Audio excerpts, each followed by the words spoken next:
with COVID-19. We currently are billed and invoiced for $1.6 million, Herbery, with the excess amount of waste that we picked up in the city of Memphis. Approving this resolution will allow us to move line item, the funding and line items that will allow us to meet the bill that will come due the 30th of June of $1 million. That is going, as part of that, that's going to put an additional $700,000 that will be billed in FY21. And this amount allows us to meet our obligations for FY20. We have one person in the queue. Well, Director Marr, does that conclude your presentation? Yes, it does. We have one person in the queue. Councilman Carlisle, you are. Thank you. Thank you, Chairman Smiley. This is Chief Ford or Chief McGowan on the line.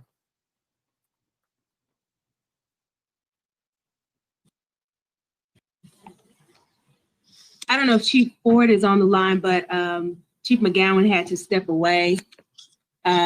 Maybe I can answer your question. Oh, she's on. Okay. I'm on. Hey, Chief Ford. So we've gone round and round. This is in the recitals. This is a expenditure that's due specifically to COVID-19. Why is the source of funds coming out of the operating budget and not CARES Act? Well, we haven't presented that as a possibility for CARES Act reimbursement. And it was imperative that we move this quickly, and this seemed like the quickest way to get it done. We can always come back and ask for a replacement on this. Very good. Thank you. I yield back, Chair. Thank you. Is anyone else in the queue? It doesn't appear to be. It seems that all minds and hearts are clear. Can we call vote on this item? Councilman Canale? Yes. Councilman Carlisle? Yes. Councilman Colvett? Yes. Councilwoman Easter Thomas? Yes. Councilman Ford? Yes. Councilwoman Johnson? Yes. Councilman Jones? Aye. Councilwoman Logan? Aye. Councilman Morgan? Yes. Councilwoman Swearingen? Aye. Councilman Warren? Aye. Councilwoman Robinson? Aye. And Chairman Smiley. Aye. This item passes. Item number 4, a resolution requesting the approval of the sale of city-owned vacant parcel in the amount of $1,650 located at 1534 Robin Hood Lane, parcel number 0508-086-0047, Memphis, Shelby County, Tennessee. What district is this located in? District 4. District 4. Okay. Can I get a motion in a second? Move it. Second. Is there anyone from the administration here to speak to this item? Ms. Massey? Yes, sir. Again, we're requesting approval for the sale of this parcel, also to be placed in the motor-owned program. Okay. Doesn't appear that anyone is in the queue. All hearts and minds are clear. Can we take a roll call vote on this item? Yes, a motion was made by Councilman Swearingen, seconded by Carlisle. Councilman Canale? Yes. Councilman Carlisle? Yes. Councilman Colvett? Yes. Councilwoman Easter Thomas? Yes. Councilman Ford? Yes. Councilwoman Johnson? Yes. Councilman Jones?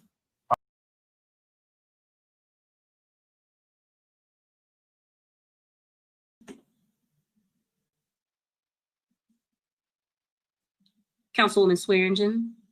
Aye. Councilman Warren? Aye. Councilwoman Robinson? Aye. And Chairman Smiley. Aye.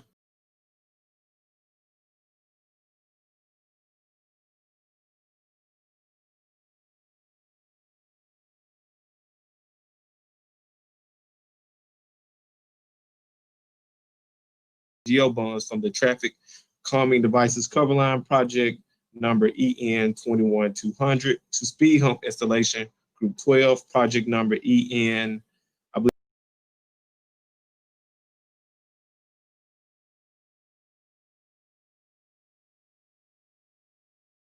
9 minutes. Can I get a motion in a second? Motion. So moved. Second. Is there anyone from the administration here to speak to this item? Yes, sir. Good afternoon, council members. This is Manny Belen with the Division of Engineering. What is presented to you today is our FY21 allocation for our traffic calming device. Several weeks ago, we presented to council the speed hump program as a whole and the context related to administering that program. The intent of the allocation is to construct roughly 80 ready to construct speed humps in and around the city. So what we're asking for is to allocate the $1.7 million for the construction of those 80 locations. Okay, does that conclude your presentation? Yes, sir. Okay, it appears that no one's in the queue. All hearts and minds are clear. Can we take a vote on this item? This motion was made by Councilman Warren and seconded by Councilman Canale. Councilman Canale? Yes. Councilman Carlisle? Aye. Councilman Colvette? Yes. Councilwoman Easter Thomas? Yes. Councilman Ford? Yes. Councilwoman Johnson? Yes. Councilman Jones? Aye. Councilwoman Logan? Aye. Councilman Morgan?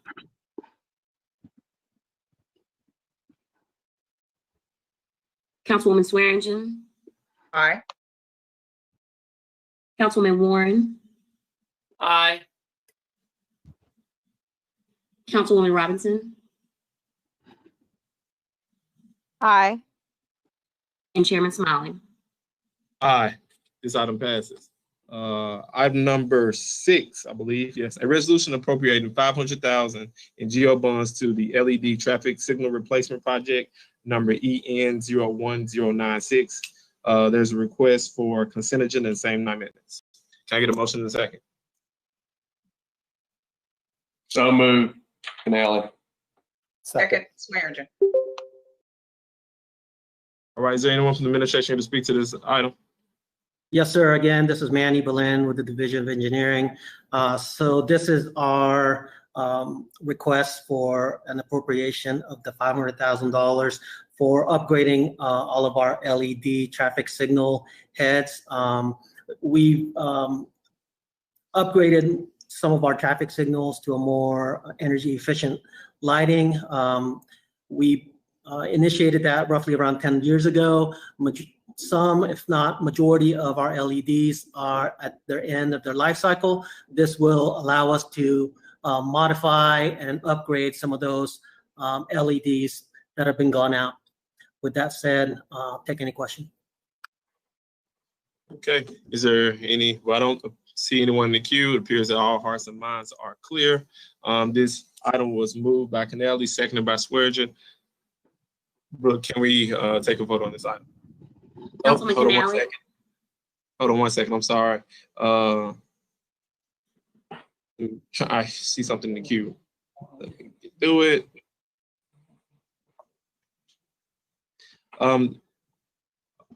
Appears that all approved speed humps on the list that was sent by engineering will be completed with the funds that is approved. Now can we take a vote on this item?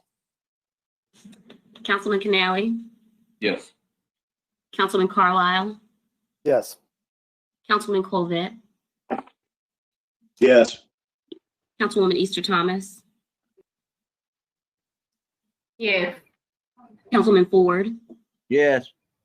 Councilwoman Johnson? Yes. Councilman Jones? Aye. Councilwoman Logan? Aye. Councilman Morgan? Yes. Councilwoman Swearingen? Aye. Councilman Warren? Aye. Councilwoman Robinson? Aye. and Chairman Smiley.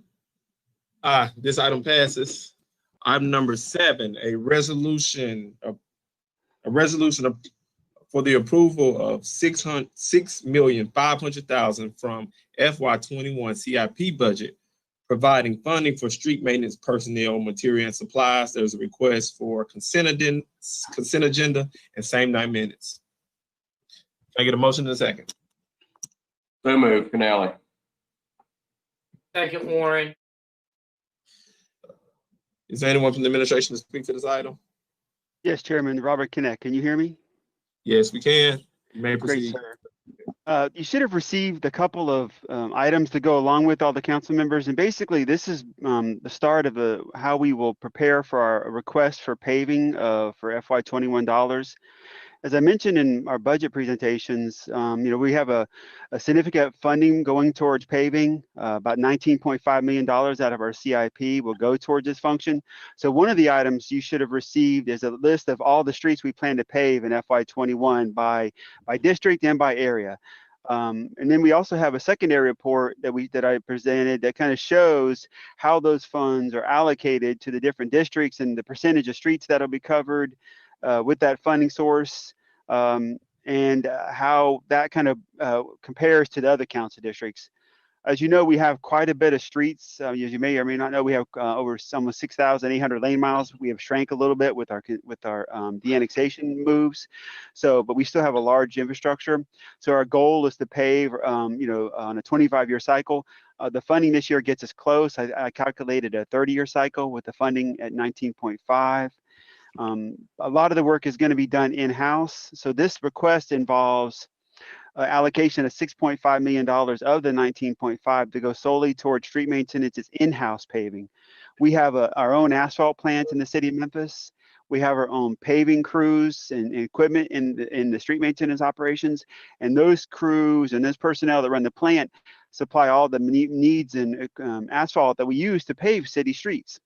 So the goal is about 105 lane miles with this funding for the in-house paving operations. That will apply for the fiscal year. Funding kind of switches over between calendar year and fiscal year because we have to stop in the wintertime. We can't pave in the winter season. So this is like a funding that will allocate us to kind of continue the calendar 20-year paving, but also get us into 2021 until June of 2021 in terms of our paving operations. You'll have 2 other resolutions coming later in the next week or next council for the contracted paving. That'll be a supplement to this, but and overall, the city does plan about 216 lane miles across the city as part of the funding for FY21. And again, this is just the part that goes towards the in-house paving of street maintenance and its personnel and the running of the asphalt plant. So if there's any questions, I'll be glad to answer those now. Doesn't appear that anyone is in the queue. Seeing that all minds and hearts are clear, we'll take a vote on this item. It was moved by, I think, Canali, seconded by Warren. As long as my notes aren't messed up, can we take a vote? Yes, sir. Councilman Canali? Yes. Councilman Carlisle? Yes. Councilman Colvett? Yes. Councilwoman Easter Thomas? Councilman Ford? Yes. Councilwoman Johnson? Yes. Councilman Jones? Aye. Councilwoman Logan? Aye. Councilman Morgan? Yes. Councilwoman Swearingen? Aye. Councilman Warren? Aye. Councilwoman Robinson? Aye. And Chairman Smiley. Aye, this item passes. Item number 8, discussion on the speed humps program. And I will preface before I ask for a motion in a second. Remember, we are behind schedule, and I believe 10 is going to be long. So with that being said, can I get a motion in a second? It's just a discussion item, Chairman Smiley. I don't need a motion. Is there anyone to speak to this item? Yes, sir. Good afternoon. This is Manny Belen with the Division of Engineering. So a couple of weeks ago, the division presented the speed hump program as a whole to council.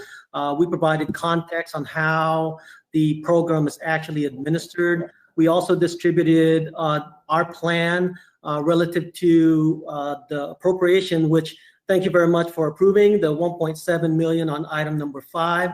That will allow for the division to move forward expeditiously with the actual construction of the 80 or closely 80 locations that we've identified as construction ready. So we were asked to present again during this committee to take any other questions, and we are here to answer. Councilwoman Logan, I was getting ready to okay, Councilwoman Logan, you're recognized. Thank you. I wanted to know, I know you did the presentation and went through it hurriedly, but I wanted to know, we allocated the 1.7 million for the ones that were in the queue. How will we move forward with this program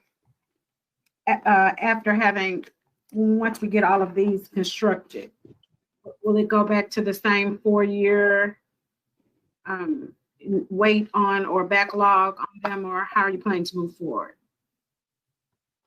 So the way the current process is, we have those that have been ready for construction that are going on now. We do have a list of backlogs that are currently in the process of getting petitions. So once those petitions are acquired and funding are identified for those will come in line. And then there's also the next set that are currently under evaluation, whether that be traffic counts that warrants the actual installation of that or approval through our fire division. So for each of the steps, there are backlogs, and we will address those accordingly as they come. I know you all presented options for how we could make it equitable in terms of how you decide on which district, and I wanted to know what came out of your discussions on that. How did you decide to move forward and making it equitable to all districts? So, Manny, why don't you let me take this real quick? This is Chief McGowan. So we have work to do on that. I would say you gave us the money to get through all the ones that are approved this year. We know that there's a desire on council to potentially have an even split in the amount of dollars that go to each council district for speed programs. So I think we can get there. But there's an interim period that we're still working on where several people have already made the application. They're partway through the process. So I'd like to work with you all, and we'll bring something to you. We don't have that plan in stone yet, but we'll bring you something that gets us transitioned through those ones that are already applied for, and then to a program. I heard council clearly express that you would like to have something like the camera program or something like the parks program where we divvy it up amongst the council districts, and we're happy to work with you on that program. But there is that interim where we already have people who are already in the queue, and we're going to have to work through that so that we don't have people leapfrogging others in priority. But we're happy to work with you on that. We're very glad that we're going to get, the first hurdle was to get that big slug of ones that are already ready to be done to get out of the way. And so I think if you give us about 30 days or so, we could probably bring you a program that will get us, show you how we propose to move forward in the coming years. And then during this year, how we work through that interim period where we already have people in the queue, but others who want to join. If that's adequate for you. I don't have the firm answer or a miracle cure for it today, but this is something we're going to have to work on. Okay, great. So when you come back in 30 days, you'll have the interim program as well as a program on how to move forward and a start date or a target date for moving forward. Well, we'll bring that to you for discussions. You guys can give us some feedback on that. And then again, we'll be working this year to put those other ones in place. We'll be taking applications and we'll work on all of those at the same time. So yes, we'll have the starting point of a conversation with you in 30 days, and so that we can get your feedback. And when you come back, can you include the different types of speed humps or the different type of speed control things that you showed us last time, and how a community, if they're interested in some of those options, how those could be requested as opposed to speed hump. We're happy to do that, ma'am. Thank you. Sorry, Manny, go ahead. Thank you. Mr. Chair. Councilman Jones? Well, Ms. Issa Thomas was in before me, but I wanted to respond to Ms. McGowan's comment. Okay, hold that thought, because you're absolutely right. Councilwoman Issa Thomas is in the queue prior to you. Councilwoman Issa Thomas, you're recognized. Thank you. I just wanted to echo what Councilwoman Logan said, and thank you, Chief McGowan, for your response. You said 30 days. Can we go ahead and earmark that as a discussion item for the first August meeting, so that we can ensure that since we are taking care of everybody that's on the ready list, we can make sure that we start fresh and looking at priority as it goes with district safety and those other items that Councilwoman Logan put forth. But I thank you for saying that, and then we're ready to start that discussion. And I think August will be a good time to go ahead and let that be known. As I'm sure everybody on here gets a lot of requests about speed bumps and that process and how it can change. So thank you, Councilwoman Logan, for bringing it up. That's all. Chair. Absolutely. Absolutely. We can be sure to have that added for the August meeting. Councilman Jones, you're recognized. Thank you. And thank you for the update, Chief. However, I just have to take issue with, if we're dealing with a situation where we're already talking about the inequitable distribution of resources, to have a response where we use the interim and things will still be done on an equal basis, those that have already received a disproportionate share of those resources will continue to have that same disproportionate share. So I think that in times like this, and you know, I understand, but part of the addressing of the interim part of it, but that does nothing to address what has been the past inequitable distribution of resources. So I would hope that before things are implemented and finalized, that, and I appreciate your willing to work with council on this, but I still have to address and emphasize it more, just continuing a system where we dump an equal amount on every single council district does not address the past inequities that have taken place. I think that we should have something that addresses those inequitable distributions, and then we can take it equally from that. Not to say that they have to all be caught up, but if we're looking at those are ones that are in the interim right now, and they're still disproportionate, I think we have to do something better as far as providing corrective measures. Thank you for that, Councilman Jones. I'm not proposing that we continue the existing process, but I think we have to come to terms with the definitions. Council districts split neighborhoods, and so there may be neighborhoods that have a disproportionate amount of representation of speed humps, but they cross 2 council districts, and that would never be represented in the data. And so that's what my commitment to you is, to say, I'm going to get the ones done that we have in the queue that are approved today. The interim is, how are we going to work together to make sure that we get this done? And then the longer term is, you know, I started with what I heard from council. How do I make sure each council district gets a representative portion? But that interim part, I think, will largely be guided and shaped by how you all want to do that. We're just happy that we're able to make the investment this year a significantly higher investment, and I would expect that this council would want to continue to make that investment so we have more latitude to catch up in other areas. So we're happy to work with you. When I say we're happy to work with you, I'm not going to listen and then just implement. I'm serious when I say we're going to bring you back something for you to consider, because there will always be more demand than we can put down on the ground. And so let's figure out how we do that together in a way that we can all be proud of. And I'm happy to work. All right. It doesn't appear that anyone's in the queue.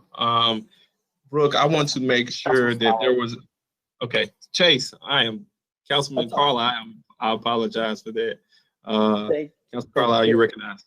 I had a quick question. I'm trying to, I guess maybe I need to take more time with the data, but it looks, I mean, there are council districts that receive less speed humps, but when you go to the requests that are in, and I guess this is for Director Balin, the request percentages almost match the installation percentages, and it almost matches the rejected percentages. It doesn't seem to be, there may be a couple speed humps here or there, and then it's almost 50-50 split between Super District 8 and 9. I mean, there are 8 speed humps off. I mean, do we think that deviation is disproportionate to the requests that are made? I'm generally asking. I mean, the data just seems to sit on top of each other to match the request to the installation, as well as the percentage of rejection. Only seems to be a few speed humps there here or there.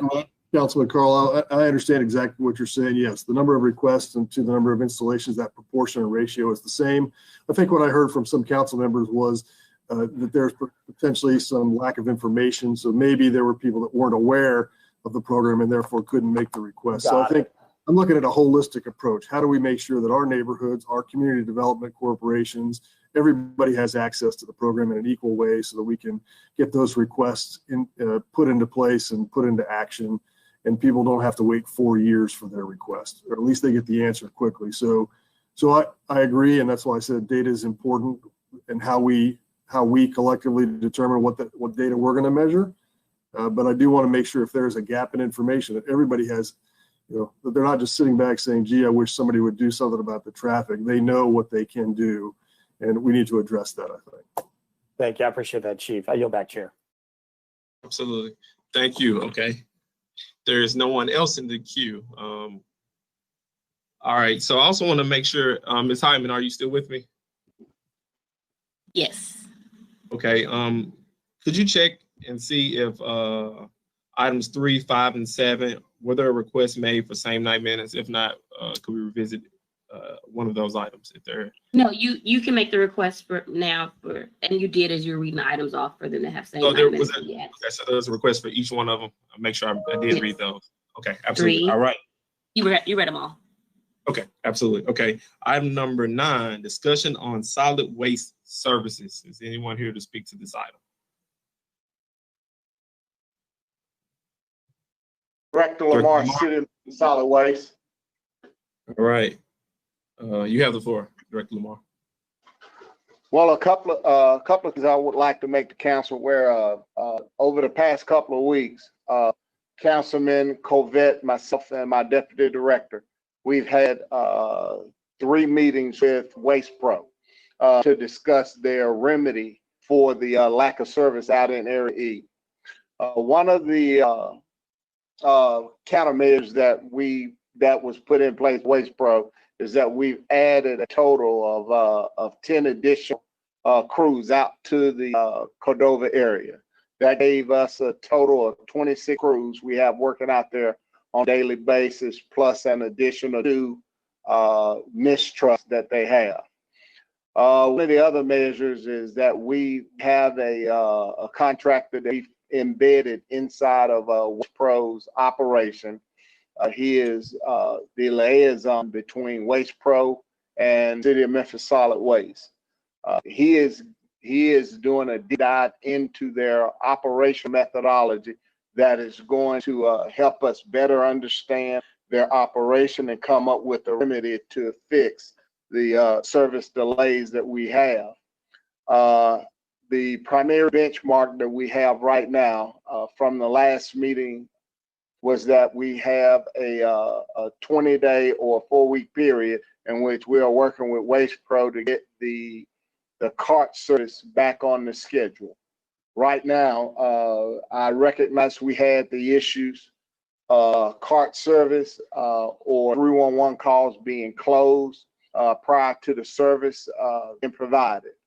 We are working with that.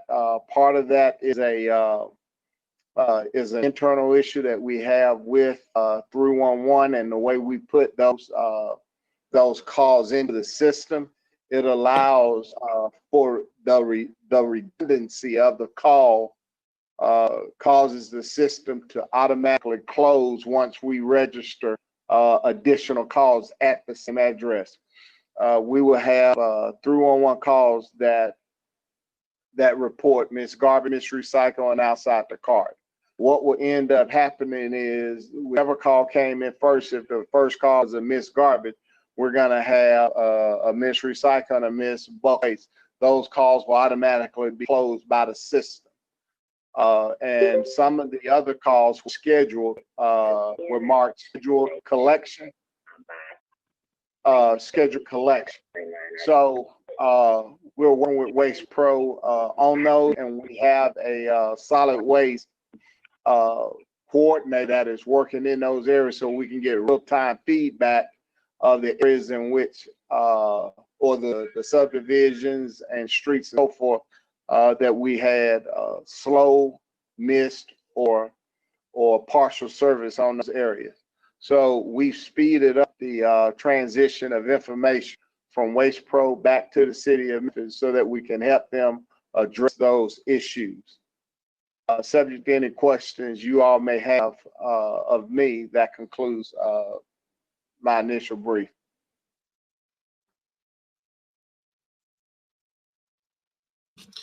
Okay, it appears that Councilwoman Logan is in the queue. Councilwoman, you're recognized. Thank you, Chairman. I want to know how much we are spending to shore up the Waste Pro contract. How much of our dollars are going into supporting them in their operations, as well as having other contractors to support the contract, and any other dollars that we're putting into supporting that contractor? Well, the additional contractor, as I've said earlier, we've already been billed $1.6 million, and that's since March through now. That amount is with Herbery. Herbery, we currently have them working in areas B, C, and E. So if we're actually looking at distribution at 1.6, is being divided 3 ways to help us deal with the excessive waste. As far as people allocated from the city of Memphis, we have one solid waste employee, which is acting as a coordinator in that area to speed that information up. And we have a liaison that is a contractor liaison that is embedded in operation. That is the extent of what we have invested into Waste Pro, working with them in order to solve these lapses in service. So would you please send me the exact amount of how much money we're spending, and whether it's personnel or extra trucks, our trucks going behind them, or people working with their staff? You could get that, send me the exact on that. Yes, ma'am. And you want that year to date through today, correct? Yes. Okay, you have that before close of business today. Also, I wanted to just kind of get some feedback on how we plan to move forward. We had inland, from my understanding, the city, based on what you said, the city is divided up into area A, B, C, D, and E, Cordova being E. And all of the areas except Cordova are handled by solid waste management. Cordova is the only area handled by Waste Pro. Initially, we had inland. They didn't work out. Now we have Waste Pro, and they're not working out. How do we plan to service our residents, our citizens who are paying the exact same taxes for these services, and they're not receiving them? I got a call today concerning the trash not being picked up, and the service interruptions, and just dissatisfied citizens. So I want to know how we plan to move forward, because as it stands right now, Waste Pro is not serving them as well.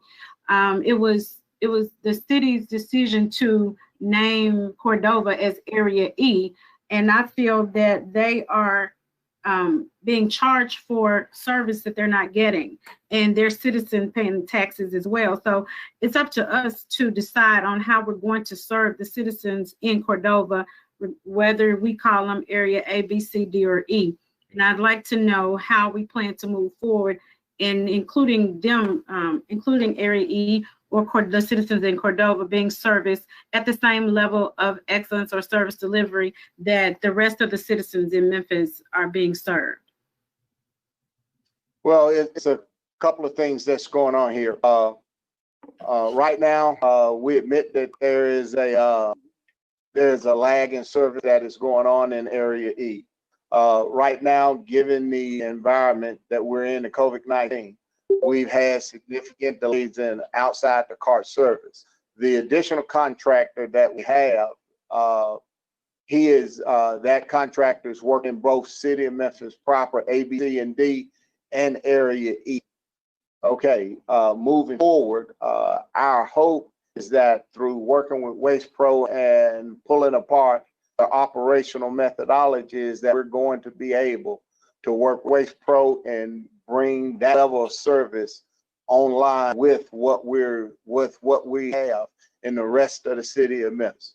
The big picture now is that we have a contract with Waste Pro. We are looking at options that we have with whether or not to continue this relationship or not. But a lot of that is based on us working with Waste Pro to improve the service. The 20-day period that we're in, the 4-week period that we're in, we have seen several gains in level of service. Keep in mind also that we have a SLA process, so that what we're doing is getting our service back in line with the rest of the city of Memphis. If there is a miss in the city of Memphis, once that miss is called into 311, we have a 48-hour period to make sure that we collect that's garbage that recycle and outside the cart. Outside the cart, given the delay we have, is not so much practical now, but we're making a lot of headway in doing so.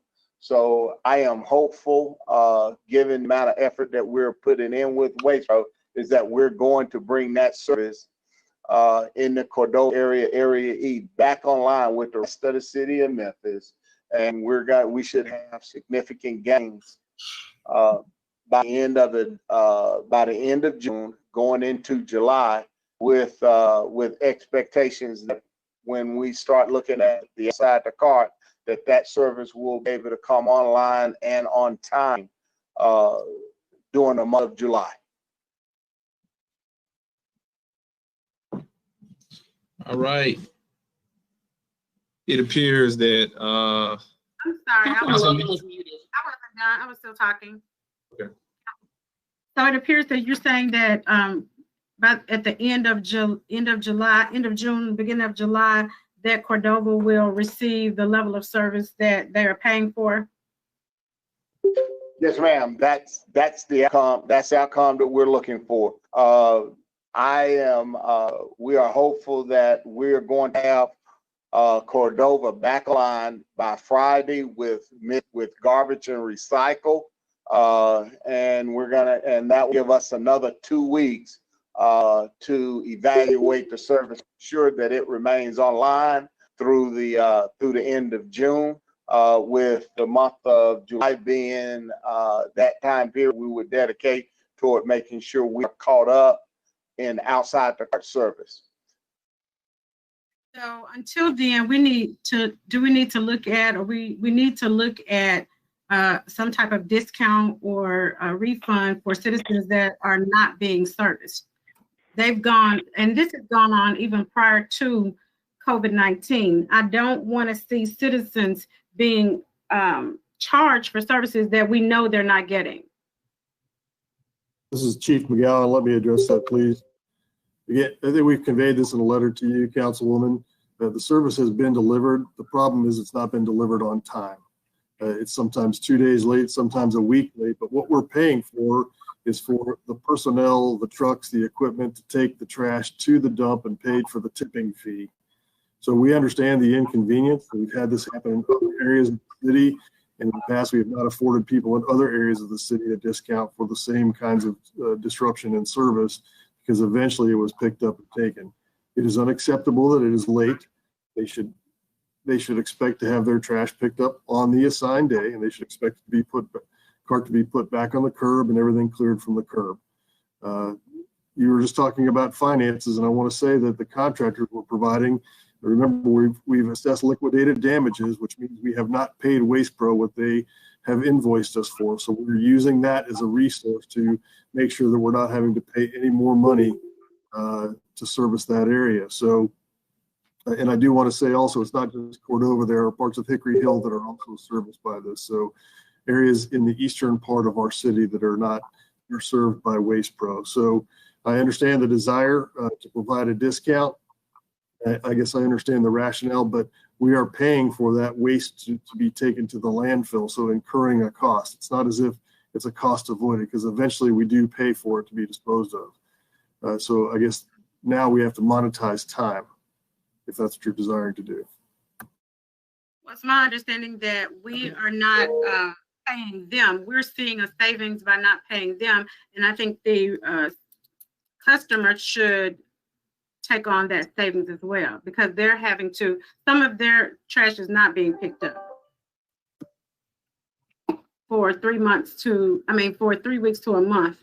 I have a list of emails that reflect that, but we have to change the way we're thinking about that area, because these are citizens of Memphis. They're not Area E.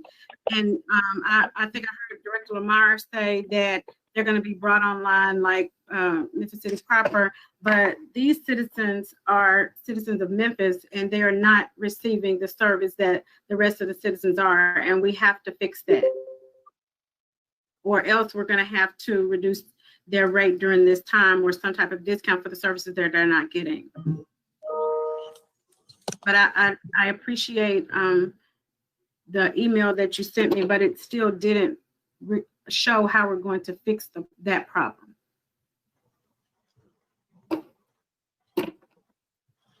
All right, are you done, Councilwoman Logan? Yes, with the discussion, and this gives me the information that I need to go to the next level. Okay, thank you. Councilman Canale, you are recognized. Thank you, Mr. Chair.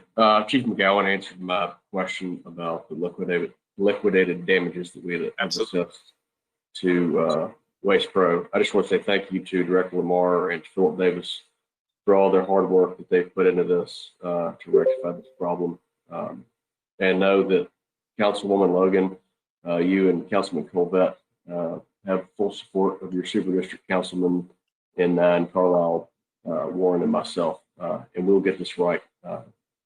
So just bear with us, and we promise that we'll, working together, we'll figure this out together.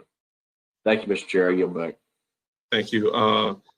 Councilwoman Easter Thomas, you are recognized. Thank you, Chair. My question was to something that was said when Councilwoman Logan and Director Lamar were speaking. Correct me if I'm wrong, Director Lamar. You said that when a customer in Area E, otherwise known as Cordova, puts in a 311 request, you all have 48 hours to respond to that issue of trash or recycling not picked up. Ma'am, that's our benchmark. Yes, ma'am, that's our benchmark across the city. Any missed service requests that we have is 48 hours. Okay, now is this set to your division, or is that a 311 thing? Because I've never heard of the time span of 48 hours. Usually when things are reported for a 311, they say something about 2 to 3 weeks or 14 or so days. So I'm just trying to see how can everything else on 311 get on that same time span y'all have, because I think that'll be better for the rest of our constituents in the city. Well, that's internal to solid waste. That was rolled out as a part of the service delivery model. And that's a standard we've been adhering to. The lapses in service that we have experienced and has gotten the service behind, those are the points in which 311 would go in and say, we are currently X number of days behind, but we are working with those pieces. But our benchmark for success is 48 hours on a missed call. And is that including outside of the cart and yard debris, or is that just inside the recycling and the trash receptacle? No, ma'am. That include all our core service, garbage, recycle, and outside the cart. Is that yard debris as well? Yes, ma'am. Okay, good to know. Thank you, Director Lamar. You're welcome. Councilwoman Issa Thomas, are you done? Yes, I yield back to you, Chair. I'm done. I don't want to cut you off. Councilman Carlisle, you are recognized. Thank you, Chair. Thank you, Chair. I appreciate it. So I guess the simple thing for me is I've read this document, the contract and the RFP back in January, and I'm going through it again really quickly. We need a self-help clause. Ultimately, withholding payment from a company as large as Waste Pro is insignificant. The value to their company is the forward multiple on the secured revenue through the contract they have with us. So these are small blips in the radar when we withhold our payments to them, even if they are liquidated damages. It's not enough of an inducement. The one thing that I will say is I don't understand how a private waste company operates in a residential neighborhood, so to speak, meaning I got it if I've got a direct contract and I'm a commercial user like a fast food restaurant. But what is the key difference? So I'll have a couple questions. One is Director Lamar. Tell me the key difference of why there seemingly continue to be service issues with Waste Pro versus our city employees. Is it that they will only stay out a certain number of hours a day, and if they don't get to it, they don't get to it? Is it tonnage? Why are there as many service issues versus our city employees? Well, it's two factors. Their operational methodology. They are primarily using ASL, which is the automated sidearm vehicles. The automated sidearm vehicles require them to put an additional vehicle down the street. On a week in the city of Memphis, we put on 3 vehicles down every city street in Area E because they use those ASL vehicles. They have to put four vehicles down the street.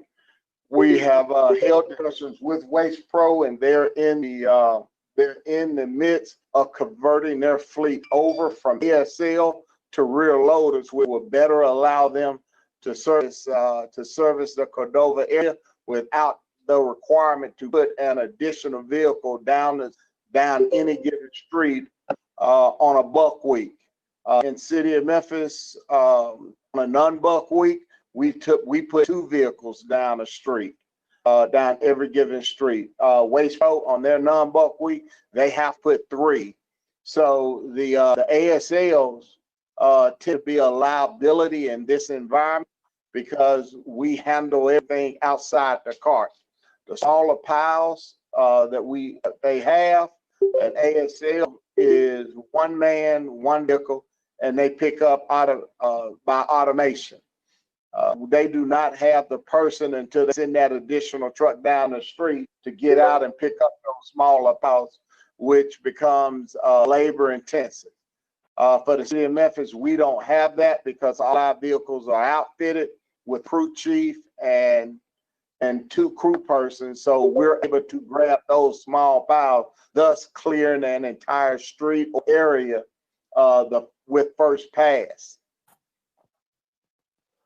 Okay, I think I get it. I think basically what I hear is we've got a contract that saves the city money on salary, benefits, et cetera, but the issue is that their margin is that they run a leaner labor model, and so the service to our citizens is the issue there. And I don't think that in our current agreement, or clearly it seems to me, and I could be wrong, and so I'm with Councilwoman Logan. We're gonna have to have some more robust discussion about this because the inducement to have them meet their service, the service requirements that we expected when we entered in this contract aren't there.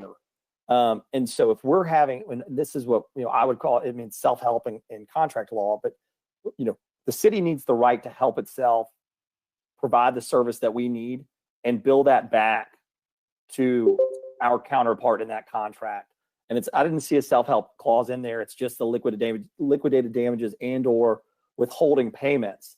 But I think we need to reach out. They're going to say no, but I think we're going to need to reach out to our partners and talk about some sort of self-help provision, because the city certainly shouldn't have a contract with them and then be paying for additional support services and not bill it back to Waste Pro. And I just go back to the breadth of their company. I don't know what the withholdings or the contract is on a monthly basis, but my guess is a company that large with that kind of market cap, it's not enough to really induce them to move. And so I know we got a lot of other things to discuss, but we're going to need to circle back to this one. So I yield back, Chair. All right, thank you, Councilman Carlisle. Councilwoman Logan, you are recognized. I just want to make sure, thank you, Chair. I just want to make sure that Director Lamar and Chief McGowan know that the request that I was making is to bring back or to send me how much we're spending. And from my understanding, based on the dialogue that we've had offline, is that we've hired a contractor to help with that, with this contract. We've also hired a person to serve as a consultant for their operations, the people that we're contracting. And thirdly, we send some of our trucks to follow behind them and pick up the things that they don't miss. So those three things should be included in the cost that we're spending for this particular contract. And we've also increased the rate for the better service delivery, and they're paying, the people in Cordova are paying the rates that we increased last year and are still not getting the service. So include all of that in what you're sending. Will do. Thank you. All right, Councilwoman Logan, are you finished? All right, this concludes this discussion item. We're on to item number 10, which is, you should also receive it as an addendum. Let me pull it up. Item number 10, discussion regarding contract number 36327 with Flight Memphis for ramp agreement and valet parking spaces. So it was my intent to simply introduce a resolution calling for requesting that the mayor hold any contract, as I understand it, that is up to be signed sometime this month until there's some type of resolution related to allegations regarding discrimination. But I do not believe that I can simply do that in light of a tweet that was sent out. And I want to read the tweet before I go into my remarks. The tweet was from, I believe, a tweet or a statement from the Chief of Communications Officer, Ursula Madden. Without knowing all the facts of the situation, it would be irresponsible to make a decision based solely off a rumor on social media. Sole contracting authority rests with the mayor per city charter. However, the council is free to make recommendations whenever they feel prudent. I am deeply troubled by that statement for several reasons. One, it's tone deaf. Two, the majority of the statement is factually inaccurate, except for the fact that the mayor has sole contracting authority. And three, it's akin to dismissing the plight of a community that has been neglected for far too long. But I will entertain this statement and just address it issue by issue. The first, a rumor. A rumor is something stated by one person. But in my line of profession, as an attorney, a rumor that is subsequently verified by multiple parties becomes circumstantial evidence. And in my profession, circumstantial evidence is good to find, is sufficient enough to prove the statement or the burden of proof beyond a reasonable doubt. It's sufficient enough to prove preponderance of the evidence. is sufficient enough for a police officer to arrest you. So I don't think we're talking about a rumor here. I think we're talking about something much more credible, because it was not simply a person to make a statement. It was former employees. It was former managers. It was former elected officials. It was people who live in this community who have an impeccable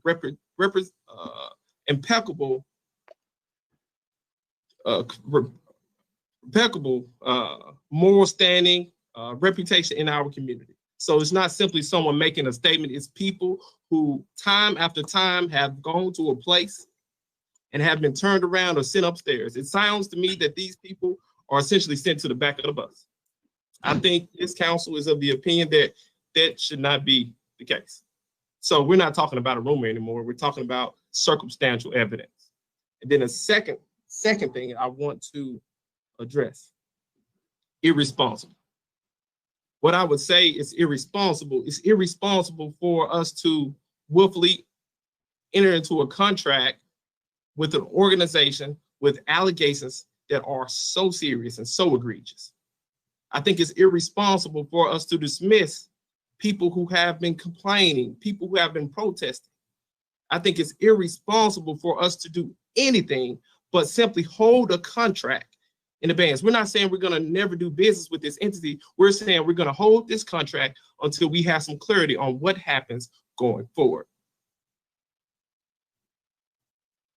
And the last thing I will say, because I do find that statement disrespectful to a lot of people who have been sending emails, posting on social media.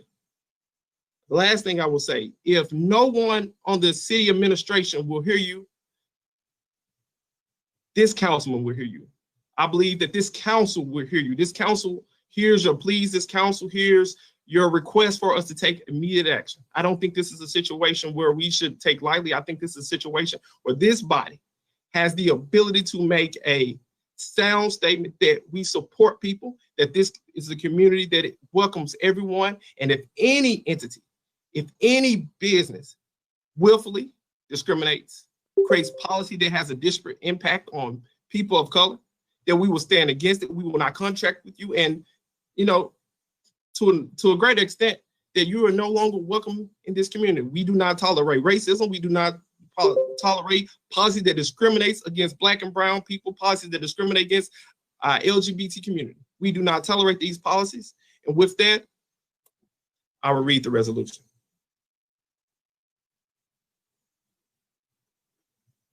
Resolution requesting the administration to hold all contracts with Flight LLC in abeyance pending an internal review regarding allegations of discriminatory practices.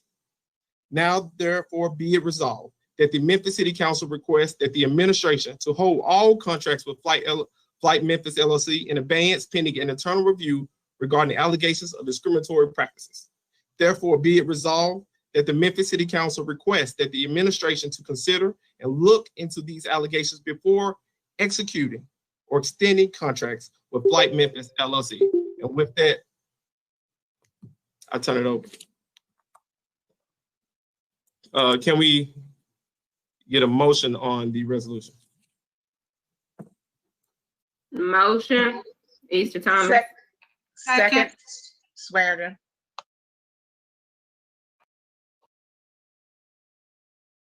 Is there any discussion on this item? I'm in the queue. Councilwoman Easter Thomas, you're recognized. Thank you. I just want to echo just all the sentiments that you put out, and just as this is a subtle yet important reminder of the work we still have to do in our city and amongst our communities, even though where we think prosperity may be and prejudice may be not. I also agree with you in saying that 1 or 2 or 3 accounts or emails or other voices should not be disregarded as untrue or ineffective or us being unwilling to listen to them. So I just want to say thank you for letting me co-sponsor this. Hopefully that this will pass through and be a message to the administration, the economic businesses in our city of Memphis, and the citizens that we won't stand for racial prejudice and segregation or anything of the such going on in our city, and especially being able to involve themselves in city contracts. So I stand in support of you. Thank you for letting me co-sponsor it, and I echo all of your sentiments. Thank you. Thank you, Councilwoman Easter Thomas. Councilman Morgan, you're recognized. Thank you, Chairman Smiley. I'll be honest, I'm not very familiar with the specifics of the accusations that have been made at Flight. I know I've seen a few articles about protests that have been ongoing, but I'm not on Twitter, I'm not on Facebook anymore. And so I feel in a bit, is there an ongoing investigation right now that's not internal? Is there anybody looking into it, a court? No. Is there, okay. Okay, so are we looking to do an investigation? Okay, because there's certainly, I wouldn't call them rumors, but there's certainly been accusations and multiple of them. And I feel like the way it's going to be perceived if we vote on this resolution, it's going to be perceived that a yes vote is guilty, that a no vote is innocent. And I'm not standing up for Flight because, in fact, I've got no idea what's going on. And that's not an excuse to put my head in the sand and not find out. It's just a statement that right now accusations have been made, and that may amount to, as you said, circumstantial evidence, which would be enough for preponderance of evidence. But at the moment, I probably would just want to hear a little bit of the case before going on record with a vote.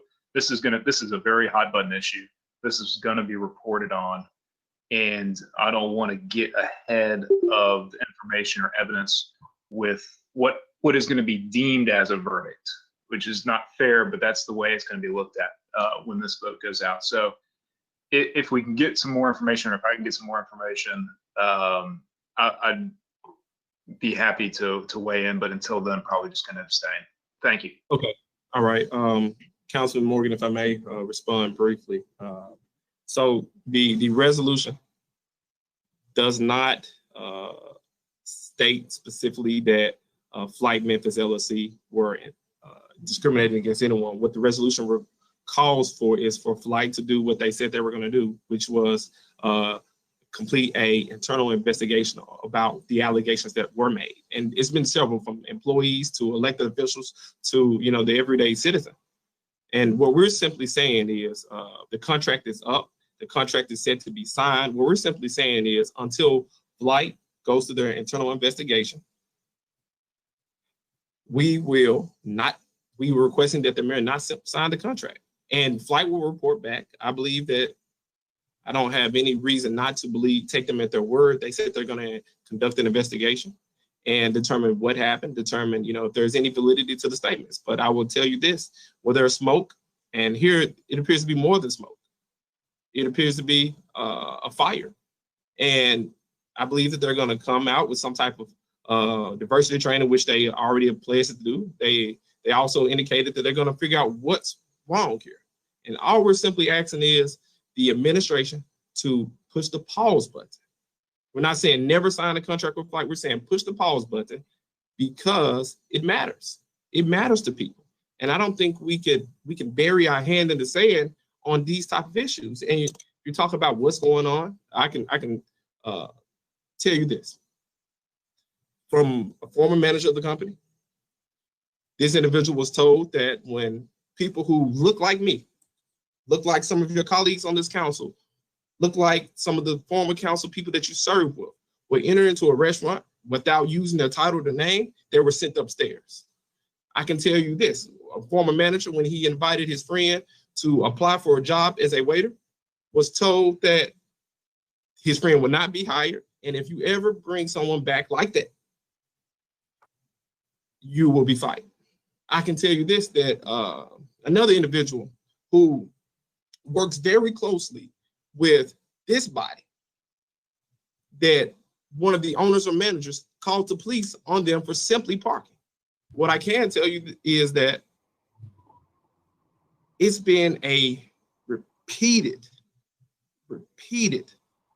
repeated allegations, and everyone is saying the same thing.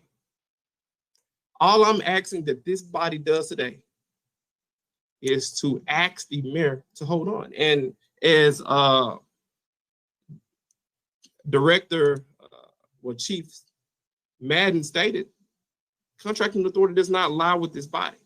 Contracting authority lies with the mayor, and what this body needs to do is send a strong message to the mayor that we would like for him to push pause on signing a contract with a restaurant that has been accused of intentionally discriminating against a people that makes up the majority of the city. I know that some of you may have other aspirations seeking office, but it would be a slap in the face to the people that you allege that you want to represent to do anything but vote in the affirmative. Okay, I'm off my soapbox right now. Councilman Smiley, and I have a church member who is a TV celebrity. She was terribly harassed at flight and was asked to be dismissed because of her color. They didn't know who she was, but I just wanted to shed that light as well.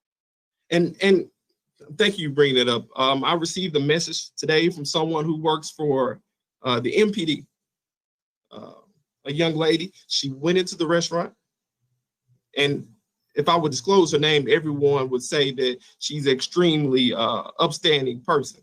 She went into the restaurant today. This day she decided to wear her hair in an afro, and she was told that there was no seating. I will tell you this, that someone that works closely with this office went into attempted to book a party there and was told that there was no room. I'm trying to come off as tactful, as respectful as possible, but what I can say is this: an abstention or a no vote. You're telling me that Black lives don't matter. You're telling me that we're okay with discriminating against people that have been subjected to so much. You're telling me, and you're telling the people of Memphis, that you could care less about their pain and their plight. Thank you. Thank you, Councilwoman Swearinger. I believe Dr. Jeff Warren's in the queue. Thank you, Chairman. I read your resolution. Excuse me, 1 second. At 2:12, Morgan was in the queue. I was the next person at 2:13 after that. I'm sorry. I'm bothered by the allegations that are being made, and bothered by the statement that was put out regarding this resolution. So I apologize for that, Councilman Jones. Councilman Jones, you are recognized, and Dr. Warren, we'll be right with you shortly. Thank you, Mr. Smiley. I signed on to this resolution because I've been to flight within the past year only one time for dinner. But and this is anecdotal, just me. I can't sit here and tell you I can recall whether or not, and some of the accusations, Mr. Morgan, the accusations are when Black customers come into flight restaurant, they are seated upstairs. They, according to this post that was made on social media, the Black customers are not are seated upstairs, and there's an unspoken rule within the restaurant not to sit them by the window so that other customers walking by can see that they have Black customers. So I can't sit here and tell you that I paid attention to whether there was available seating in the downstairs area or by the window. But I can say with the one time that I've been to flight within the past 12 months, I was seated upstairs. And so, to find that personal incident with accusations from someone who was formerly employed there to be similar, and then other conjectures of that taking place, I find that to be more than just coincidental. So, as I said, I'm signing on this because I will not sit here and say that I was set upstairs because I was Black, and I do not recall whether or not that there were other seats available downstairs. But I can say that the one time that I've been there within the past month, I was seated upstairs. Thank you, Mr. Chairman. Thank you, Councilman Jones. Councilwoman Michael Easter Thomas, you're in the queue. You're recognized. Warren, Logan, and Carlisle were before me. So I yield to those three. Okay. And Dr. Councilman Morgan was also at the top of the queue with Councilman Jones. Oh, well, add those four first. Then. Councilman Morgan, you're recognized. He's already spoken once, right? Okay, I thought he's already spoken. Yeah, that was he had spoken, and then it was me. My apologies. Dr. Warren. Yeah, well, no, if Swearengin has spoken. Swearengin was in at 2:15. Easter Thomas was in at 2:15, and then Warren was in at 2:15 as well. Yeah, Councilwoman Swearengin has spoken to this issue. She also would like to be added as a co-sponsor along with us. Let's see. Okay, it's Dr. Warren. It's up to you, Doctor.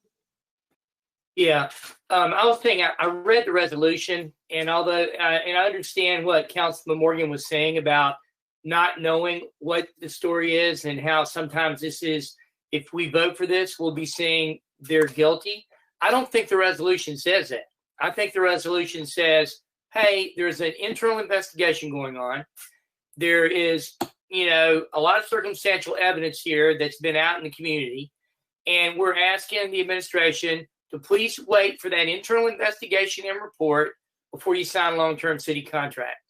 In my mind, it's a no-brainer. That's what we should be doing, and we should be doing because we're not accusing someone of doing something. We're saying we recognize they're doing their own internal investigation, and we recommend until that's done, we don't sign a city contract. I think that's a reasonable thing to do, and I'll be backing the resolution. Thank you, Dr. Council, comments. Did you take yourself out?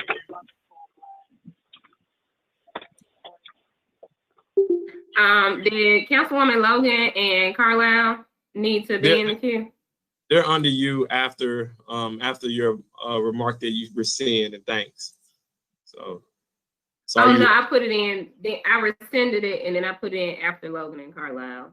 Okay, gotcha. Okay, so Councilwoman Logan. Try to be fair. You're recognized.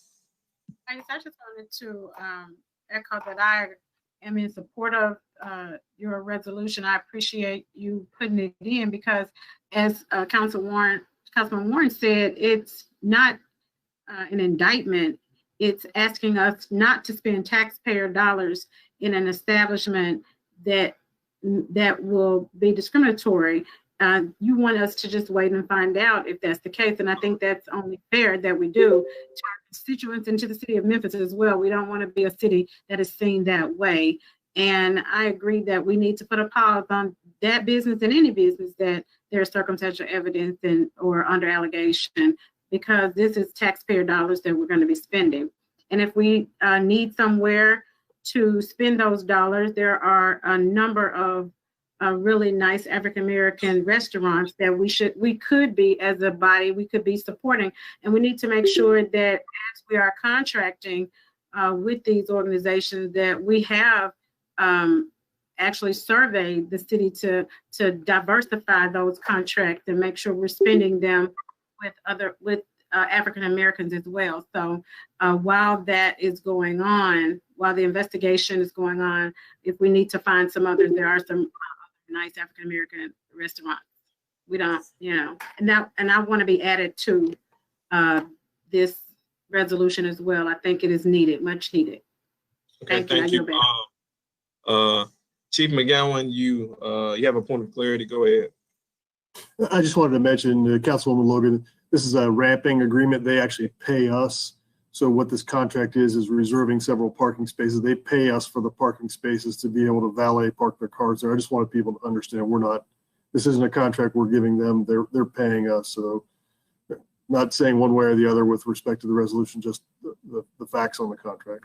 Yes, so simply we allow Flight Memphis LLC, along with several other businesses, give them the ability to use city-owned streets for parking, for seating, and for valet. And essentially what this resolution would do would, hold that, wouldn't give them permission. It was saying let them complete their process to figure out what's going on with their entity, and making sure that the practices and the policies that they have implemented is inclusive of everyone.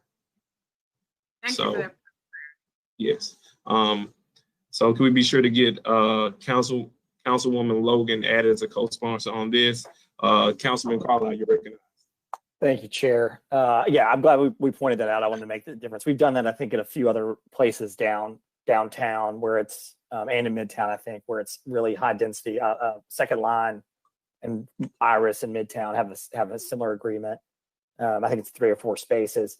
One thing I did want to point out, I know the contract, this may not change anybody's mind, but I just, for what it's worth, the contract, I think, is directly with Flight, but it's really a separate company called Southern Ballet that generates the business. I just, for what it's worth, it's not really Flight that operates that business, or I think takes in that income. And the people that run, the employees that run the ballet and make tips and wages for summer jobs are a totally separate company. So they probably employ 4 or 5 people on a weekend night. It's a completely separate business, but for what that's worth, worth noting. Is that, go ahead, please. I was about to say, Councilman Carlisle, is that a friendly amendment? Well, no, I mean, I think, look, I want to stand with you on this. There's a lot going on here. I mean, the one thing that always makes me nervous when we go down this road, and not the fact that, I believe Black Lives Matter. I absolutely do. And I think there's a lot more that we can do to address these things. And I want to stand with my colleagues as we work through a lot of issues that have been around for a long time. What I was going to ask you, and what I get nervous on, and I know courts can do this, right? You go and ask for a temporary injunction, right? For due process. I just want to be very careful that we don't go down a road where it doesn't seem like I don't know this group that well. I've met the owner once. I've met the manager one time, but I don't know them. So I like Councilman Morgan, I'm not going to go one way or the other. I just want due process to take its course and make sure that we don't set a precedent. I mean, JB, am I making sense here? Help me out. Yes. So what I would tell you in response to that is, by proposing this resolution, by signing onto this resolution, by voting in the affirmative of this resolution, we're not impeding any process. We're not infringing upon any due process. The mayor, the administration, has the authority to sign the contract or not. All we're asking the mayor to do is just hold the contract another day. The president can exercise a pocket veto. The president can just hold on to something. So can the administration. All we're asking the administration is to hold their contract. Don't put your signature on it until they come back. And it appears to be, I just got a text message that Flight made an announcement that they're going to do something else. All we want them to do is to complete the process, to make sure that the practices are inclusive. This is not an indictment to the organization. What we're saying is, we don't know. We don't have all the facts, but we do know there's a lot of circumstantial evidence. There's a lot of statements and being made about the practices of this entity. This is not an indictment whatsoever. And I don't think if we were in the court of law, this resolution wouldn't prove anything. It wouldn't prove that they discriminated against, or it wouldn't prove that they did not. It would be actually irrelevant. Am I making sense? It would be irrelevant. Yes, sir. Because it doesn't say anything. There's no indictment here. I will add one thing to those that are listening and those that are paying attention. And there's an attorney on the body who probably practices in this law area, but a safe workplace, a safe place to go and eat, enjoy a meal or fellowship is critically important to the fabric of a community, and that shouldn't be lost in this. And if you've been wronged, or you feel like there were unfair employment practices, I hope that you take appropriate actions and reach Absolutely. out through the appropriate channels, whether it's the EEOC or a court of competent jurisdiction. I do agree with my colleagues. We as a community can't stand for these things to go on. This is not the day of our father's father. We need to be better. So with that, I yield back. Thank you, Councilman Carlisle. I believe, let's see, Councilwoman Easter Thomas. I'm so sorry. I see your hand moving back and forth. You recognize. Thank you, Chair. I know I yielded to everybody else and get on down in the list. I just want to say that I'm enlightened by other council people who have, are sharing the sentiments you're expressing in this resolution, and also the additional ones who have signed on as co-sponsor. I think that, as you said, and as Chief McGowan made clarity of, this is money that we're receiving. Change if you think about our full budget. However, I think it still sends a strong message that we don't want to give money or receive money that is tainted by discrimination, prejudice, and racial epithets. Also, I will just say that I hope we can keep this same Black Lives Matter energy when it does not only concern small restaurants and small businesses, but also policy and reform and other accountability that we're looking at in our day-to-day decisions that we make on council. Black Lives Matter not only downtown, but they matter in North Memphis, South Memphis, and districts 1 through 7, to District 8 and 9, in every parcel of life. Also, it was said that Southern Valet is the people who are on the contracts. So my friendly amendment would be to add that business on there, if that's who we have the contract with, and if that's the middleman mediator, then we don't want to leave anyone out of accountability. We want to make sure that everyone is on the same page as to what we're looking for in Memphis.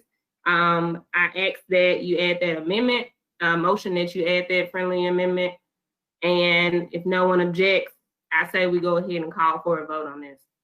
Yes, and Councilman Jones, you have something to say? I just have an objection. I just have an objection to adding another business, because the other business, as Mr. Carlisle indicated, they are just in the business of parking the cars for customers.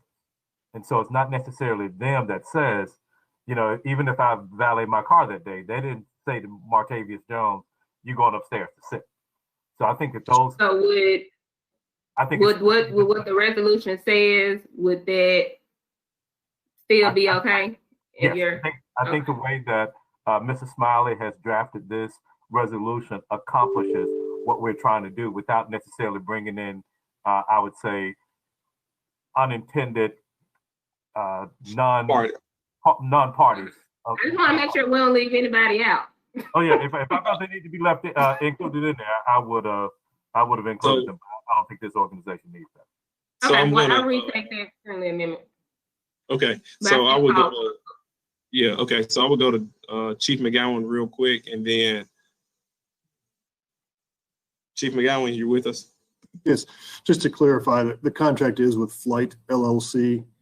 Southern Valet is their selected valet operator, but they are also a valet operator for many of the other restaurants throughout downtown Memphis. They just happen to be listed as the valet operator as a requirement of the contract. So the contract is exclusively with Flight LLC. Okay, thank you, Chief McGowan. We need to push. I've got word that we're much over. I would ask that this also be added with same 9 minutes as well. And I guess, Ms. Hyman, are we ready to vote? Yes, the motion was made by Councilwoman Easter Thomas, seconded by Councilman Jones. Councilman Canale?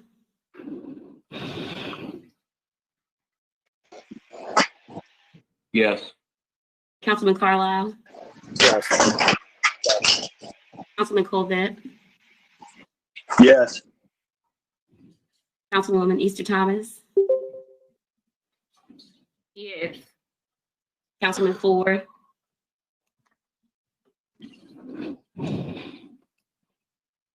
Yes. Councilwoman Johnson? Yes. Councilman Jones? Aye. Councilwoman Logan? Aye. Councilman Morgan? Yes. Councilwoman Swearingen? Aye. Councilman Warren? Aye. Councilwoman Robinson? Aye. And Chair Smiley? Yes, and to my colleagues, you did the people, the city of Memphis proud today. Thank you.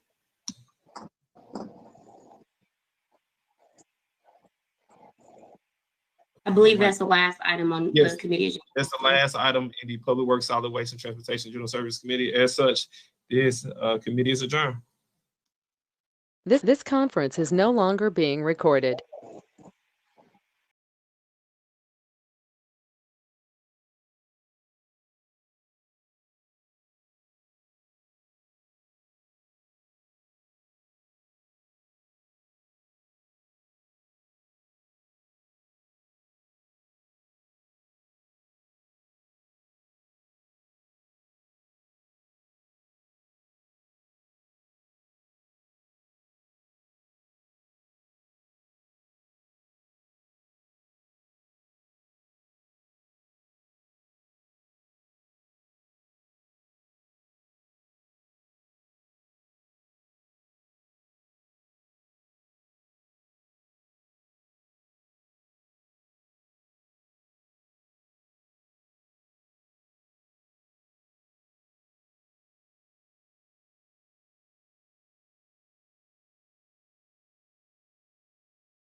This conference will now be recorded. Thank you very much, Brooke. Today is June 16th, 2020. All day, this is the Planning and Zoning Committee, the Memphis City Council, called to order. Let's get a roll call, please. Councilman Warren. Here. Councilwoman Logan. Present. Councilman Ford. Present. Chairwoman Robinson. Present. Councilwoman Swearingen. Present. Councilwoman Johnson. Present. Councilman Morgan. Here. Councilman Jones. Here. Councilman Smiley. I'm here. Councilman Carlisle. Here. Councilman Canale. Here. Councilman Colvette. And I'm here. All right, we have a I'm sorry, quorum. and Councilwoman Easter Thomas is also here. Oh, okay, I apologize.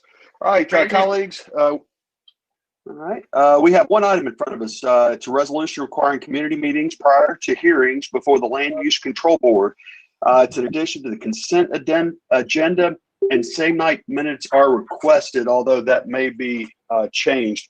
Council Lady Johnson, you are bringing this forward. Would you like to move it? And I'll get a second and then share with us what you got in mind. Okay, I move it. Second. Do I have a second? I have a second from Easter Thomas. Council Lady Johnson, you have the floor. Thank you so much, Chair. I appreciate that.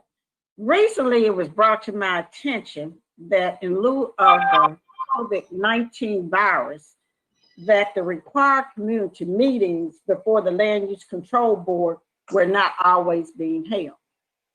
Therefore, this resolution is being lifted to enforce UDC section 9.3.2 and to ensure that our citizens are given the opportunity to voice their concerns involving projects in their community regarding zoning requests, special use permit, plan, and amended outline plans, and new subdivisions.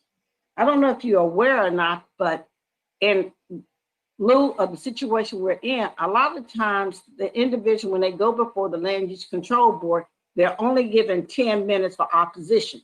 You may have 20 people who want to speak, but they're only given 10 minutes, and that's really not enough time.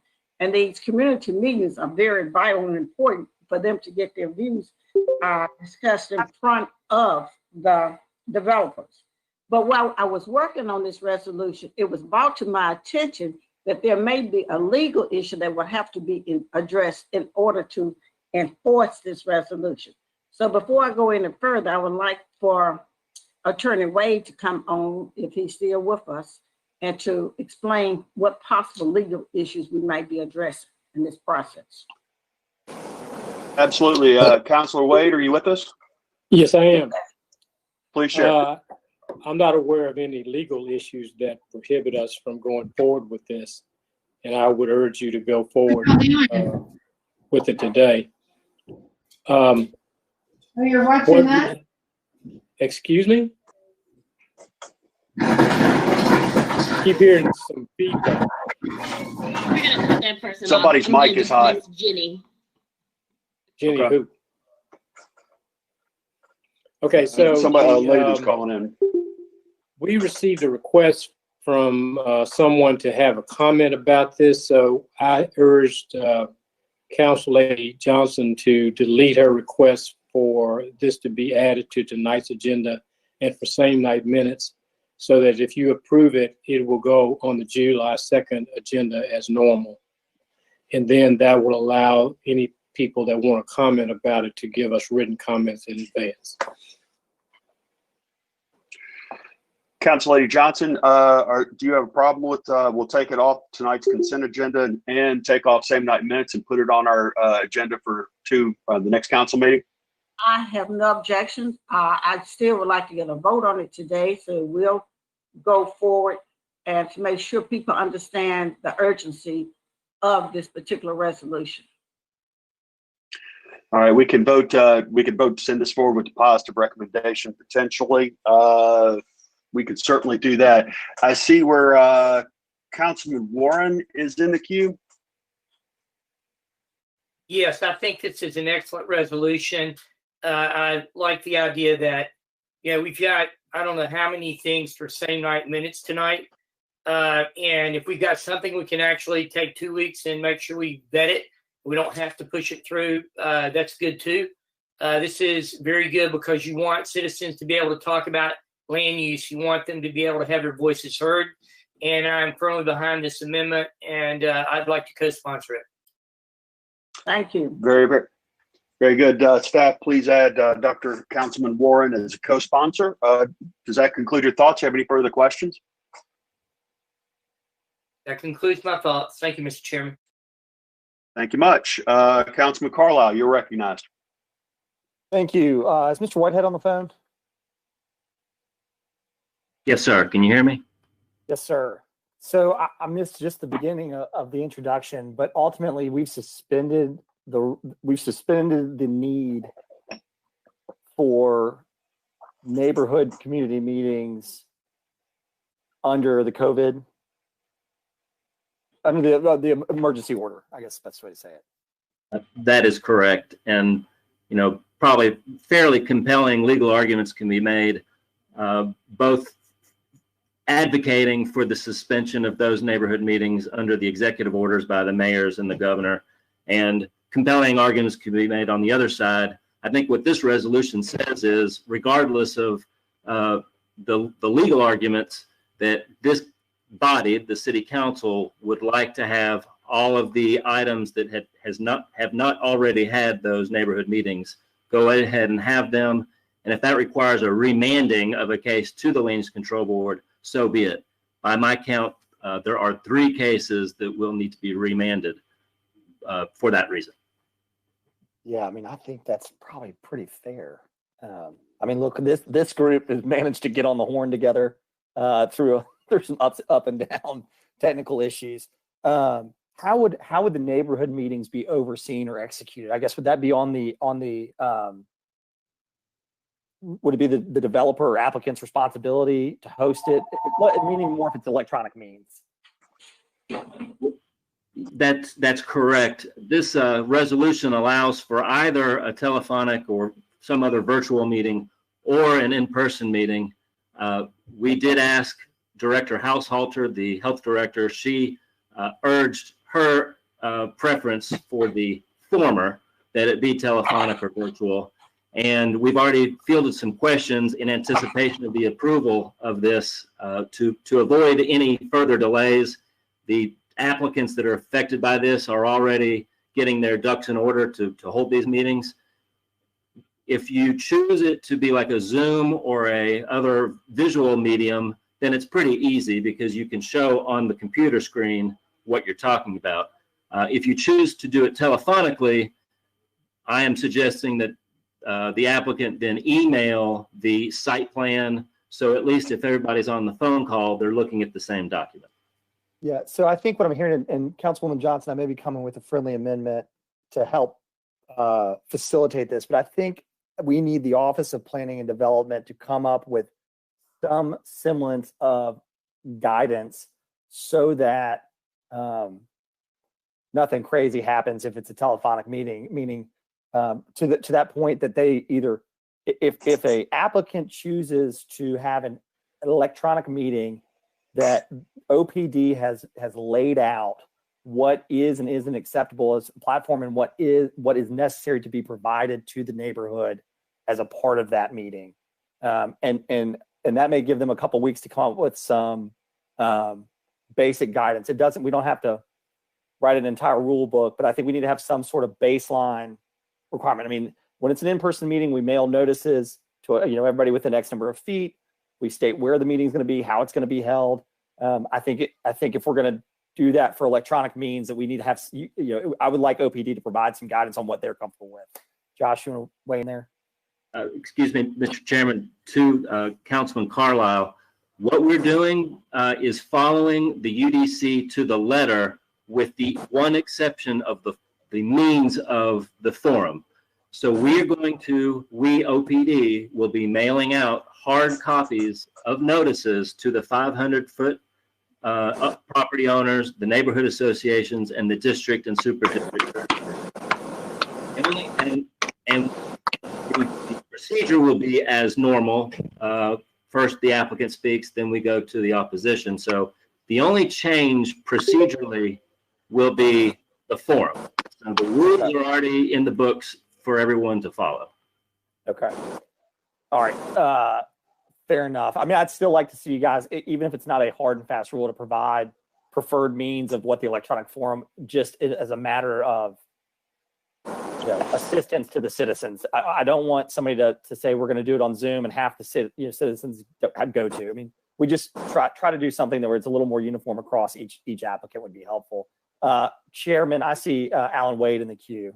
I want to speak to your request, Carl. Sorry, Chairman. You can recognize me when you're ready. Thank you. You're recognized. Councilman Carlisle, there are probably, by the time we get the requirements in 3 weeks or 2 weeks, the three parties will probably have already completed their Zoom meetings. So I just want you to be aware of that, because they've been advised, do not delay, get busy, get it done. So that's kind of where we are.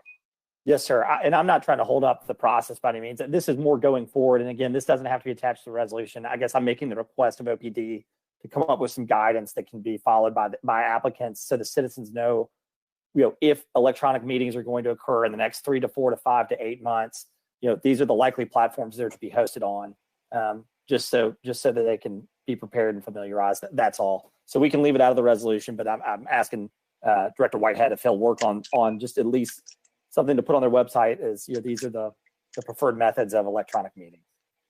With that, I yield back. Thank you very much. I see, hang on, Ms. Johnson. I see Council Lady Swearingen would like to speak. Council Lady, would you let Ms. Johnson, Council Lady Johnson go first, or would you like to speak? She can go first, but I just wanted to add some light on what Carlisle is concerned, but she can go first. Okay, Council Lady Johnson, you're recognized. Thank you, Chair Sweatterton. Thank you, Chair Corbett. I'm in agreement. I think that Chair Carlisle has an important thought there, that it does need to be added with the approval directions from the Office of Planning and Development. I would love to see that be added to the resolution. And I would support that move that we do add it. Okay, Josh, you got your work cut out in front of you. Do you have further thoughts? Yeah, and further thoughts is, I know that Attorney Ways and some of them may have their meetings in 2 to 3 weeks.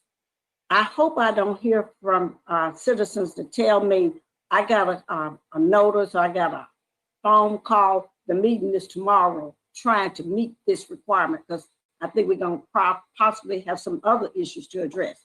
They need to be given a reasonable amount of time in order to actually attend the meetings, or actually be able to set up for the telecommunication, whatever it is. But I sure pray that these individuals don't just jump out there just trying to do something and thinks that will actually meet the requirement that I'm seeking. Thank you, Chair. I appreciate it. Thank you. Mr. Whitehead, do you want to fill in on that? Well, again, we are following everything in the UDC. So the UDC requires an applicant to give us notice 22 days before the Land Use Control Board hearing. And the meeting can be no later than 10 days before that Land Use Control Board hearing. Mr. Wade spoke to the urgency, at least for some people. That is because tomorrow at close of business, we have our next cycle of anniversary dates for the July Land Use Control Board. So we're going to have probably about as few as 3, definitely, but as many as 7 submitted to our office tomorrow in anticipation of this resolution, so we can get those items on the July docket. By the way, for the members of the body, I've been working with Ms. Keplinger on some prospective public hearing dates, and many of these matters will not reach your attention until August 25th and September 22nd. We're thinking about having a monthly land use only city council meeting. So if we do have a delay by a month, those 2 dates will not be affected. In other words, if they miss the deadline, they can still be on the docket as we had anticipated them being before you. That's good. Thank you. All right. Last in the queue, I have Council Lady Swearingen. Thank you very kindly,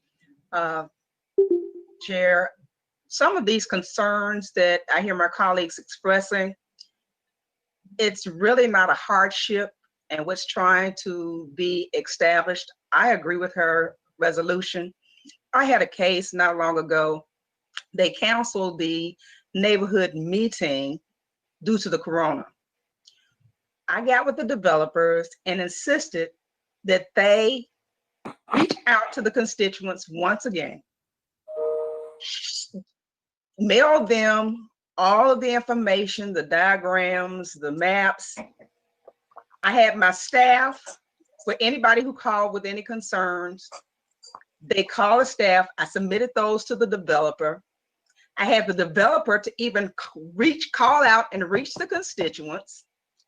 Then I had the developer to mail the constituents a notice that we were going to have a phone conference, a conference call, because I realized that some of them did not have computers. Had my research analyst, Sophia on the line. The developer went through with the meeting and it went very smoothly. And all the constituents, they ended up on one accord.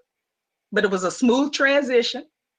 There weren't any hardships, but sometimes we foresee challenges that are really not challenges. We just have to be leaders and take the forefront and make things happen.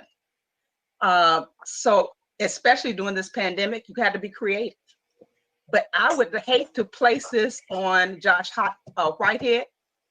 The developers, we all got together. He agreed with it, and it was as smooth as peanut butter. So it works and can work. So I don't think we need to put him through all of that. We just need to make things happen as leaders. That's why they elected us, and that's why we should continue to make the business go forward. Because right now, if we continue to delay things because of hardships, we're already behind on the business. We're not hearing cases that require any deliberation. So we're already behind. Let's just go forward and vote on this and just make it happen. I've already done it. I did it 3 weeks ago, and it was a wonderful experience, and it was a great transition. And the constituents liked it, and I liked it. We communicated, and it was no problem. It's not rocket science. Thank you very kindly, Chair. Thank you, Council Lady. Seeing no other members in the queue, I assume you're ready to vote. Let's go ahead and get a roll call vote, please. The item, of course, is the resolution requiring community meetings prior to hearings before the Land Use Control Board. And you are voting in the affirmative to send it with a positive recommendation. Call the roll. Councilman Warren. Aye. Councilwoman Swearingen. Aye. Councilwoman Johnson. Aye. Councilman Jones. Aye. Councilman Ford. Aye. Councilwoman Robinson. Aye. Councilman Morgan. Yes. Councilman Carlisle. Aye. Councilman Canale. Yes. Councilwoman Easter Thomas. Yes. Chair Colvette. Aye. That motion passes. There being no further business in front of the planning. I'm sorry, Councilman I'm Smiley. sorry. Couldn't see you there. Oh, Councilman Smiley, did you vote? Yes, aye. Okay. Council Lady Logan. Aye. All right, moved by Johnson, seconded by Easter Thomas. That motion passes. There being no further business in front of this committee, we stand adjourned. Thank you.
This conference is no longer being This conference will now be recorded.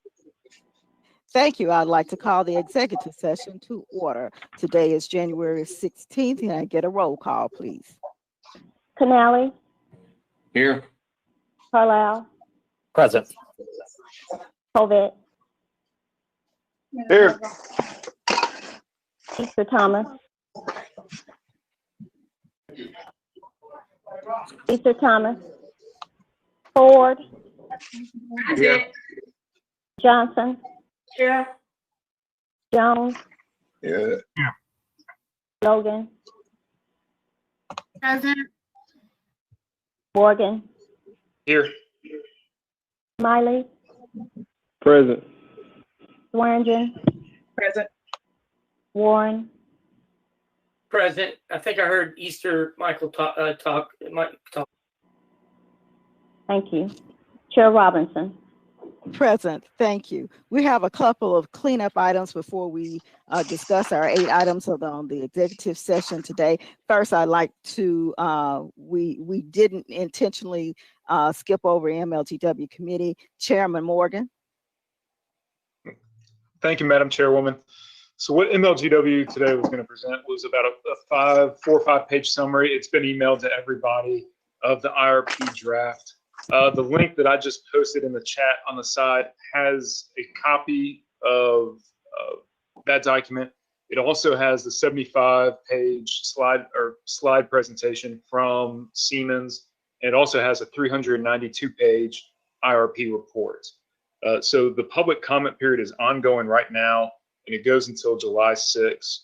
After our meeting on July 7th, I think that will be the time for us to get together as a council and have special meetings with MLGW and dive into the substance of the IRP and the consequences and the next steps during that time. If you want to participate in the public process or ask questions, certainly encouraged to do so. And I hope that council members will be able to take the next 3 weeks to go through the information. If you have any questions, you can always reach out to MLGW or myself in the meantime, as well as MLGW is putting together kind of a utility 101 type course and presentation for us to go through, and they will be hopefully sending that to us in the next few days. So we've got a bit of homework between now and our next meeting, but I think it will make for much more productive conversations if we can all do a little bit of reading ahead of time, so we can actually get into the substance of what is a complicated issue, and it really is. But we've got a lot of information, and hopefully everybody gets a chance to look at it. Thank you. Okay, thank you. Dr. Warren? Yes, ma'am. I just wanted to make sure that I got that pulled from the table and placed on our agenda for the meeting. That's all. What is that? So the listening audience will know. The facial covering ordinance. Okay, that's item number 2. And council members, items number 3, 4, 5, 6, 7, and 8 will be moved. 7 will be moved downstairs without a recommendation, and we will hear the presentations at our 3:30 meeting. I'm sorry for saying it downstairs because we're all at home.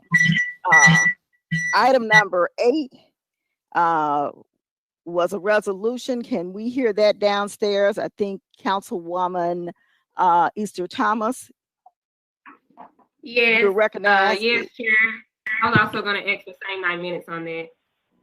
So Okay. that'll work perfectly. Okay, thank you. So we'll hear all those items downstairs. We now have a presentation by First Aid Memphis. Sure. Who will be making the presentation? Someone's trying to speak. Who is it? Chairwoman, this is Councilman Smiley. Yes. I may have missed it, but I was trying to figure out, can we get same 9 minutes on the Southbrook Mall? I'm not sure if we included it earlier or if you just mentioned it. Chairwoman, this might be a good time to go on and get a motion on the add-on and the consent agenda. Okay. They have been emailed to all the members.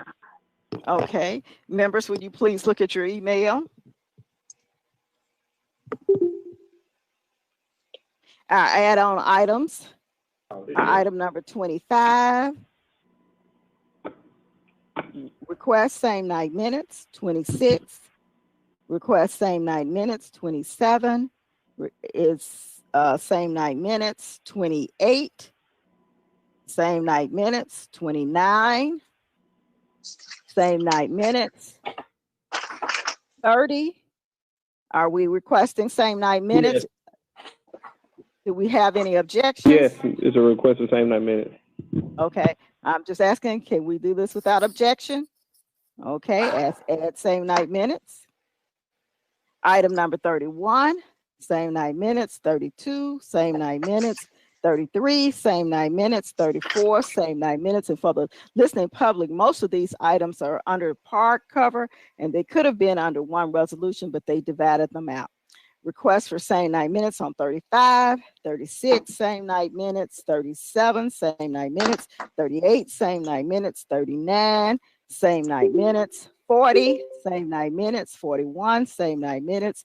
42, same night minutes. 43, same night minutes. 44, same night minutes. 45, same night minutes. 46, same night minutes. 47, same night minutes. 48, same night minutes. And 49. It's an add-on that one does not request same night minutes. It's just an add-on. And item 50 is a request for same night minutes. Are there any corrections? Yes, Madam Chair, may I be recognized? Yes. I believe I think item 50, we're going to just vote on, we're going to move it downstairs, but not with same 9 minutes. I thought that's what Councilor Wade was saying in planning and Okay. zoning. Thank you for the correction. Item 50 will be added on tonight without same night minutes. Council members, And Chairwoman, another add-on, I don't have them in front of me, but would 51 be Councilman Warren's mask ordinance to be added back onto the agenda? Okay. I didn't. That's He just absolutely made that motion. okay. So 52 would be the resolution. So number 3 on our executive session will be 52. Number 4 would be 53. Number 5 would be 54. Number 6, 57. Number 7, 58. And number 8, 59. Is that correct, staff? And number 8 will have same night minutes as well as the other items. Is that correct?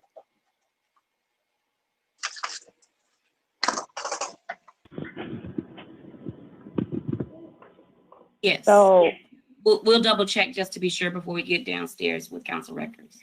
okay, thank you. Chair lady. Yes. I asked for one clarification. I believe it's item 50, which was the planning and zoning question that Council Lady Johnson brought up. Yes. I know that is not a same night minutes, but did I also hear that we are not hearing that case tonight? We're going to hear it at the next council meeting. Did I? Yes. In other words, we're not hearing. That's correct. So we're taking 50 off. Okay. Cool. Just making sure. Sorry to be the fly on the ointment. Okay, you're so correct. now we have 58 items rather than 59. Okay, staff, get that together for this evening. Thank you. Back to our executive session. We have a presentation on today, and I don't know who will be making that presentation, who will be making the presentation today, and it's with First 8 Memphis, and we hope you keep it within 10 minutes, please. And who from First 8 will need to display their screen? Who will be progressing? Candace Thomas, I'm displaying my screen. Okay. Thank you, Candace. Thank you. Let's see here. Give me Okay, one Ms. Thomas, you have presenter privileges. Thank you.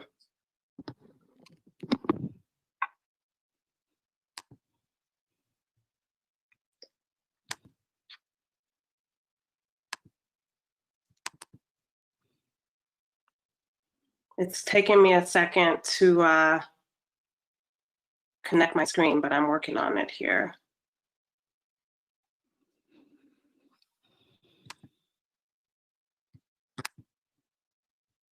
Let's see. We appreciate you all waiting. We've had a very robust discussion this morning. For the new council members, while you're pulling up your presentation, is Kathy Buckman Gibson on the phone where she can share with the new council members who First Aid Memphis is? Yes, ma'am. Thank you for the opportunity. I am a board chair of First Aid Memphis, and pleased to have Dr. Candace Thomas with us today as our new executive director to make a presentation to the council on where we are in our first year of serving as a fiscal agent for pre-K in our Shelby County and City of Memphis. First Aid Memphis is a public-private partnership that is focused on how we make sure as a community we're providing the supports needed for families and children from prenatal to age, with the overriding goal of ensuring that our children kindergarten ready to learn and reach third grade reading at grade level. And so those are our goals that work in partnership with a number of other partners, including SCS and many others who are coalesced around achieving that goal for our children. So that's a brief overview of First Aid. And again, we appreciate the partnership that we've had with City of Memphis in helping support our families in our community. So thank you, Council Chairwoman. Thank you. I'm so sorry. Juanes, I wonder if you can help me. I'm having a hard time being able to share my screen. Okay, so Ms. Thomas, if you go to the bottom of your screen, there is like a little microphone, a camera with a line through it, and then there will be a screen with a play button and a line through it. Click that, and that'll give you privileges to show your screen. When I click it, it doesn't move. I see the screen with the line. There's a pop-up. There's a pop-up. You have to click yes and confirm that you want to share your screen. Okay. So when you click it, look to see at the bottom, you should have a pop-up that says, would you like to share? Okay. But if not, if you could just have an email to me, get it put up. Okay. I will email it to you. Thank you right now. Mm-hmm. And this is Brooke. Brooke.Hyman. Well, I don't want to say it anyway. Email it to me. Okay.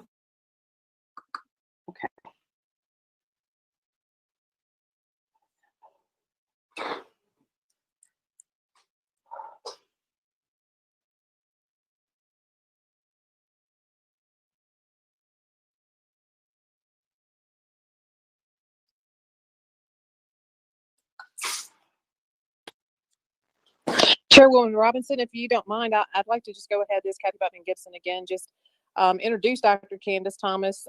We recruited her from Chicago earlier this year, and she in fact moved during the middle of COVID-19 and had the courage to do so and to begin this new role in the midst of all of this, and to obviously also figure out how First Aid can best support families and teachers during this crisis and this pandemic.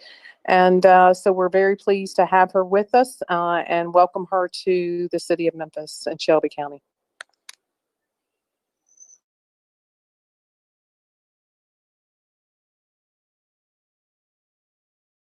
Thank you. Candace? They are in the process of sending me the presentation right now. We could have just maybe 1 minute or so. I'll get it up once I receive it. Okay. Candace, can you start your presentation without us seeing the visuals? Yes, I can. Brooke, can you give me your email one more time, please? I'm going to put it in the chat so you can just cut and paste. Okay, I'm ready.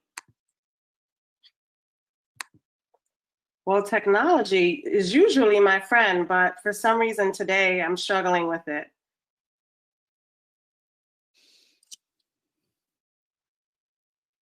I'm in the We chat box waiting. understand. Look, we understand. We've had trouble all day. Oh my goodness.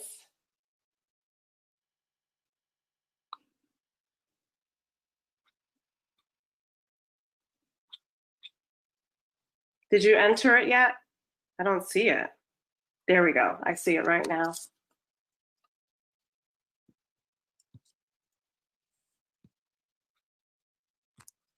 Oh boy, fun times.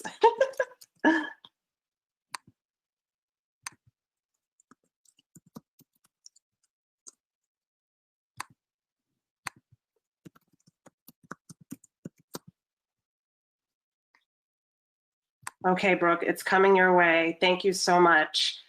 No problem. Well, thank you, everyone. Thanks for your patience. I usually don't have so many technical difficulties. Thank you so much, Kathy, for your warm welcome. I'm really excited to be here in Memphis. It's been 9 weeks now, and it's going really well. Everyone tells me that I've brought the good weather. There hasn't been a lot of humidity, as you all expect for this time of year, so I'm glad that I brought good weather for you. Chairwoman Robinson, Brooke, Juanes, Keplinger, just thank you all so much for allowing us to present today. As many of you know, First Aid's work really builds off of more than 20 years of pre-K in Memphis and in Shelby County. As a part of our work, as you know, we are required to present to you quarterly, present both to you and the Shelby County Commission quarterly to really give you an update on how things are going in pre-K in the county. So Kathy already gave you an overview of First Aid Memphis. I wanted to also highlight that there are other board members on the line. Jim Boyd is also on the line, Alex Smith, Amber Hewitt Garcia, Yvonne Madlock, Mary McDaniel, and they've all just been so helpful in helping me get settled here in Memphis and really supporting the work of First Aid. I also asked them to be on the line just in case you had questions about First Aid Memphis that I needed help answering because I'm just about 10 weeks in on the job. Are we ready for the slide deck?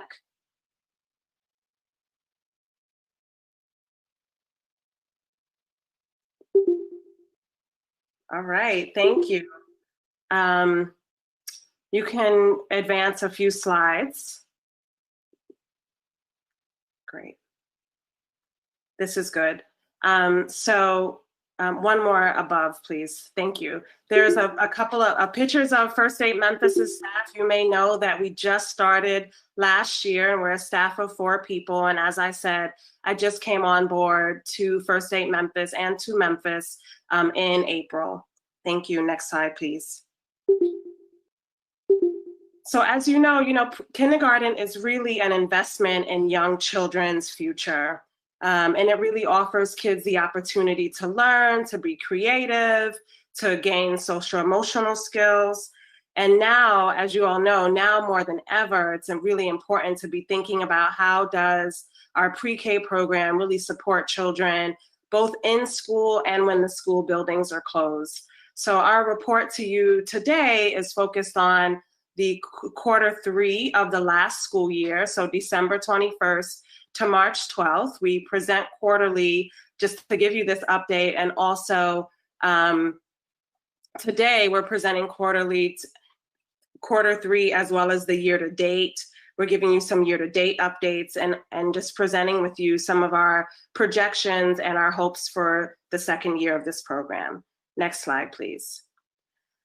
So as you know, we have defined pre-K success in 3 ways: enrollment and attendance, pre-K growth, which in this year it's really about young children's reading growth over the pre-K year, and kindergarten readiness.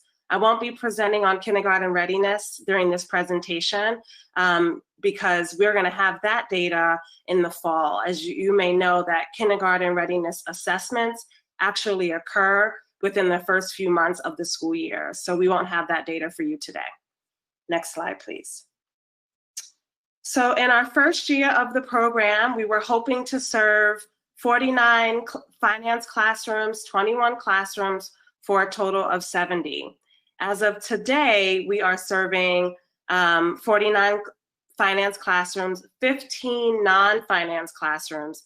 And I just want to point out here that, as some of you may know, First Aid Memphis is still working with the Achievement School District to get our contract signed with them. And so if we had our contract, when we get that contract signed, we will be closer to 18 classrooms in operation, which will get us to about 320 students that we're going to serve in this school year. Next slide, please.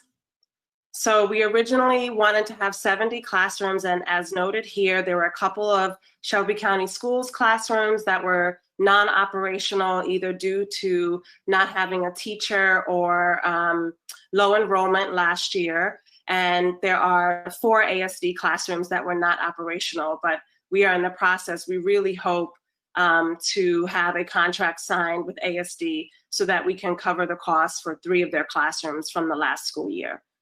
Next slide, please. So I'm going to quickly walk you through our Q3 data and update. So we have some really good news for enrollment. We've enrolled in our 64 classroom, 1,338 eligible 4-year-olds. And that's really great. And it's good news because we did see an increase in pre-K enrollment from the first quarter of the academic year. Next slide. So attendance is pretty good news, not as great as enrollment, but it's pretty good news. We had overall from Q1 to Q3, we did see a pre-K attendance rate for 91%, which is pretty good. There was a really tiny increase in attendance in Q3 compared to Q1. And actually, I'm sorry, Q3 compared to Q2, and actually we saw a decrease compared to Q1. So it's pretty good news, but not as great news as I just said around enrollment. Next slide, please.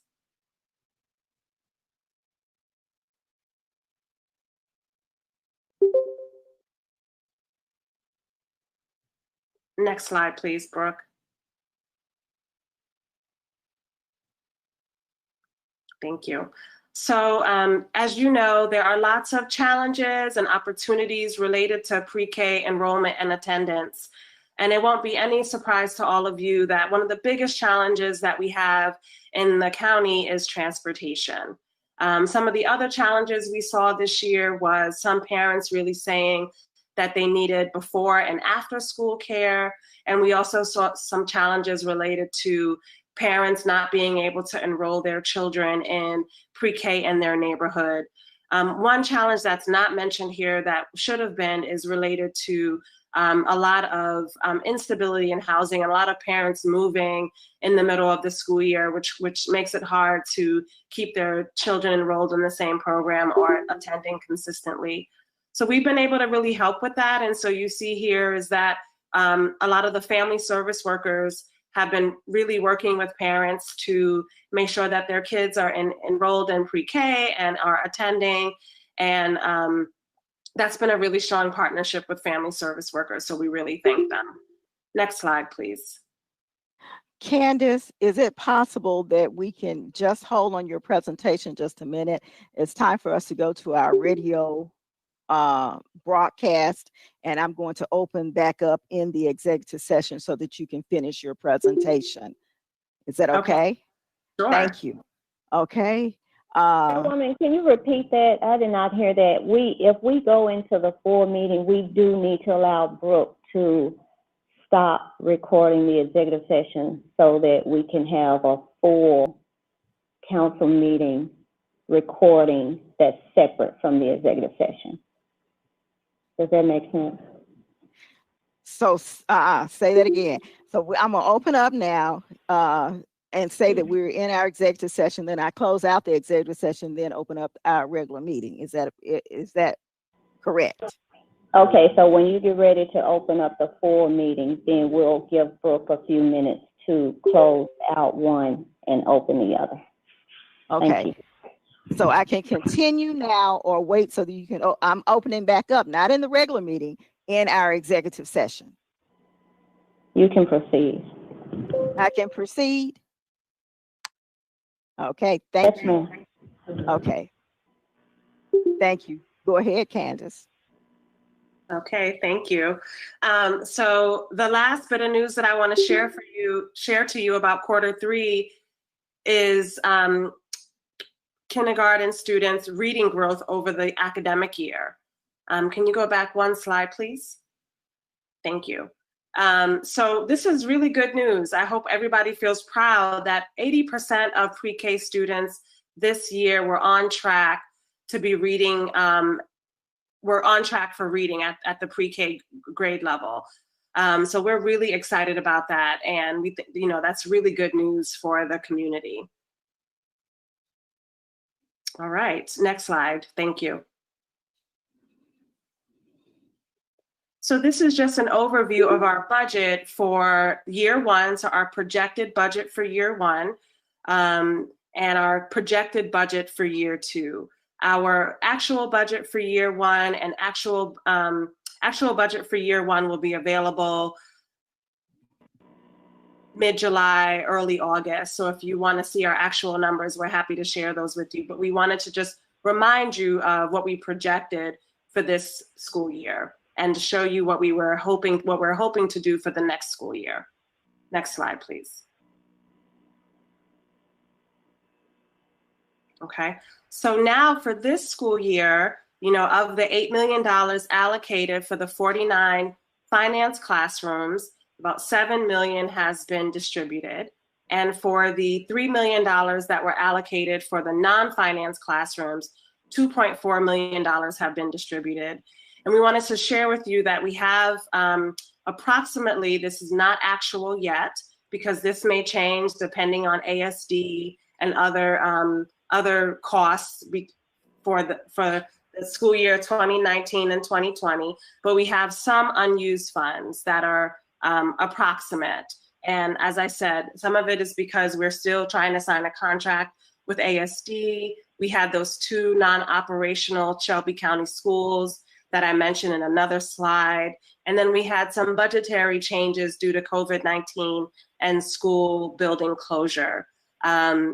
So, once we have a sense of what's happening with ASD, we'll have some final numbers on these unused funds, and happy to share those with you when that's available. Next slide, please. So now we're ready for year two. We've done pretty well in year one. I would say, based on what we see here, we've been successful, even despite some of the COVID-19 school building closures.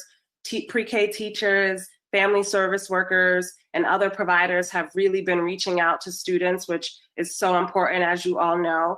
So for this school year coming up, we're really hoping to grow the pre-K program to approximately 75 classrooms. That depends on budget and a couple of other things. And we're just so honored by your support for this program and what you've done so far to really make this program successful. Next slide, please. Okay, I need to close out, please. All right, well then this is it. This is what we see next year. We see continuing the classrooms that we have this year and adding these classrooms that are listed here on the slide. We can close out here. Thank you so much for your time, for your commitment to pre-K. We really look forward to partnering with you to make sure that every eligible child in the county has a pre-K seat. Thank you. Right. Council members, if you have any questions for this presenter, we can have her come back, or you can send the questions to Juanez and we'll get them answered for you so that we can move on to our executive, out of our executive session into our main meeting. Thank you, Candace, for your presentation, and welcome to Memphis. And I'd like to thank Kathy Buckman-Gibson for being with her, and all the other board members that are online. We appreciate your work in the community, and we appreciate you keeping up with our young people and our universal needs-based pre-K. Council members, there are no other items on this executive session. This session is closed, and we will go immediately in just a couple of minutes. This conference is no longer being regular session.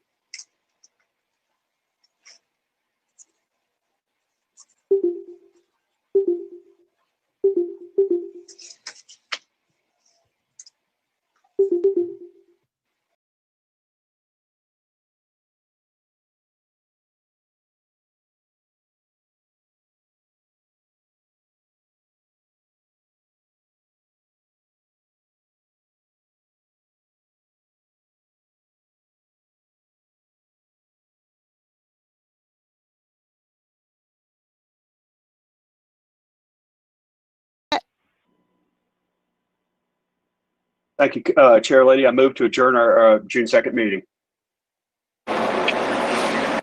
Second. Warren, second.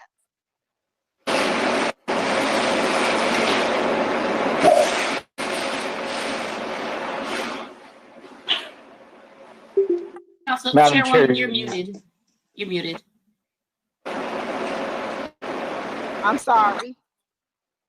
Okay. It has been moved by Vice Chairman Covett and seconded by Councilman Warren. Do we have any unfinished business on the June 2nd, 2020 agenda? I don't see anyone in the queue. Hearing none, the June 2nd, 2020 council meeting is hereby adjourned without objection. Sergeant at Arms, will you please call the roll for our June 16th council meeting to order? Oh yes, this honorable council of the city of Memphis is hereby called to order for the transaction of business pursuant to adjournment. Thank you. I'd like to recognize our chaplain for today is Reverend David Bowen, Assistant Minister of the Second Presbyterian Church, who was invited by Councilman Morgan. He will provide the prayer. Reverend Bowen, please lead us in prayer. Thank you very much. Let's all pray together. Great God Almighty, we bow before you at the beginning of this meeting, or a continuation really of many meetings, because we need your help. You intended for peace and flourishing to characterize your creation. But we human beings created in your image have turned from you to our own ways and introduced strife, and division, and oppression. We thank you for your gracious gift of government to restrain our wickedness and to seek justice. Help these men and women met today to act as your servants in this world. Give them wisdom to see the best way forward, courage to take that way, no matter how hard it may be, and great kindness and patience toward one another when they disagree. Encourage the members of this body in their personal lives so that they can be undistracted in seeking what is best for our community. Please restore our city to good health. Please keep our city in just peace. In Jesus' name I pray. Amen. Thank you for that prayer. Councilman Morgan. Thank you, Madam Chairwoman. Reverend Bowen, he is not from Memphis. He's from Knoxville, but married a Memphis girl. And he started a church in North Carolina, where I went to college. And he was it was Church of the Good Shepherd. And as I think that was apt because he was a good shepherd to many of us in college when we needed it most, and was always opening his home and being very gracious. And he is an intellectual heavyweight, and he's got the heart and spirit to match. And we are so lucky to have him here in Memphis now, as he's moved back and starting to set down, hopefully, what will be more permanent roots here. Memphis is lucky to have him. We're better for it. And thank you for giving voice to prayer for us in this moment. Okay, thank you. Reverend Bowen, we really appreciate you being here. And I know that you were beneficial to Worth, especially in college. Councilman Canale, will you please recite the Pledge of Allegiance? I will, Madam Chair. I pledge allegiance to the flag of the United States of America, to the republic for which it stands, one nation, under God, indivisible, liberty and justice for all. Thank you. Madam Comptroller, will you please call the roll? Council members Canale. Here. Carlisle. President. Vice Chairman Colbert. Here. Easter Thomas. Present. Ford. Here. Johnson. Present. Jones. Here. Logan. Present. Morgan. Here. Smiley. Happy to be here. Swearingen. Present. Warren, Present. Chairwoman Robinson. Present. Chairwoman Robinson, you have a quorum. Thank you, Madam Comptroller. Who has read the minutes from our previous meeting? I have, Madam Chairman. Thank you. Colleagues, apologize. Colleagues, I've reviewed our meeting minutes from June 2nd, 2020, find them to be in order and move their adoption. Canale, seconds. Okay, thank you. Madam Comptroller, please conduct a roll call vote for the minutes of June 2nd, 2020. Council members Canale, Yes. Carlisle, Aye. Vice Chairman Colbert, Yes. Easter Thomas, Yes. Ford, Yes. Johnson, Yes. Jones, Aye. Logan, Aye. Morgan, Yes. Smiley, Swearingen, Aye. Warren, Aye. Chairwoman Robinson. Aye. That motion passes. Thank you. Welcome to the June 16th, 2020 regular meeting of the Memphis City Council, which is being conducted electronically pursuant to notice due to the COVID-19 emergency. Without objection, the notice of this meeting will be included in the minutes of this meeting. A notice of meetings was placed on the City Council website regarding how the public may electronically access the meeting and or recording of the meeting, and how to provide written comments concerning any agenda item or any other matter prior to this meeting. Public comments were to be submitted to the Memphis City Council within 24 hours prior to today's meeting. Vice Chairman Colbert will read those comments at the appropriate time. He will only read those comments that included the requisite information, which was the person's name and address. Incomplete comments or those received late will be sent to council records and placed in the file. We have one item that is being held, and I think it's more than one now. Item 21 is held for 3 weeks. And let me look at it. Item number 2 is being held for 3 weeks as well. And that's July 7th.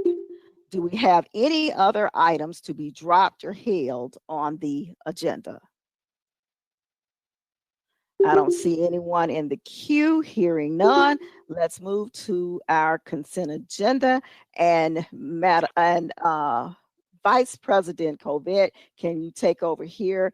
Are you there? Yes, ma'am. Okay, thank Want me you. to carry it from here? Yes, thank you. All right. Madam Comptroller, please call our consent agenda, please. Our consent agenda begins with item number 3, a resolution accepting Stockley PD 17-11 and authorizing release of bond. Item number 4 is a resolution accepting funds for sewer credits from X Capital LLC to apply towards sewer development fees for Grays Creek Business Park Plan Development, Second Amendment, Phase 6, part of the Area D Sewer Plan. Item number 5 is a resolution approving the engineering plans for Glycol Management Program DICE facility. The contract number is CR 5329. We'll go over to our add-on for continuation of the consent agenda items. We'll start with item number 25, a resolution to appropriate $550,000 for CIP project number IS01081 as part of the fiscal year 2021 capital improvement budget to reallocate and upgrade the City of Memphis Data Center from City Hall to Central Library. This resolution is sponsored by Information Services. There's a request for same night minutes. Item number 26 is a resolution to allocate and appropriate funds in the amount of $1,083,000 for FY21 CIP project number GS21101, roof replacement at Geisman Community Center, Cherokee North, and Levi Libraries, Districts 4, 5, 6, 7, and Super Districts 8 and 9. This is sponsored by General Services Division. There's a request for same night minutes. Item number 27 is a resolution to allocate and appropriate $942,022 in FY21 GO bonds for project number GS21102 for an exhaust system at the police indoor firing range, to repipe underground concourse feeders at the Liberty Bowl, and to replace generators at fire stations 53 and 55, Districts 3, 4, 7, and Super District 8. This resolution is sponsored by General Services Division. There's a request for same night minutes. Item number 28 is a resolution to allocate and appropriate $60,000 in FY21 GO bonds for CIP project number GS21103 to replace plumbing at Pink Palace Museum. This resolution is sponsored by the General Services Division. There is a request for same night minutes. Item number 29 is a resolution transferring allocations for CIP project number GS21104, FY21 major modification, HVAC and or boiler replacements or upgrades for $1,418,184 for Hickory Hill, Pink Palace Museum, the Zoo West Administration Building, Cordova Randolph Libraries, and Fire Station 56, Districts 1, 2, 3, 5, and Super Districts 8 and 9. This resolution is sponsored by General Services Division. There's a request for same night minutes. Item number 31 is a resolution appropriating $6 million funded by GO Bonds General, chargeable to the FY 2021 capital improvement budget for South City Project. This resolution is sponsored by Housing and Community Development. There is a request for same night minutes. Item number 32 is a resolution allocating and appropriating funds in the amount of $250,000 from FY21 CIP project number PK09002, Zoo Major Maintenance. This resolution is sponsored by Parks and Neighborhood Division. There's a request for same night minutes. Item number 33 is a resolution allocating and appropriating $600,000 from CIP FY21 project number PK03004, Tennis Major Maintenance, Contract Construction and Architecture Engineering. This resolution is sponsored by Parks and Neighborhoods Division. There is a request for same night minutes. Item number 34 is a resolution transferring, allocating, and appropriating $406,617 from FY 2019 CIP number PK01031, Council District Community Center Improvements, project number PK07124, McFarland Park Improvement. This resolution is sponsored by Parks and Neighborhood Division. There's a request for same night minutes. Item number 35 is a resolution allocating and appropriating T-DOT grant funds in the amount of $5,931,800 from FY20 CIP project number GA01004, Cobblestone Landing, contract construction, and allocate funds in the amount of $1,090,418 from FY20 project number GA01004, contract construction, GeoBonds General, total funding of $7,022,218, a combination of TDOT grant funds and GeoBonds General. This resolution is sponsored by Parks and Neighborhood Division. There is a request for same night minutes. Item number 36 is a resolution allocating, appropriating, and transferring funds in the amount of $150,000 from FY 2021 CIP project number PK21100, Park Cover Line Furniture, Fixtures, and Equipment, Council Districts 1, 2, 3, 4, 5, 6, 7, and Super Districts 8 and 9. This resolution is sponsored by Parks and Neighborhood Division. There is a request for same night minutes. Item number 37 is a resolution appropriating funds in the amount of $1,400,000 in GeoBonds for FY21 CIP project number PK21200, Council Districts 1, 2, 3, 4, 5, 6, 7, and Super Districts 8 and 9. This resolution is sponsored by Parks and Neighborhood Division. There is a request for same night minutes. Item number 38 is a resolution allocating, appropriating, and transferring funds in the amount of $200,000 from CIP project number PK21100, Park Cover Line A&E to FY 2021 CIP, Council Districts 1, 2, 3, 4, 5, 6, 7, and Super Districts 8 and 9. This resolution is sponsored by Parks and Neighborhood Division. There is a request for same night minutes.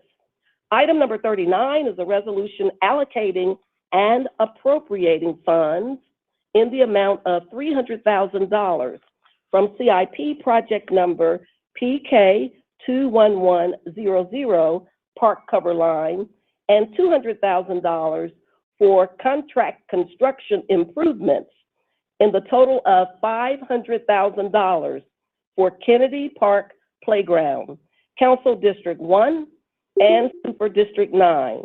This resolution is sponsored by Parks and Neighborhood Division. There is a request for same night minutes. Item number 40 is a resolution allocating, appropriating, and transferring funds in the amount of $600,000 from FY 2021 CIP project number PK21100, Park Cover Line Playground Resurfacing, Council Districts 3, 4, 5, 6, 7, and Super Districts 8 and 9. This resolution is sponsored by Parks and Neighborhoods Committee. There is a request for same night minutes. Item number 41 is a resolution allocating, appropriating, and transferring funds in the amount of $900,000 from FY 2021 CIP project number PK21100, Park Cover Line Contract Construction Funds to FY 2021 CIP project number PKTBD, Miscellaneous Park Improvements, Council Districts 1, 2, 3, 4, 5, 6, 7, and Super Districts 8 and 9. This resolution is sponsored by Parks and Neighborhood Division. There is a request for same night minutes. Item number 42 is a resolution allocating, appropriating, and transferring funds in the amount of $350,000 from FY 2021 CIP project number PK21100, Park Cover Line Contract Construction to FY 2021 CIP project number PKTBD, Miscellaneous Park Paving Contract Construction, Council Districts 2 and 5, and Super District 9. This resolution is sponsored by Parks and Neighborhood Division. There is a request for same night minutes. Item number 43 is a resolution for the Memphis Fire Department requesting the transfer of allocations from the FY20 fire station repair cover line, FS20100 to FS18102, Avery renovations phase 2, and to appropriate funds in the amount of $40,785. This resolution is sponsored by Fire Services, and there is a request for same night minutes. Item number 44 is a resolution appropriating additional funds in the amount of $750,000 for MPD Training Academy gym renovation, CIP project number PD 02013, funded by GO Bonds General FY 2021. This resolution is sponsored by Police Services, and there's a request for same night minutes. Item number 45 is a resolution approving the reallocation of solid waste funds in the amount of $1 million for Hervey's Home Improvement LLC, contract number 32988. It is to provide unmanageable volume and emergency response due to service delay failure. This resolution is sponsored by the Solid Waste Division. There is a request for same night minutes.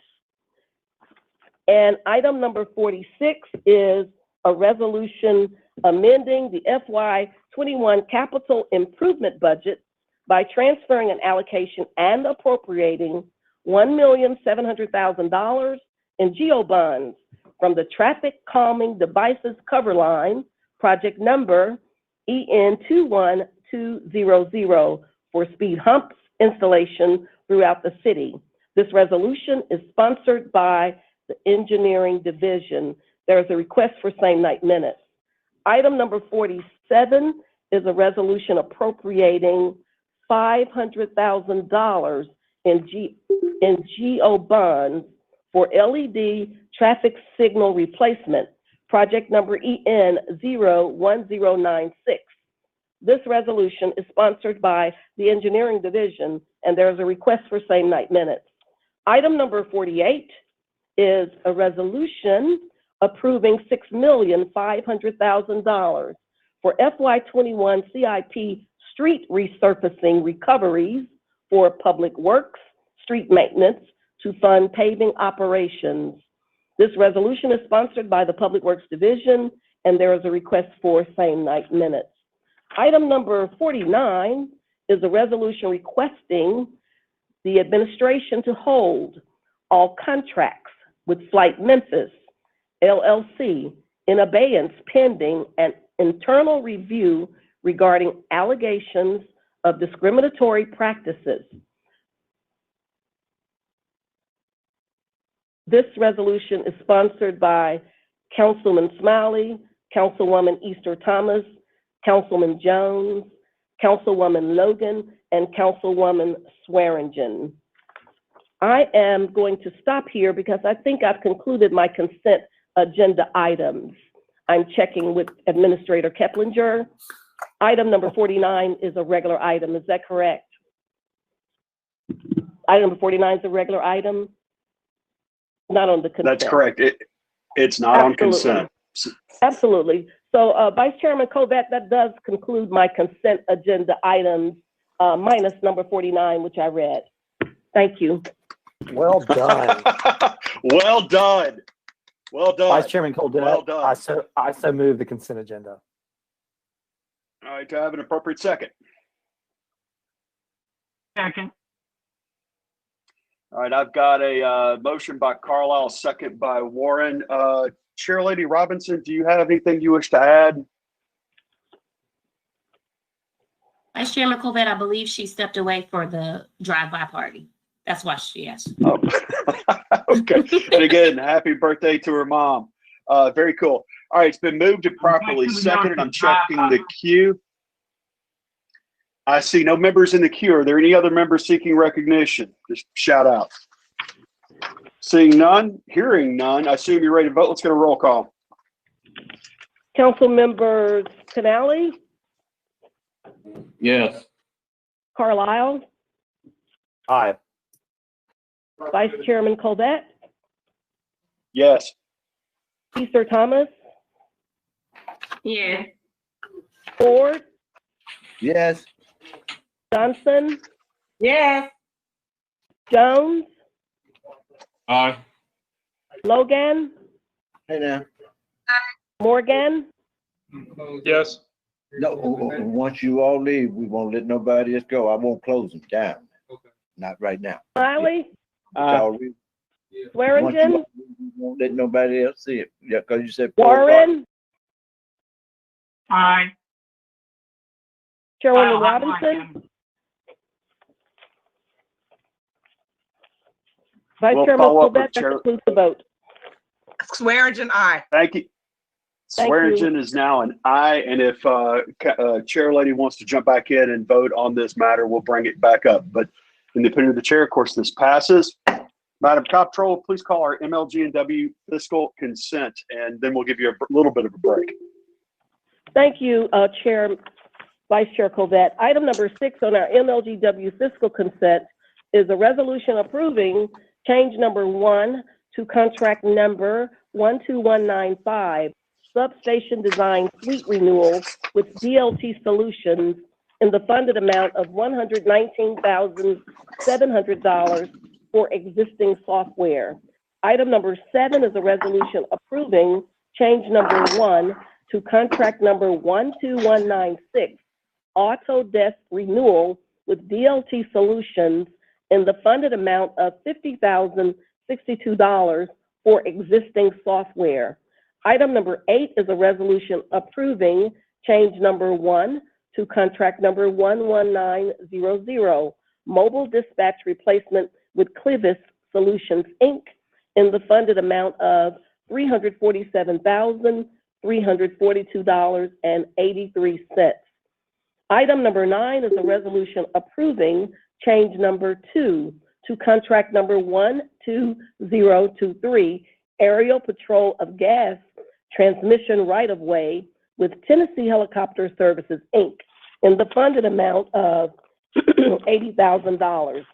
Item number 10 is a resolution approving change number 5 to contract number 11788, gas leak survey with Heath Consultants, Inc. in the funded amount of $571,971.50. Item number 11 is a resolution awarding a purchase order to Thermo Electron North America, LLC, for the purchase of an atomic absorption duo system in the amount of $50,817.08. Item number 12 is a resolution awarding a purchase order to Thermo Electron North America, LLC, for a gas chromatograph mass spectrometer system in the amount of $91,030.37. Item number 13 is a resolution awarding a purchase order to Agilent Technologies, Inc.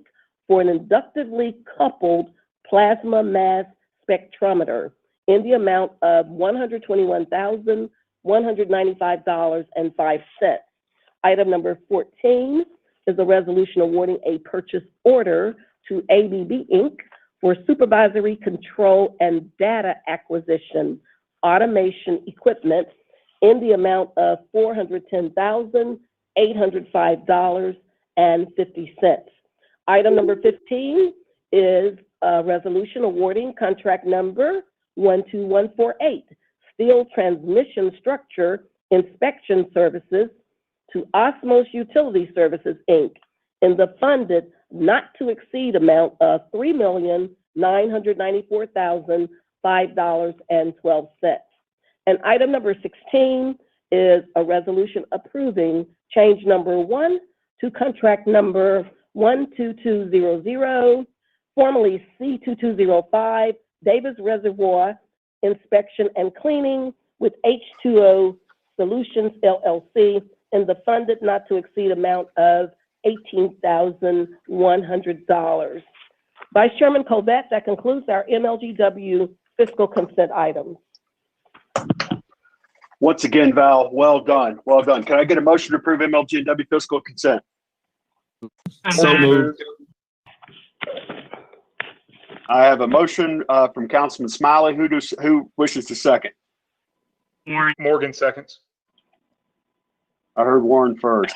All right, it's been properly moved by Councilman Smiley, seconded by Councilman Warren. I see no members in the queue. I'll pause for 1 second unless somebody wants to give me a shout out. Hearing none, seeing no other members in the queue, I assume you're ready to vote. Let's do a roll call vote on the MLG&W fiscal consent, please. Council members Canali, Yes. Carlisle,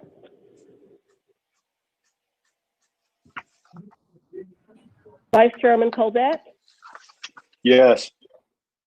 Easter Thomas, Yes. Ford, Yes. Johnson, Yes. Jones, Aye. Logan, Aye.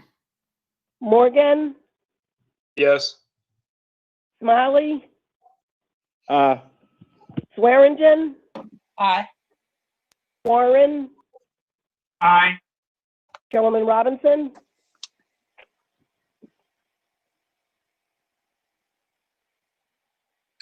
Any other members wishing to vote? Thank you. Hearing no other members wishing to be recognized for a vote, that item passes. Madam Comptroller, let's go with an easy one, or a shorter one, let's say. How about item 17? Item number 17 on our regular agenda is a resolution to increase transparency of complaint process and encourage supplemental reporting for the Memphis Police Department and Memphis Fire Department. This resolution is sponsored by Councilman Smiley. Thank you. Councilman Smiley, you're recognized. Yes, I just wanted to add that there was a request for same 9 minutes, but the committee met recommended approval, and I so moved. Second. I see Canali as a second. It's been moved by Councilman Smiley. Yes, there is a request for same night minutes. Seeing no members in the queue, I'll pause for a second if you want to jump in. Hearing none, I assume you're ready to vote. This is Councilman Carlisle. Sorry. Yeah, I apologize. My sweet young child ripped the internet cord out of my house. Would someone mind telling me where we're at? We are on item 17. Sorry, I apologize, everyone. It's believable. It's not the dog ate your homework. All right, hearing no further and seeing nobody else in the queue, council members, I assume you're ready to vote on item 17, same night minutes. Please, roll call. Council members Canali, Yes. Carlisle, Aye. Vice Chairman Colvett, Yes. Easter Thomas, Yes. Ford, Yes. Yes. Johnson, Yes. Jones, Aye. Logan, Aye. Morgan, Yes. Smiley, Aye. Swearingen, Aye. Warren, Aye. Chairwoman Robinson.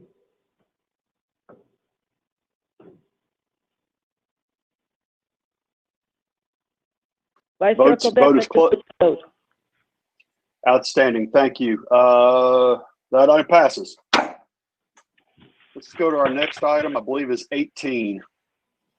Item number 18 is a resolution of the Memphis City Council requesting that Memphis City Council and Shelby County Sheriff adopt 8 can't wait use of force reduction policies. This resolution is sponsored by Councilman Canali, Carlisle, Colvett, Councilwoman Easter Thomas, Councilman Ford, Councilwoman Johnson, Councilman Jones, Councilwoman Logan, Councilman Smiley, Councilwoman Swearingen, Councilman Warren, and Chairwoman Robinson. There's a request for same night minutes. Thank you very much. It's escaping me. Who originally brought this resolution forward? That would be Councilwoman Easter Thomas, Councilman Jones, and Councilman Smiley, but everybody signed on as co-sponsors. That was listed. But Council Lady Easter Thomas, would you like to move this forward? Yes, I would. I want to thank Chairwoman for letting us hold a special executive session last Tuesday so that we could get these resolutions across. And then also want to thank the rest of the council for showing solidarity in the caring for a step towards accountability and reform in policing so that we can ensure we have a safe city. So I would like to motion that this moves forward. Second. Outstanding. I have a motion, but I wasn't catching who's seconding. Jones seconded. That was I hear Jones. All right, it's been properly moved by Council Lady Easter Thomas, seconded by Jones. I believe Councilman Jones is in the queue. Thank you, Mr. Chairman. Colleagues, and these are some trying times for us. These are challenging times, and we may not necessarily be looking at it this way, but I feel that we are on the precipice ourselves of making history here in Memphis. We have been inundated with a number of emails lately, and this is the part of democracy that I just really love, is people reaching out and letting us know what their thoughts are. Don't know if all of you have, we've gotten a ton of emails. This one actually missed me. Someone reached out to me and said, did you receive this one? But I think that it has signatories basically going 1, 2, 3, 4 pages. And I just want to quickly read this into the record. This is an open letter. Memphis nonprofits demand action. Somebody needs to mute themselves. We've come together as Black leaders in the nonprofit space to amplify the cries and demands heard in our streets and around the country. Joined by our non-Black colleagues in leadership, we demand more of our city's leadership. We see the direct impact of systemic racism and oppression daily. Community members our organizations partner with and serve are the direct targets of police brutality, over-policing, poverty wages, subpar education, and systemic racism. As the protests in Memphis have taken place, we stand in solidarity with the organizers and activists leading the charge. For far too long, nonprofits have been the stopgap solution to systemic issues. Our city is set up for many of our residents to be oppressed. National comparisons tell the tale of high poverty rates, high health inequities, broad racial wealth gaps, and the dearth of opportunities for young adults, to name a few. We call for a new day and new way of doing business in our city.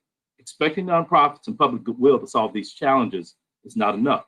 Relying on nonprofits to fill the gap and fix issues that are hundreds of years in the making is not enough. We believe we can have a city where everyone thrives, but it will take bold action to get there. This fight has been building for a long time. The deaths of Breonna Taylor, George Floyd, Ahmaud Arbery, and so many others have brought us to this today. These are not isolated incidents. We witness daily police violence and over-policing in our very own city, along with unresolved investigations from local police shootings, such as Darius Stewart and Martavius Banks. Most recently, the law enforcement response to peaceful protests has been egregious. A fellow nonprofit executive director, Victoria Jones, was targeted and attacked with zero accountability for those actions by police. We call on Memphis leaders to honor the following demands. And a lot of this goes into what's going to be presented in the next 2 resolutions, but I think that this should sort of tailor or sort of color our deliberations on this. Release all peaceful protesters that were arrested in any and all marches and drop all charges, investigate law enforcement brutality and misconduct during recent protests with public reportings of findings and a commitment to hold officers accountable for any wrongdoing. Reallocate funding from the police department to fund alternatives rooted in community health and crisis response. ban chokehold and strangleholds by Memphis police officers and sheriff's deputies, require de-escalation as a first response by Memphis police officers and sheriff's deputy, develop a duty to intervene policy that requires officers to intervene when witnessing other officer using excessive force for the Memphis Police Department and the Sheriff's Office, require reporting by officers and deputies anytime they point a firearm at a citizen, give the Civilian Law Enforcement Review Board, clerk, power it needs to investigate and ensure accountability for police conduct, provide clear avenues for clerks' input on MPD's training, policies and procedures, include grassroots Black and brown leaders and activists on the search and selection committee for the next MPD chief. The systemic issues that shape people's lives go beyond police brutality and over-policing. Our Black and brown residents face some of the highest inequity and poverty in our country. From education to wages, we've constructed and perpetuated a system that keeps our residents in poverty. We call on leadership in all sectors, government, nonprofits, and corporations, to adopt an agenda that addresses these issues. It will require doing business differently and considering the lives, dreams, concerns of all of our residents. In order to get a new vision for Memphis and Shelby County, we demand the following: combat poverty by tracking companies, paying a living wage, and having corporations sign on to a living wage pledge and commitment to give temporary employees health insurance and benefits. Renew investment in K-12 education in the City of Memphis budget, including support for early literacy, high school success, trauma responsiveness supports, and increased access to tech, art, and music education. End bail money and stop predatory ballooning penalties for traffic tickets, court costs, and other fines. Enact a citizen participatory budgeting process at the city and county level, beginning with fiscal year 22 in partnership with Memphis City Council and County Commission that prioritizes neighborhood level investments. Release a clear plan for funding a more effective matter transit system by August 2020, overseen by a community appointed team. Words are not enough. Commitments to meet or form a task force are not enough. Good intentions are meaningless when year after year we continue to have the same dismal outcomes. We believe deeply that the leadership in our city wants a city where all residents are treated with dignity and humanity and are provided opportunities to become thriving citizens. For us to get there, we ask the leaders in government and business respond to these demands with clear commitments to action. What will your legacy be? We represent thousands of your constituents and are demanding more. 4 years ago, Memphians marched on the Hernando de Soto Bridge, and there were calls for change. 4 years later, little has changed. We ask we not let more lives be lost to violence, to poverty, to systemic racism. It is our hope that in 4 years, rather than lamenting the same challenges, we're celebrating the result of these changes. And so you can see your email to see some of the signatories for this email. Thank you.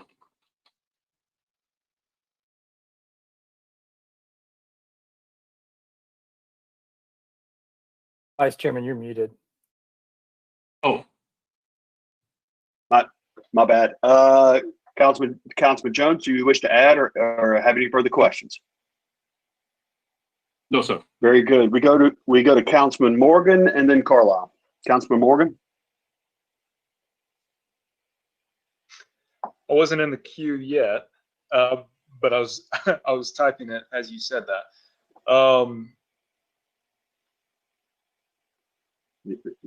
Oh, you are up on my screen, but go ahead. You're recognized. I'm sorry. Okay, no, you're correct. I was going to ask Director Rawlings a few questions. He said he wanted to present or that he'd have a presentation ready to discuss require use of force continuum and require comprehensive reporting because he wasn't sure what the details of that 8 can't wait were. I guess what they were requesting or proposing versus what we already have in place, and if there were any differences between our policy and what 8 can't wait had in mind. Director Rawlings. Yes, sir. I thought Director Rawlings, you're recognized. Yes, sir.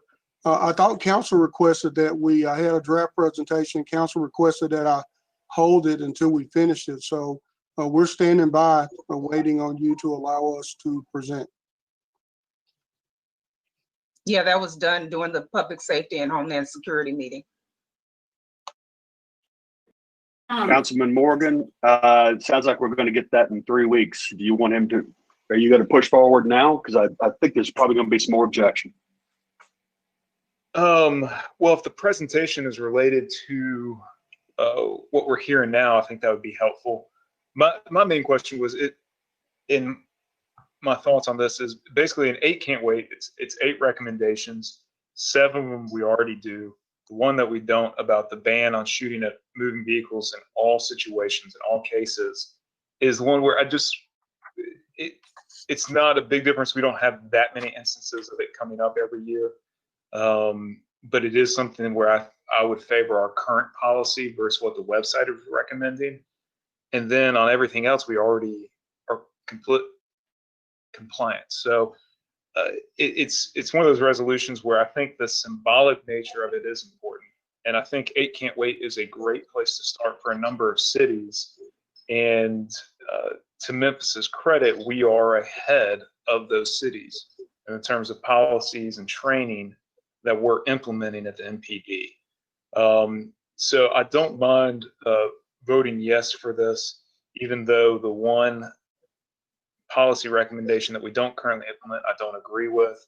I do favor what we have in place now, where we do shoot at a moving vehicle if somebody's life is directly in jeopardy, either that officer or a citizen, and that it's safe to do so, to use lethal force, or safe as reasonably possible.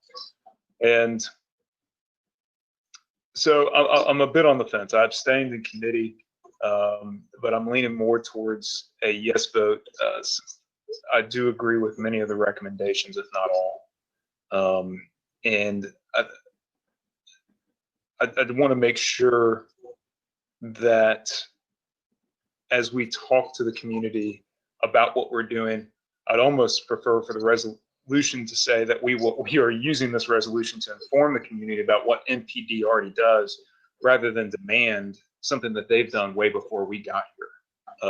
So they have analyzed and put these practices in place really before the council made the recommendations, not the other way around. But that's I think that's a little bit more politics than I'm willing to get into. So today, I'll vote yes, and look forward to hearing Director Rollins' presentation, because again, I think the context is going to be really important for what's going on. Thank you very much. All right. Mr. Chair, if you allow me to speak. Please, Director Rollins, you're recognized. Just a point of clarification, I may be confused. When we did the special session on 8 can't wait, it was my understanding that council wanted us to finish our presentation and present it. My understanding of what we talked about today in committee had nothing to do with 8 can't wait. It was about, mounted patrol, riot equipment, military equipment, etc. So if that is not if I misunderstood, then someone can correct me, but we're fully prepared to present. And I think for the sake of the public to know what we're doing is extremely important. Objection. I second to that. All right. Okay, where we are. Councilman Morgan, you're recognized. Well, I think if the director wants to present on 8 can't wait, and it is not in conflict with what is being requested earlier in the administration, I see the point. If the director is willing to aim at that narrow, the 8 can't wait focus. But it is your right, Councilman, if you wish to ask for the presentation. I don't know in what the same way in planning and. I don't know what the concern is to hear from the police director on police matters. Mr. Chair, Vice Chair. Council Lady Swearingen. Yes, we had this conversation in the Public Safety Homeland Security Committee meeting.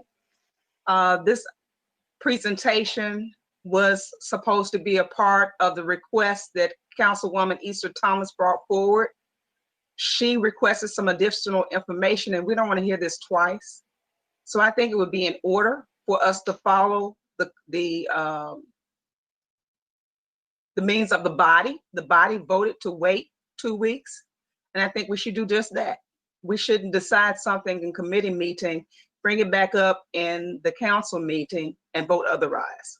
That's not right. Mr. Chair, that's not correct. They're 2 separate presentations. One is on the fiscal money that's being spent on military gear equipment, force mounting, and the other is a presentation on policies and procedures, which include and encompass 8 Can't Wait. And that was something that we discussed in the special meeting last week about having it presented in front of the full committee, or the full, not committee, the full council when we voted on this resolution. So there are two separate discussions that are going on, two separate presentations. May I address you, Vice Chair? Well, hang on, because I hear two separate presentations. Councilman Morgan, you have the floor. Do you wish a presentation? On 8 Can't Wait by the police department? Absolutely. Yes. May I speak, All right, just like Vice Chair? well, yes, ma'am, but hang on one second. It's just like planning and zoning. If somebody wants a presentation on a case, they can ask for it. So, Councilor Swearingen. Yes, sir.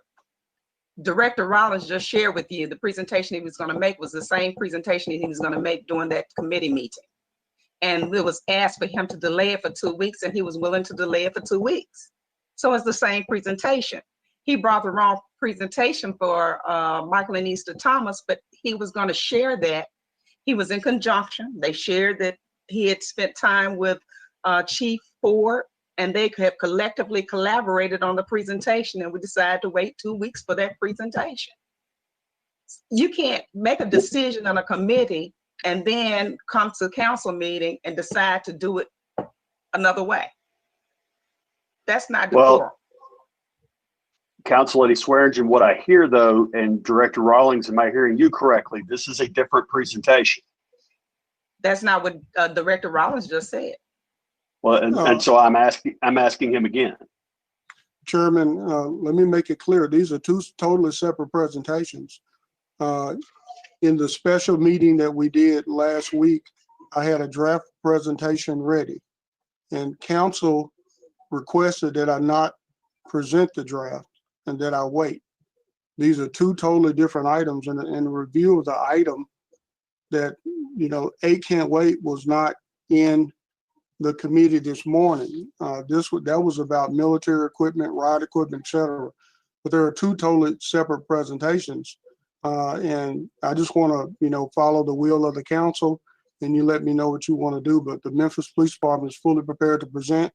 Mayor Strickland outlined these items in his Friday email. And I think that, I think we just want to make sure that all of you understand what we're doing, and we want the public to know what we're doing. So I'll just stand by waiting on you to give me guidance. Director, council members, I hear of two separate presentations, different. One is for Council Lady Michael and Easter Thomas that we're going to hear in 2-3 weeks. And this other is a request by Councilman Morgan regarding 8 Can't Wait. I got apples and I got oranges. So Councilman Morgan, you've asked to recognize the director. Director, give me a presentation, please. Mr. Chair, if I may, there were two objections to this presentation made. And so what would be in order would be a vote for this if we have two objections. I don't think that any one council person can override what may be the will of the majority of this body. So if there were two objections, I think it would be appropriate for you to ask for a roll call, because Councilwoman Easter Thomas as well as Councilman Swearingen objected to the presentation today. We're not. I'll tell you what, I agree. It's not a motion. Well, point of information: the chair can recognize or choose to not recognize any presentation. Guys, listen. The chair I am the chairman. The chair can always be overridden by a majority vote. All right, I'll tell you what. Then let's do it that way, because that falls into the rules, Councilman Jones. I recognize Councilman Morgan, and he wishes to hear the presentation. You object to it. You object to my ruling. So do you motion to object to my ruling and not hear it? No, I asked for a roll call because the original objections to the presentation were not made by me. They were made by Councilwoman Easter Thomas and Councilwoman Swearingen. I'm in the queue, Vice Chair. There was one request ma'am. by Councilman Morgan. So the only point that I'm saying is that if there's two objections, at least adhere to what the will of the body is, and that can only be determined by the vote. All right, Council Lady Easter Thomas, because I think I might have a solution. Would you like me to go ahead and offer a solution, or would you like to speak? No. Yes, I would like to speak, Vice Chair. Please, you're recognized. I would like to rescind my objection on the note that Director Rollins says this is a different presentation than what was supposed to be presented today in committee that was not complete. So if this such is about 8 Can't Wait, I would love to see it. However, this should not be the same information that's brought back to committee in 1st of July and presented about expenditures, which is to come from the finance division and not solely from MPD. So on that note, I would like to rescind my objection and to just plainly hear the presentation on 8 Can't Wait, since it will be finance based for the presentation in committee on the 1st of July. Fair enough. Actually, your solution's even easier than mine. All right, there being no objection and no pushback, Director Rawlings, you were recognized on the 8 Can't Wait presentation. Well, thank you very much, Council. Thank you for allowing me to present. And actually, Brooke, we sent you the slides for the presentation so you can share them with Council and also present. I just want to remind, ma'am. You want me to go through the slides, or do you want me to give you presenter status? I emailed the presentation. I'm not presenting. My team okay. in the conference room are going to present. So I don't know if Sam is logged on or whoever sent you the email. That's who would be presenting. But perfect. I do want to introduce what we're talking about. So we thank you for sharing the 8 Can't Wait with us. I think the mayor did a great job in his weekly email of outlining all that we're doing. Number one, ask for a ban of chokeholds and strangleholds, and that is banned in policy. Require de-escalation, that is also supported by policy. Require warning before shooting, that is already in policy. Exhaust all alternative means before shooting, that is in policy. Duty to intervene, we shared with you the new policy where we updated our policy that had a duty to report, and we updated that to require duty to intervene and report. Ban shooting at moving vehicles. Well, that's already banned except when deadly force is authorized. If someone is attacking a citizen or a police officer with deadly force using a vehicle by state law, by federal law, deadly force is authorized to being used. We scrutinize that very, very highly, but in defense of life, we don't want to remove that, especially if someone's trying to run over a child or run over someone that could, have some type of mobility issues. 7, require use of force continuum. That is already in place. And 8, require comprehensive reporting. I did want some clarification on that, so we know, we want to meet the threshold that the council is setting. We already require an extensive amount of reporting, but without, some specific details, we were kind of left trying to figure it out. So just to let you know that anytime an officer responds to resistance, they're required to fill out a response to resistance form that is codified in our response to resistance policy that we posted on the MPD website. That's chapter 2, section 8. Response to resistance is only 6 pages, but I'll just read a couple of things on that to make sure you know. Anytime there's an injury, anytime there's a weapon pointed or an officer uses some type of force, they have to report it in blue team. And it reads, it is the responsibility of the officer utilizing less lethal force to complete a response to a resistant incident in blue team. Blue team is our management system that holds all the reports of accidents, response to resistance, chemical agent use, discharge of a SL6, use of an MPD K9, use of a baton, or anytime someone's charged with resisting arrest. Blue team is an internal kind of report records management system. Also, if anyone points a weapon at someone, they have to fill out a pointed weapon incident report.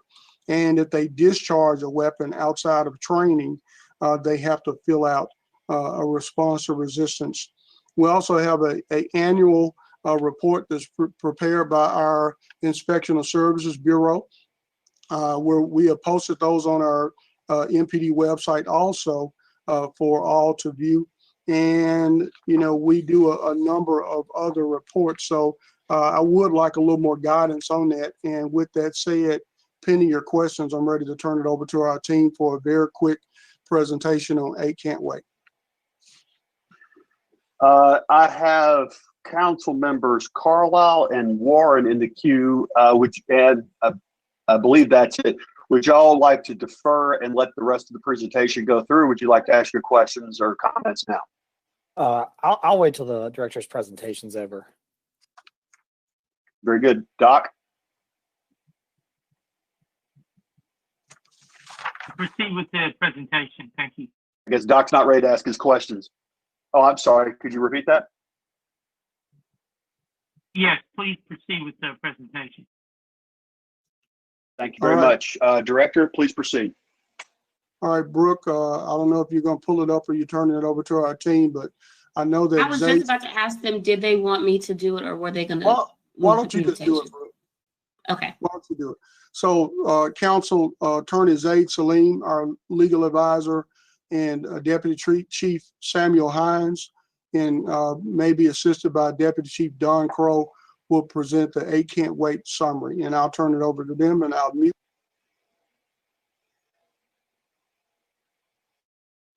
Hi, I'm Deputy Chief Sam Hines, 170 North Main, Memphis, Tennessee, 38103, District 1, Uniform Patrol Chief. So what we're presenting is the Memphis Police Department policies and training, and how does MPD's current training and policies, and you can go to the next slide if you will. I'm sorry, if you will, just go ahead on to slide 9 is where we'll start.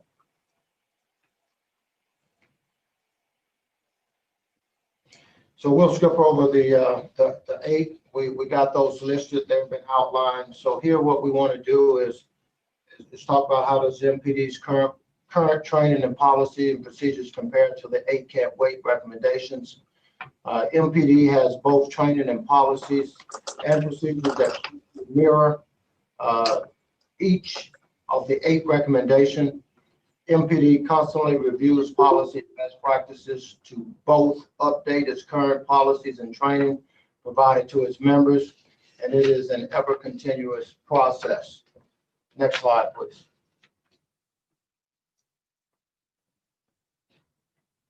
On this slide here, what we want to really emphasize on is that chokeholds are already banned by Memphis Police Department, and more importantly, is banned by the Tennessee state law.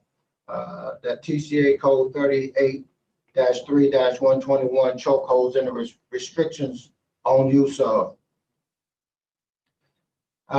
Also, it reads in there that no law enforcement officer, did we lose it? We lost the slide. Seemed like we may have lost the, okay, it's back. But the law basically says no law enforcement officer shall use a chokehold or other similar respiratory restraining maneuver. That is the Tennessee state law. MPD's policy is even more restrictive. And it goes on to say, MPD officers are prohibited from using this self-defense technique.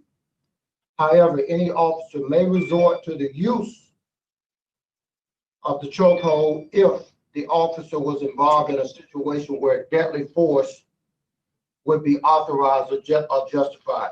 And basically here what we're saying is, if the officer could not utilize his firearms in that situation, he would not be able to use a chokehold or a restraint around the neck. Could we go on to the next slide?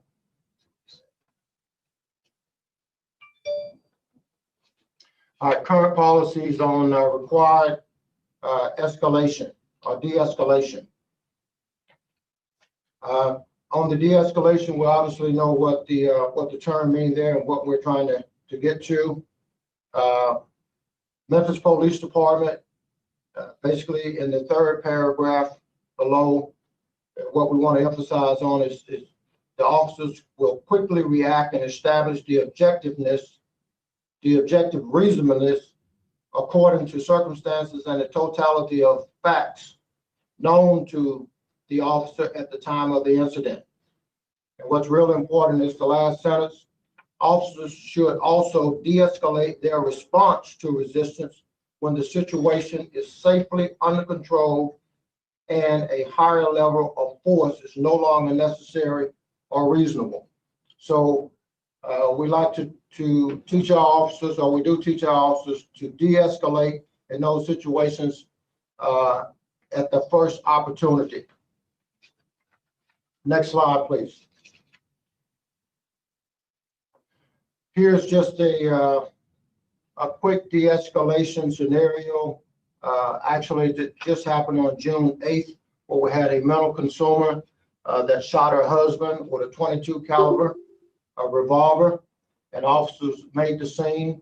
The suspect still had the weapon and was armed, and the officer used de-escalation techniques here and was able to get this subject in custody without having to use any force, and to get the subject into custody, as well as there were other weapons that was in the house and that was being used. So that is just happened recently, where we were able to use de-escalation in a situation that was obviously violent and get this subject into custody.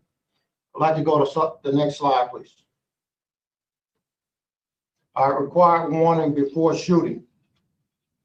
A required warning before shooting, as it reads with the Memphis Police Department, where feasible, and we're talking about in a situation here where deadly force would be utilized.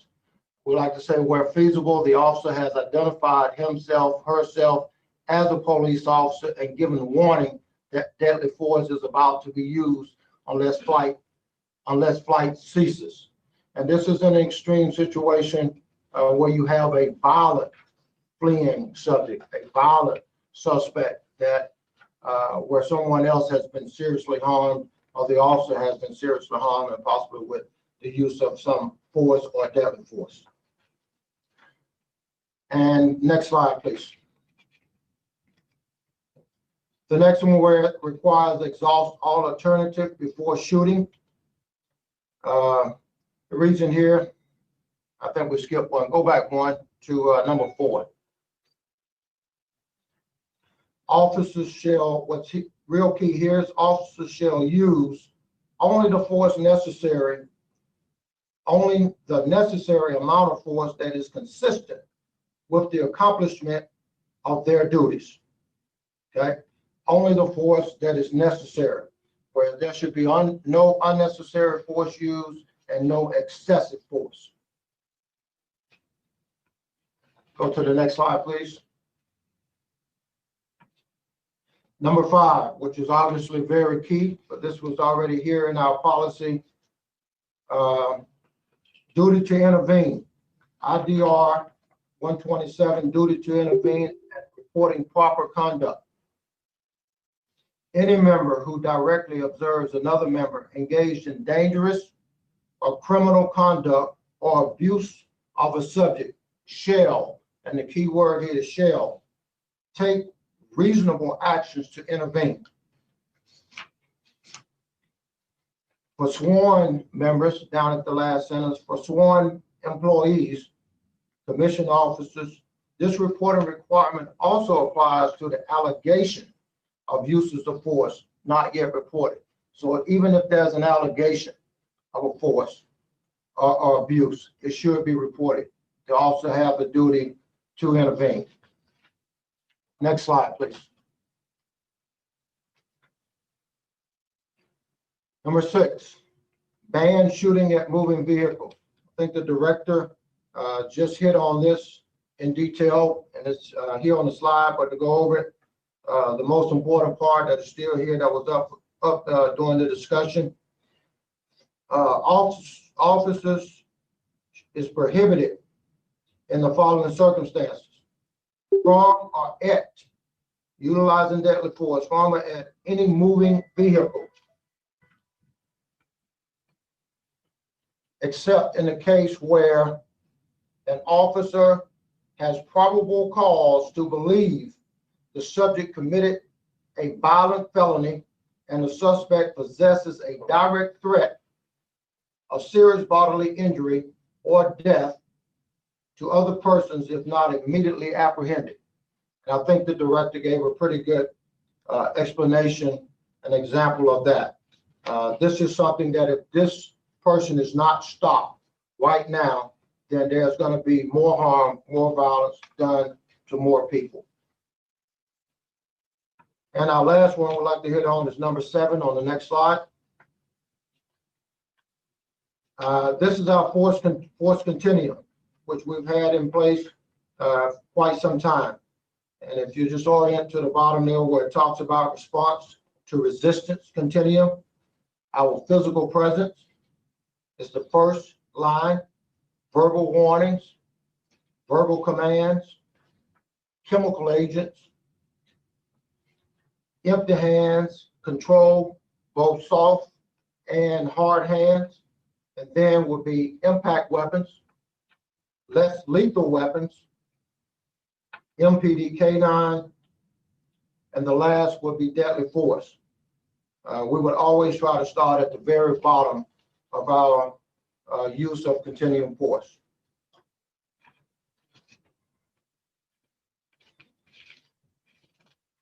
And if you go to the next slide.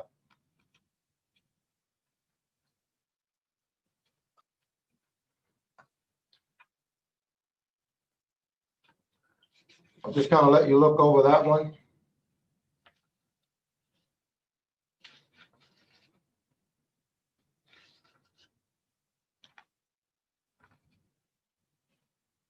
And the last one, if you go to the next slide, 19.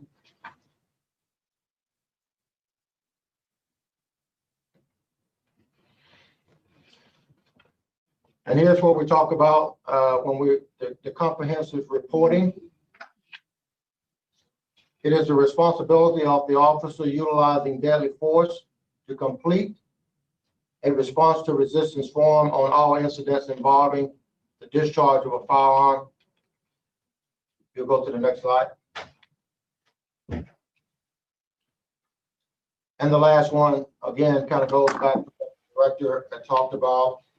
These are the other forms that we report during the use of force, and complementing that with our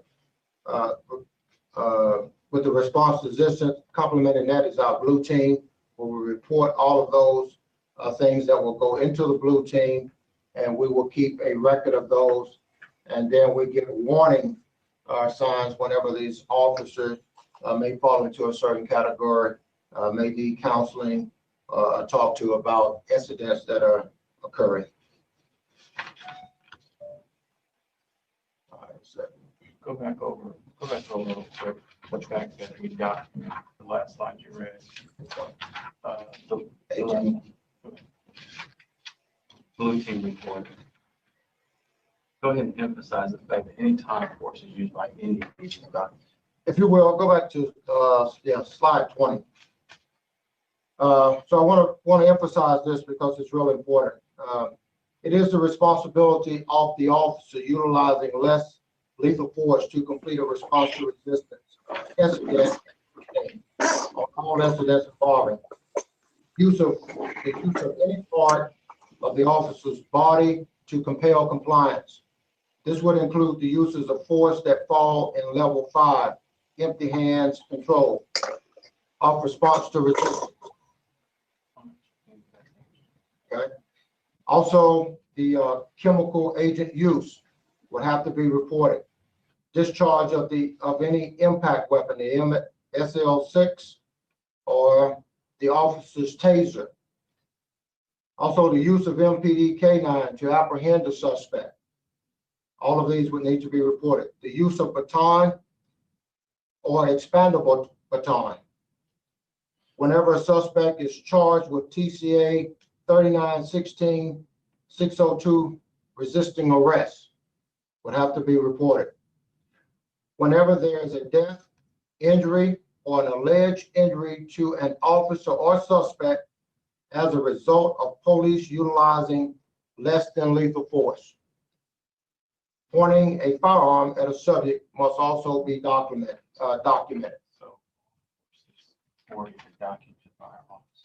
So all forces that would be used would be reported and documented by our officers at any time that they're using forces. And this is already in our policy that lines closely with the 8 can't wait. And pending any question, that concludes our presentation. All right, thank you very much. Let's stay with, let's go through our queue. I have Carlisle, Warren, Logan, and Smiley, and now also Easter Thomas. We'll start with you, Councilman Carlisle. Thank you, Vice Chairman. Boy, I wish I had gone before that electric but informative presentation. My comments were more attached to what Councilman Jones, the letter from the nonprofits that Councilman Jones read out. And I think just generally, philosophically altogether, if you'll bear with me here, I'm gonna try and bring it up on my screen as I babble for a second. One of the really interesting things that I've had time to really think about, and some of you may have as well, when we talk about reforming police departments or reimagining what they could be, or the debate on whether or not we fund city schools out of the city budget, even though, city taxpayers pay about $260 million a year towards school budgets. Whether or not, even going through this crisis of COVID, why are we debating a mask ordinance when it could be in the hands of the Shelby County Health Department and we're the city of Memphis? The more and more I think about, what the future looks like, the more and more I have to ask myself, and I think my colleagues on the west side of Main Street and the east side of Main Street have to ask themselves, which is, instead of trying to go through and reform 2 separate governments, why not form one government for one Memphis and one Shelby County? I don't know. It's just a thought. I'll leave you with those remarks to let it sink in. Stay tuned. With that, I yield back, Chair. Okay. Sounds like we're gonna have some fun down the road. Councilman Warren, you're recognized. A couple questions. One, I'd like to get the chief to comment on our CIT program and its national reputation. 2, hoping I can get the police chief to provide us all with a list, not necessarily of names, but of numbers of policemen who've been fired and then reinstated over the last 2 to 4 years. I'd like for us to be able to see that, so we see if and where we have a problem with people that our department's trying to discipline that are unsuccessfully being disciplined and are back on the force. And thirdly, I would like to see, if possible for all of us, the amount of money that we paid out as a city as a result of settlements for any police overuse of force in the last 2 to 4 years. So let's comment on our CIT function. And if I could get that information from legal and also from the police department, doesn't have to be today, but I think it would be nice if we had that within 3 weeks when we come to our next meeting. Thank you. Director, can you have that ready for us in 3 weeks? I want to make sure I got exactly what Dr. Warren wanted. So I know that you wanted the money paid out of settlements on any use of force complaint. That's one. And I'd also like to know how many officers have been disciplined and fired, and how many have been reinstated in the last 4 years when they went to the review board for reinstatement. Okay, I'm assuming you're saying when they went before civil service, because civil service is not the only board that can bring officers back. Yeah, so it'll be a number of categories. Some of them go to the circuit court, and some of them are dealt with through arbitration. So we'll just provide you with all those. Yeah, you can educate us on the differences and why they're there. Yes, sir. And so those were the two. Yes, and I'd like to comment on our CIT division and what we do, because I do think that is something that we have been recognized nationally, and people come and look and see how we do it, how they develop it when they know they have a problem. Yes, sir, and thank you. CIT is not just national, it's international. I know there's a lot of talk about de-escalation. Most people in the world regard Memphis as the ones that created de-escalation. Our CIT program is our crisis intervention team program. We have specially trained officers to deal with mental consumers. They're the only officers outside of our tactical unit that have a taser. They respond to about 26,000 calls every year where someone is, could be off their medication, they could be acting violently, or they could be, just acting out, and the family, will call Memphis Police Department. Out of those 26,000 calls, we make an average of 5,000 to 6,000 transports. We take them to Lakeside. We take them to MMH&I so they can be evaluated, possibly reissued medication. And those 26,000 calls only result in probably 500 transports where there are criminal charges. The CIT program, again, is internationally recognized. It's called the Memphis model. And, again, all of our officers receive 8 hours of CIT training. Our specially trained officers to be certified have to go through a selection process. They go through 40 hours of training, and then they go through an annual in-service training. I think they do 8 hours every year of specialty training just to make sure that we're up on the latest techniques and methods to keep people safe. So again, people come from all over the world to learn CIT.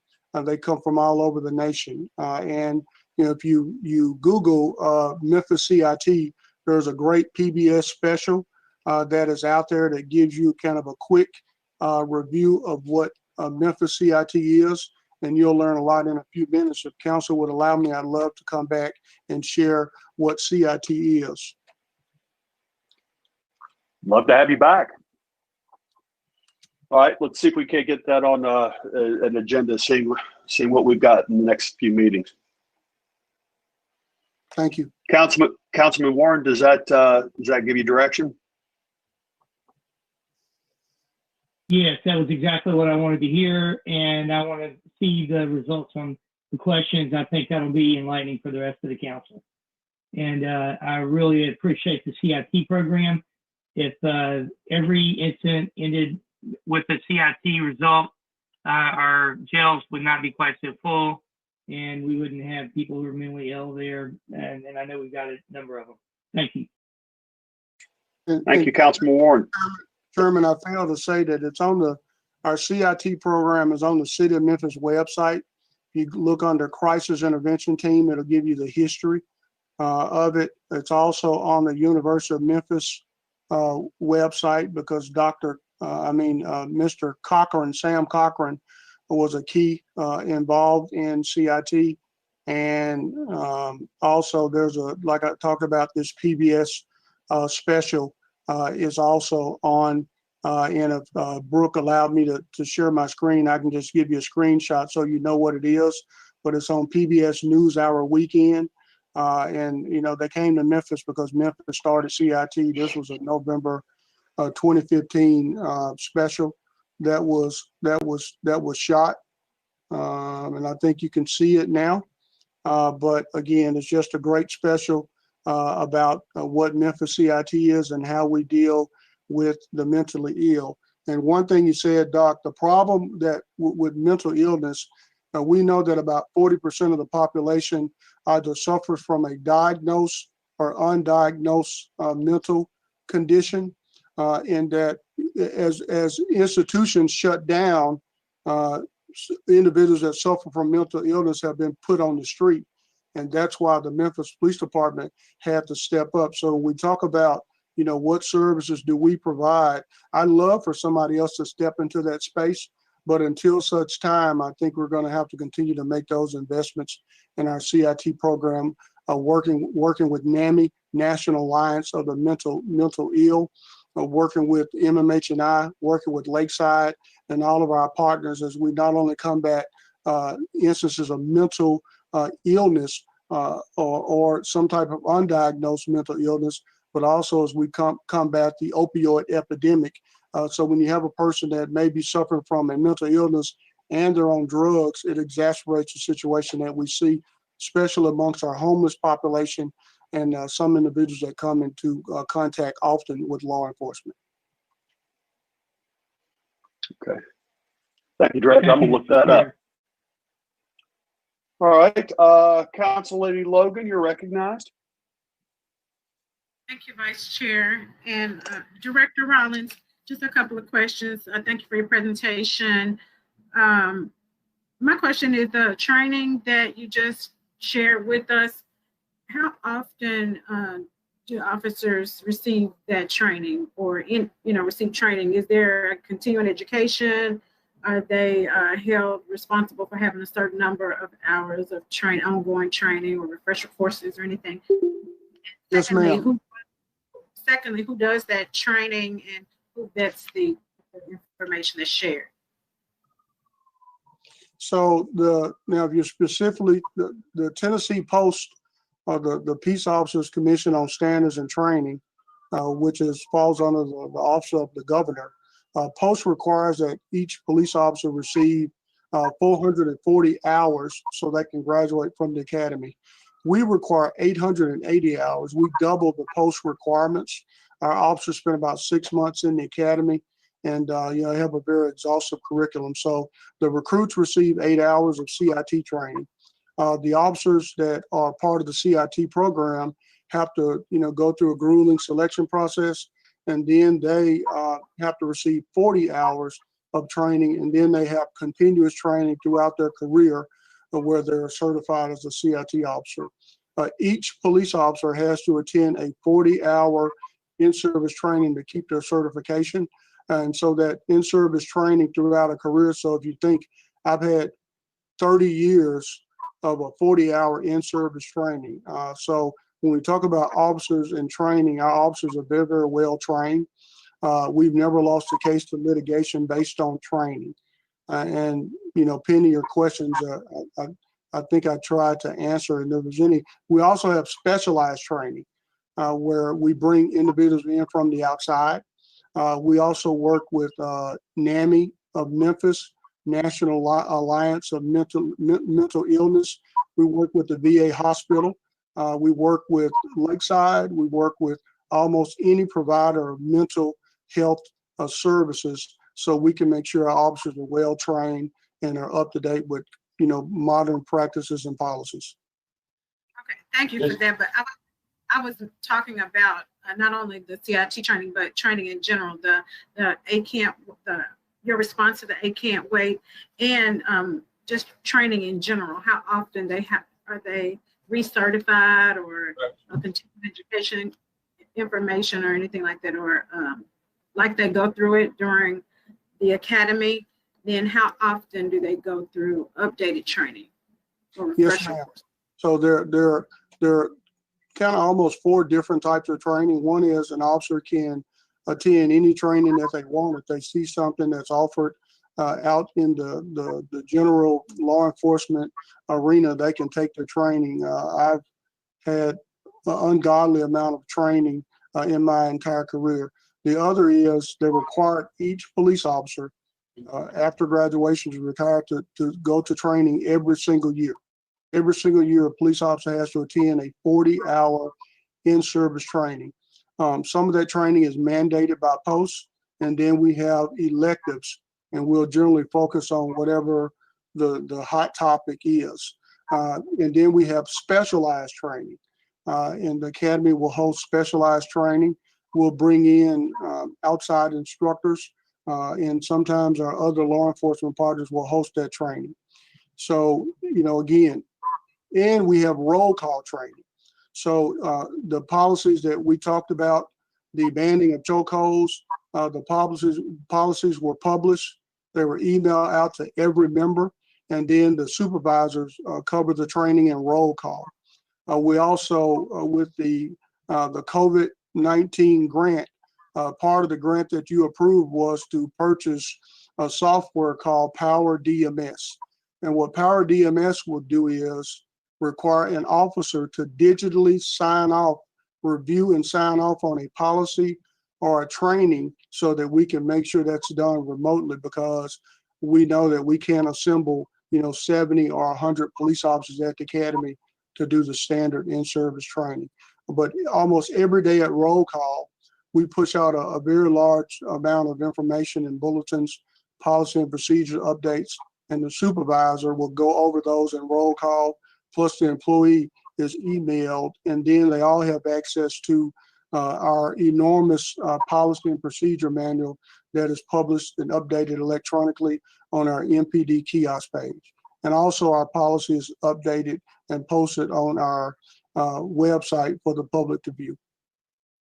And additionally, Director, as to Councilwoman Logan's question about the aid can wait, that was actually covered last year during in-service for the entire department. So most of this material that we've talked about today was actually presented last year during in-service training. Okay, so the required training is 40 hours a year annually? Yes, the ma'am. Required training. Okay. Yes, ma'am. And it's my understanding that the diversity training or course is taught by MPD officers. Is that the case? So there are a large number of those type courses that we teach, and so the majority, we have a psychologist that teaches some. We've also, I think in the document that you're referencing to, and I don't have it in front of me, so I'm strictly going from memory, but probably the majority of our instructors are seasoned police officers that have been certified to teach. If you take the state course on just and fair policing that Governor Haslam made it a requirement, the training was developed by law enforcement and citizens from all over the state that came together and put together this course material. Well, the instructors have to be certified. They have to attend a course that's hosted by the state to teach that, so they're making sure they're teaching it. If you go to the governor of the state of Tennessee's website, you can go look at the just and fair policing, and it tells you about it. I think they have to attend a 4-hour train the trainer. They have to be a post-certified instructor.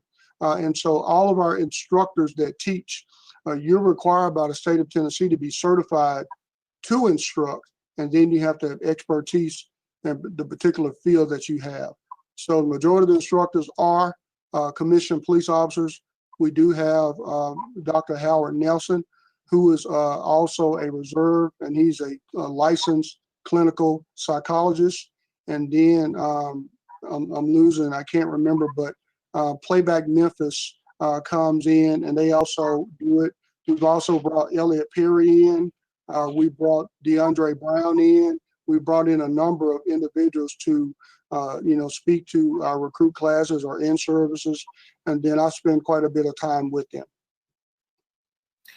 Okay, my last question, thank you for that information. My last question is, for the sake of transparency, and a lot of conversation has been had around this, but so that it won't seem like police are policing police, is there any outside entity that the police department is accountable to when there are infractions or complaints about policemen? Oh, yes, ma'am. So we're certainly accountable to you, the council. We're accountable to the mayor. We're accountable to the district attorney general's office, to the FBI. This is the only city that has a tarnished badge program that was specifically set up to combat police corruption. I invite you to have the special agent in charge of the FBI to come before you and talk about the tarnished badge program. We're definitely accountable to the U.S. Attorney's Office. I don't know if you recall, but back in 2016, when then the U.S. Attorney Ed Stanton approached us about collaborative reforms. I went to Washington, D.C., and I met with the Department of Justice officials and asked them to come in and evaluate the Memphis Police Department. That a request for collaborative reforms changed into technical assistance when the Trump administration came in, and the Attorney General Jeff Sessions, they decided that they were not going to focus on placing departments under consent decree. Well, Memphis never met the bar to be placed under consent decree, and I reached out to DOJ for technical assistance because we wanted to be proactive, bring in DOJ. So DOJ came into Memphis for 18 months and conducted technical assistance. We focused on de-escalation, we focused on officer wellness, and we focused on community outreach. That information was made very public. There was also an announcement by the U.S. Attorney, and we continue to work with Department of Justice, the NAACP, Council. You've had me before you on a number of issues and concerns. I've appeared before County Commission, and then we've also been responsive to the requests that came from CLERB with training, with meeting with CLERB, with meeting with a number of the community organizations such as MICA to make changes to the Memphis Police Department. Okay, thank you. Thank you for the information. You're very welcome. Vice Chair.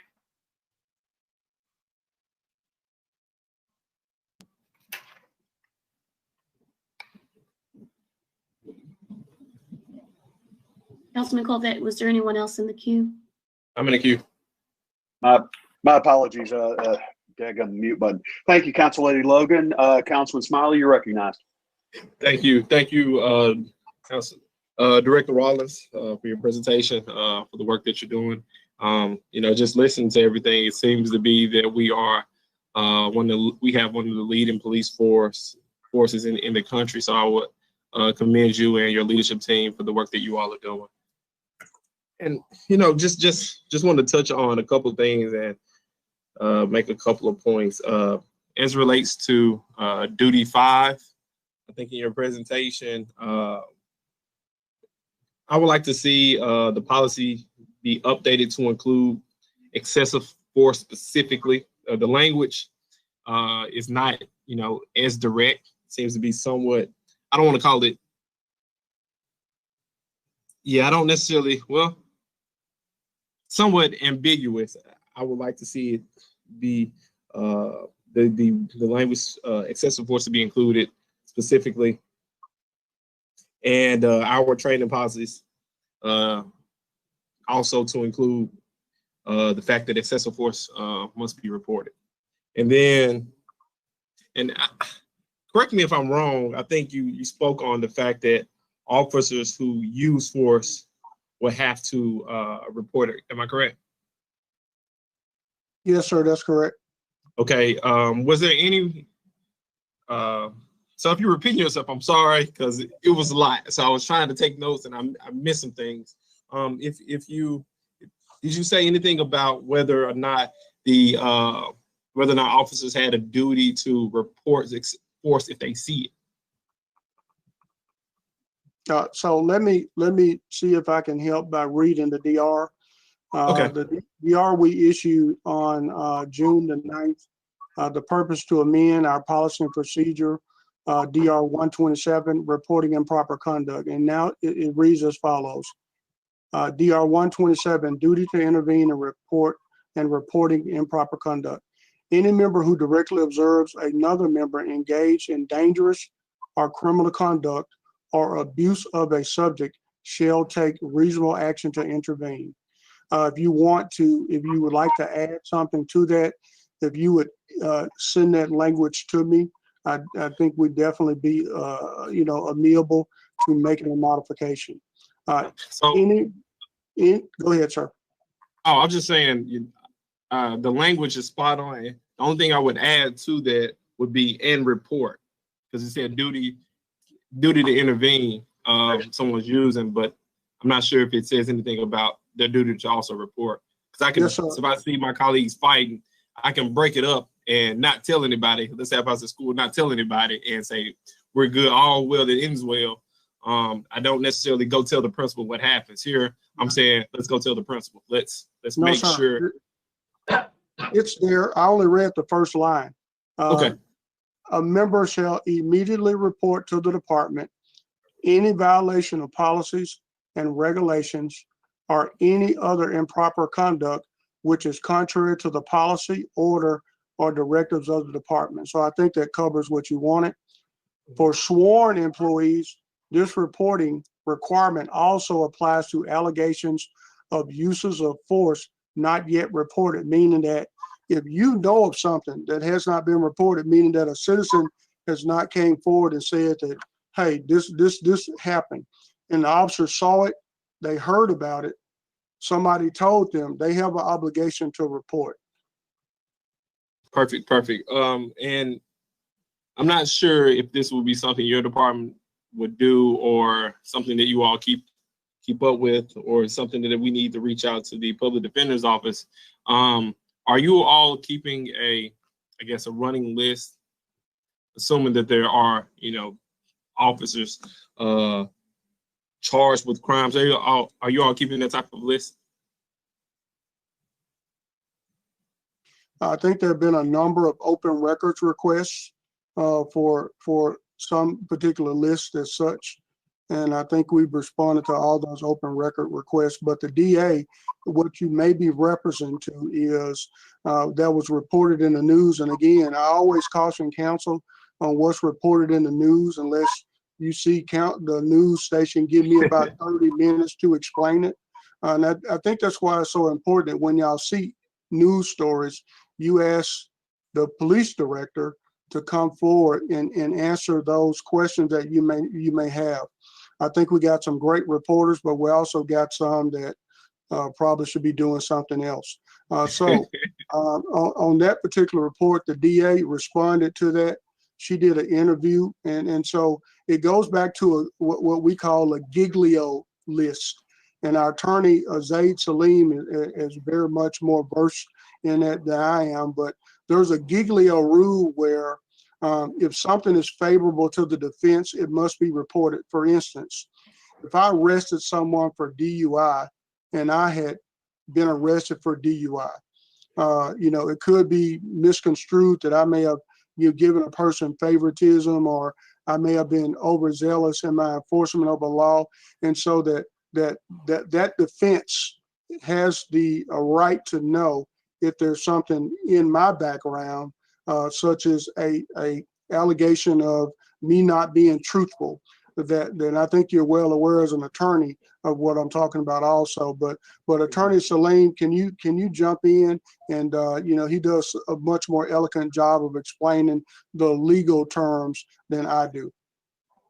And Director Rollins, I know he works for the police department. Would you be okay if I ask him the next question? Oh, sure. Without a doubt. Okay, go ahead. Zaid, are you still on? Yeah, so the director, you talked about Giglio. I would also say Brady and Giglio. Brady rule. That information needs to go to the DA. The DA should provide that to defense counsel, and we do abide by that.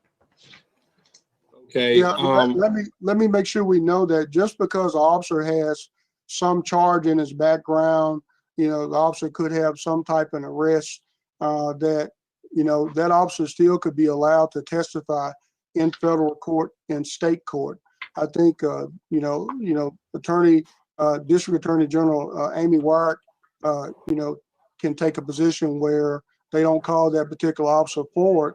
But that's where we have in-car video systems. We have body-worn cameras. We have other witnesses that can also be used to help present that information in court. Okay. I guess my last question, well, I guess not necessarily a question. I think it's something that we would potentially discuss on Councilman Logan's committee. I'm just thinking, and Attorney, I would like to hear you chime in on this, because I don't want to get us in a situation where we are stepping outside of some information that may be privileged. But But, you know, I'm thinking about, you know, the transparency portal. And right now, you know, not hearing any pushback from the police director or anything. Right now, I'm thinking about including information related to a police officer being charged on the expanded transparency portal, in lack of a better term for it right now, the transparency portal. Is there any pushback, or is there any reason officers being charged should not be included in the expanded transparency portal that I need to know of? When you're talking about charge, are you talking about administratively or criminally? Oh, criminally. Like, you know, if I was charged with a DUI, if I was charged with, you know, domestic violence, those type of charges. That's what I mean. That information would be public record based on the fact that the DA's office would have indicted or charged that officer with that offense. So I don't know if the city would want to put that information on his website simply because of the fact that that comes to the DA's office and they provide that type of information. Okay. Okay. I think that may be something I need to discuss offline. I'm just trying to, you know, make sure that, you know, in this process, as much information as possible is made available to the people of Memphis. But, you know, you all have answered my questions. Fine. Director Wallace, thank you. Thank your executive team. You all are doing a pretty good job, and I appreciate your service to the city. And just for your information, Councilman Smiley, I'm fully open. You know, if an officer has been arrested and it's been adjudicated, and then that information should be public. I think the President of the United States has signed an executive order, and there's a number of bills coming through the House and the Senate that probably going to impact exactly what you're asking for. And I think that we just need to all be mindful. I'm trying to juggle, you know, federal legislation that's coming down the pipe, state legislation, what's being asked by council. We're discussing in these committees and with Micah and with a whole bunch of other groups to include individuals from the letter you wrote. I will make a recommendation.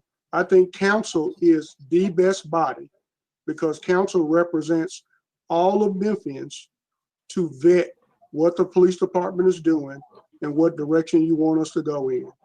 You know, I think, you know, because it gets very confusing of what group has the loudest voice or the will of the people. Well, I don't know. Council has the will of the people. You're elected, and I respect that you will come to the best space because you understand state law, federal law, the city ordinances, and then you understand the implication of policy. So I commend Councilwoman Logan for standing up an ad hoc committee.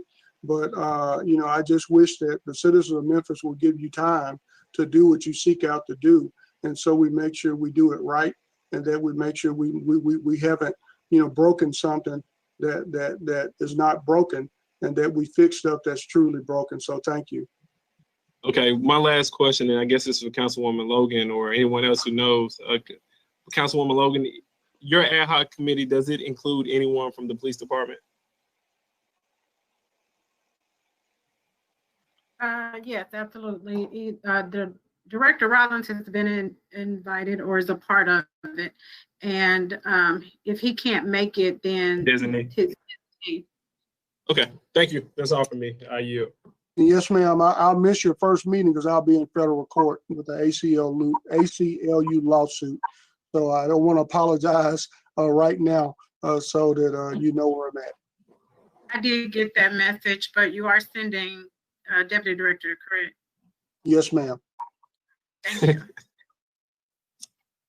All right. Thank you, Councilman Smiley. I have Council Lady Easter Thomas, followed by Council Lady Logan. Council Lady Easter Thomas, you're recognized. Thank you, Vice Chair. I just want to say thank you, Councilman Morgan, for asking Director Rollins to make his presentation. I think it's very helpful to have that shown for the public. I think it also shows that Councilwoman Logan has her work cut out for her in her ad hoc committee as they talk about all of these things with the hiring, training, and retention. And I think that will be a very robust and productive conversation when it's held in that committee. But I do ask for a vote to go ahead and approve this resolution requesting that Memphis City Council request that MPD adopt the 8 can't wait use, and then those details ironed out within those interested parties in the committee. Second that motion.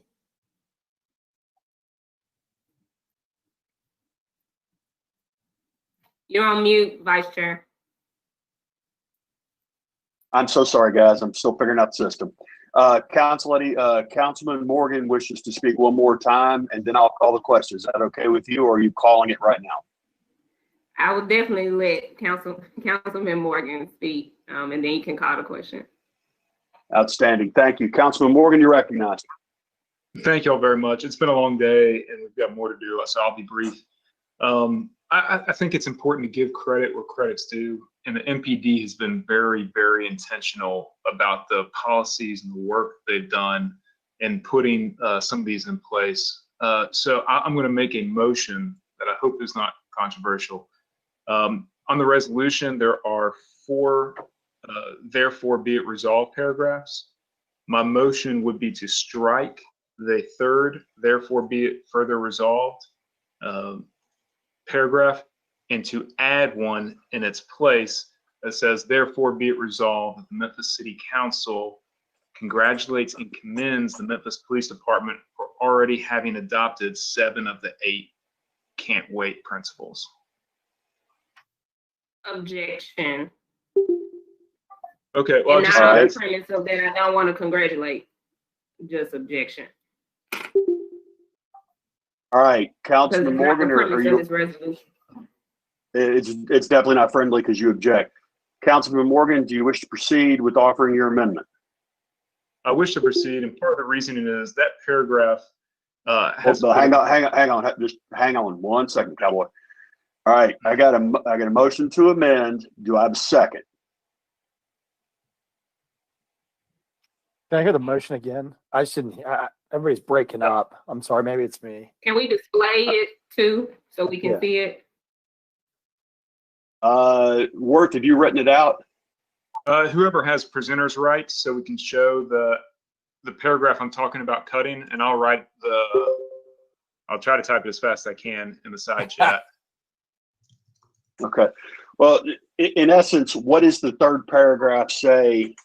Can staff or someone tell us or show us up on the screen? What is this 3rd paragraph that Councilman Morgan wishes to strike? But then while you're doing that, equally important, I have a motion to amend. Do I have a second? Councilman Morgan, I've given Bryson presenter rights. So any changes you have, if you send them to him, he can also put them up on the screen. If he could put it up on the screen, and then I'll type in the added language on the side. Your basic, I'm sorry, can be recognized. Well, are you seconding this? Because I still don't have a second. Second for discussion purposes. Second for the purpose of discussion. We're now on the amendment. Do you wish to speak to the amendment? Yes, if you don't mind. You are recognized. Thank you, Vice Chairman. Councilman Morgan, if I understand you, you're saying that you'd like to, you believe that even though Campaign Zero's website stated that they were only using 3 of the 8, that is incorrect based on what Director Rawlings has told us, and you just want to correct that for the record. That is correct. Their website is wrong. And we copied information from their website into the resolution. And I think we should rely on what Director Rawlings is telling us versus what's on the internet.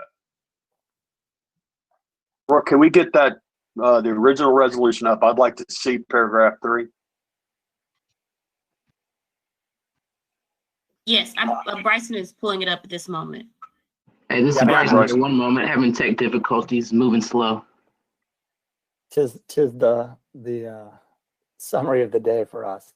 I'll say one last thing, and then I'll just yield it back for everybody else to weigh in because we've got a lot more stuff to do. But yeah, look, I mean, if we're going to write a document, the recitals and the be there for further resolve should be accurate. So to that point, I understand that. So I'll yield back.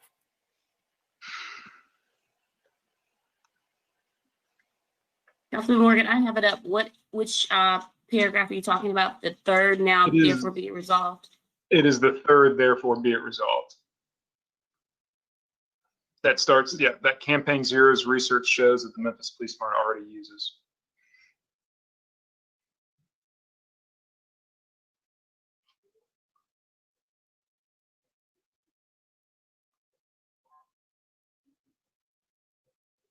And then his amendments in the chat queue.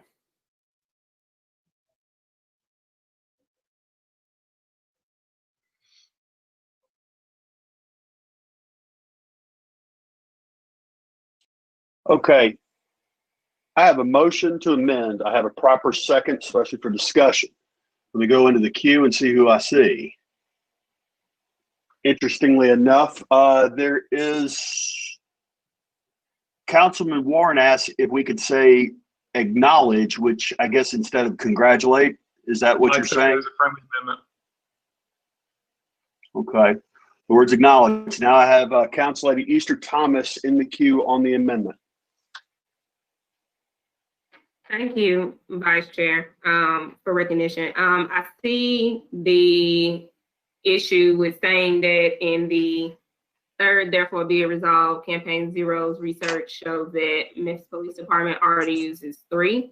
I would not strike the whole thing. If they use 7, say 7.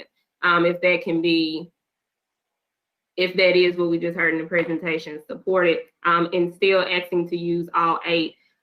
For the purpose of discussion, I would say that I still object to the adding of a congratulatory acknowledgement. That's not the purpose of this resolution, to do any congratulatory to anyone.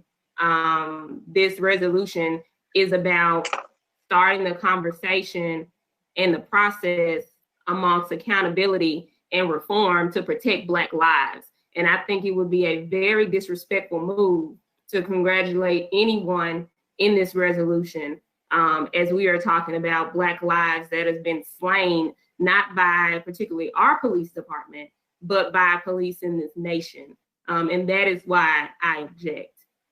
I still would offer it to you, Councilman Morgan, to add yourself as a co-sponsor of this, especially if we change the third, therefore be it resolved, to update the accurate representation of what MPD already does.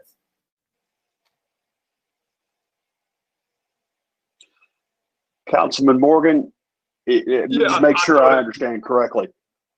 We're eliminating the therefore be it resolved, the Memphis City Council acknowledges the Memphis Police Department. We're she's asked for a friendly to strike that paragraph, go into the original third paragraph, and potentially strike the phrase that Campaign Zero research shows that, and just change that to say the Memphis Police Department already uses 7 of the 8. As I understand it, that is a friendly amendment. Councilman Morgan, are you amenable to that friendly amendment? Well, it'd essentially be still rewriting the paragraph, so I thought it'd be easier to substitute, because we wouldn't use Campaign Zero's name anymore because they said 3 out of 8, but we think in reality it's 7 out of 8. And then after that, it goes on to list which ones, have been said. And so we're not going to go and list all 7. I do hear you on the words commends and congratulates. And I think, is your recommendation and Councilman Warren's recommendation that acknowledges is a more appropriate word for this resolution. And if this amendment is accepted by the body, I certainly would sign on to be a co-sponsor. All right, let's sounds like that friendly amendment was not accepted. Do I hear an amendment? Because I could do 2. Hearing none, I see Councilman Jones is in the queue. Thank you, Mr. Vice Chair. I have in looking at this paragraph, if you recall, there was a resolution that I presented, but looked like it was almost addressed prior to our voting on it. So I think we have to look at what was enacted at the time that this was crafted a week ago or when it was introduced for us to talk about, because I think some of the issues, some of the items that may have been addressed at the time, I don't recall a particular number that Director Rollins indicated that we are already adhering to. It may have been 5, it may have been 4, it may have been, I don't know the number, but I think that if we go back to when this was originally crafted, I don't think that we were in a position to say it was 7 out of 8, unless somebody can tell me differently. With that being the case, I think we should keep with, or we can modify this, take it out, whatever the case may be, but I think it should be reflective of what the situation was and what the rules and regulations were at the time this was adopted. Being adopted today. But it's been adopted today, well, when it was introduced. Because even from the acknowledgement standpoint, the acknowledgement was done in response to this being introduced by this council. So my question is, when this was adopted or introduced, when this was introduced, how many of the 8 was MPD already, did MPD already had codified? 7 of the 8. When it came through committee, we were talking, we introduced this in committee, and this is before we had talked to the police to hear that they had already implemented all 7 of the 8. So as we're going through on this resolution, we now have updated and new information. And that is what I think Councilman Morgan is offering, is to, for lack of better words, clean up and make it accurate to the information we have now. I mean, why would we pass something that is incorrect? At the time, we thought it to be correct. Now it is incorrect. Does that kind of make sense? It does, but I don't remember it being 7 out of 8 a week ago when we brought this. It may have been 5 out of 8. And there was one that, I saw an announcement Tuesday morning on Fox 13 talking about MPD was going to be talking about revising or introducing a policy that was made. But to me, in my estimation, that was done in anticipation of this, not necessarily already on the books prior to the council adopting and introducing this, or prior to the council introducing it. But those are just my comments. Well, Councilman Smiley, it sounds like you have an idea about striking the third paragraph just in its entirety and being done with it and not implementing and adding Councilman Morgan's paragraph. Is that your thought?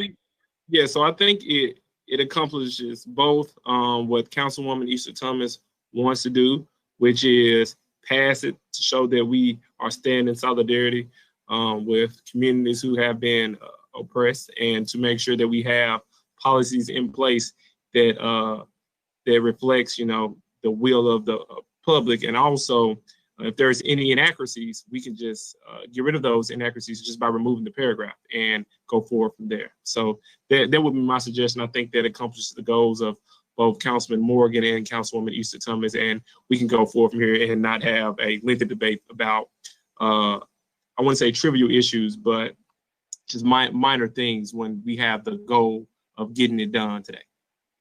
Thank you, Councilman. Thank you, Councilman Smiley. Councilman Morgan, I sense a friendly amendment. Strike paragraph 3, but not include your new paragraph. How do you feel about that? I'm okay with that. I mean, I think it's important to, again, I'll use the word acknowledge where we are today, and that's what that paragraph is trying to do, which is nothing wrong with that. And so I was trying to simply to acknowledge where we are today with these policies, but I'm okay as a compromise with just striking the misinformation. All right. So I have, is there any objection and sound off if there is there any objection to this friendly amendment that basically changes the amendment to simply striking paragraph 3 and not adding any new language. Is there any objection? Going once. Twice. Done. All right, the friendly amendment is put in place. Is there anyone else in the queue wishing to be recognized on said amendment as amended? Seeing none, I assume you're ready to vote. This is special item 1 that you're voting on, and that is to strike paragraph 3. Let's get a roll call vote, please. Well, it's being done without objection. Friendly. It's being done without objection. It's time to move the previous question and Wait. vote on the ordinance as amended. I'm sorry. I Resolution. apologize. I apologize. I was adding steps, overcomplicating. My bad. We're back to the original question. This is item 18 as amended. Is there any other councilman wishing to seek recognition? Seeing none, let's get a roll call vote on item 18 as amended. Council members Canali, Yes. Carlisle, Yes. Vice Chair Colvette, Yes. Easter Thomas,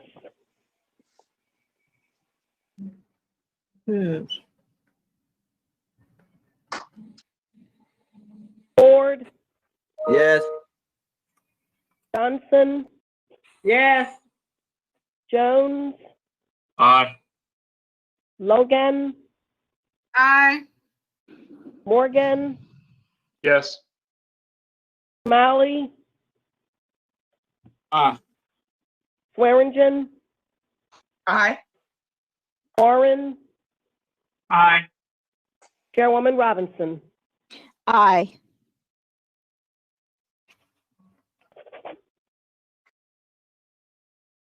That item passes.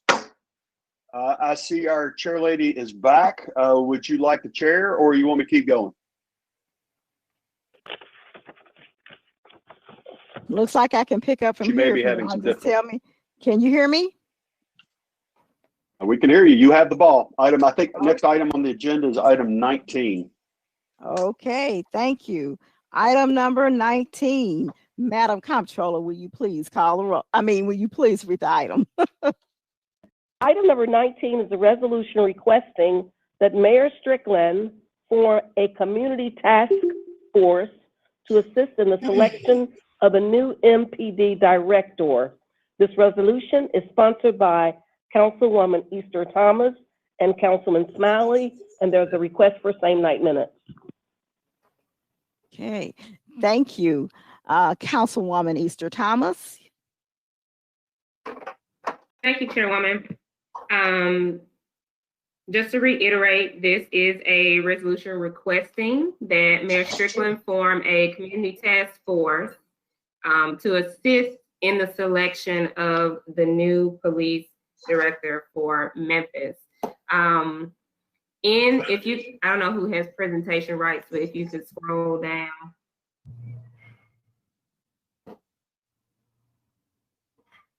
Just a little more. Okay, yeah. So also, as we see in the be it further resolved, that this outlines different communities and backgrounds in which we think, different outlines and communities in which we think these citizens should derive from. It was given in a presentation last Tuesday that the mayor's administration and HR had set a great foundation of what can possibly be done. But I think that this just takes it a step further and ensures that more community members will be able to select in who helps keep them safe and direct the safety directives of our city. So thank you, Chair. I move that we have a vote on this as it came with a positive recommendation. Second.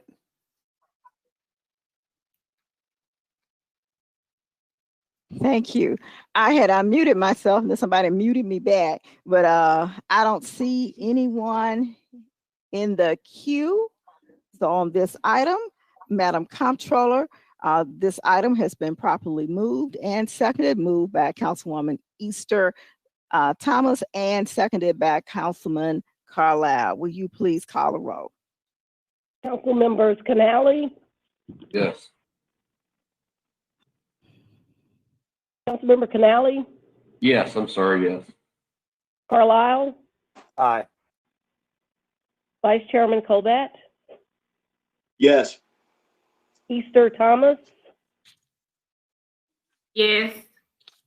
Ford, Yes. Johnson, Yes. Jones, Aye. Logan, Aye.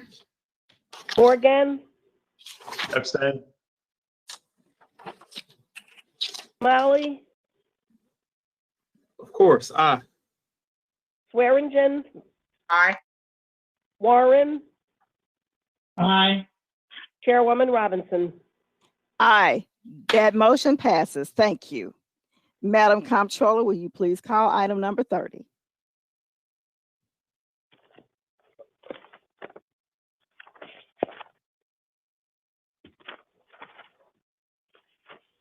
Item number 30 is the resolution approving funding in the amount of $250,000 to Southbrook Properties for the development of Southbrook Town Center from FY20 budget. This resolution is sponsored by Councilman Smiley. Councilman Smiley. Yes. Do we have the resolution? Brooke, can you put it on the screen for us, please? Yes.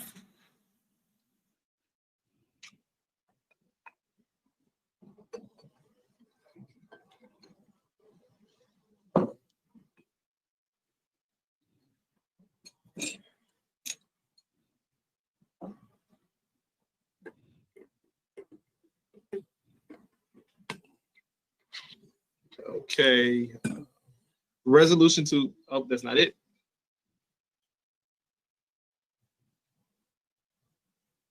Which resolution are we on? I apologize. Resolution related to Southbrook Mall. Oh, sorry.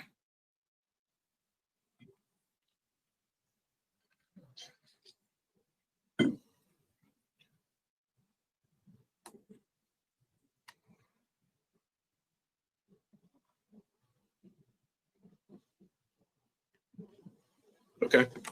Resolution allocating $250,000 to the Southbrook Properties for the development of the Southbrook Town Center.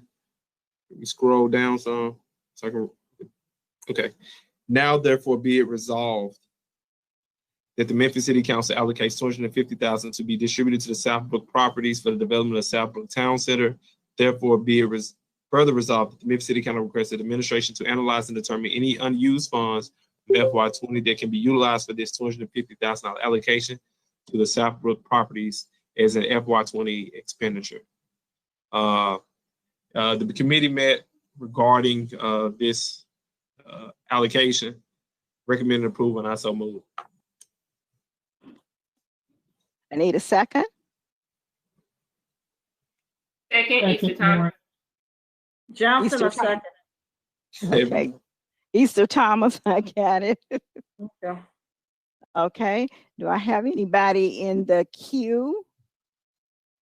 I don't see anyone in the queue. Let me ask a question. Councilman Smiley, did you want same night minutes? You mentioned that earlier. Oh, thank you, Chairwoman. It's a request for same 9 minutes as well. Okay. Are there any objections?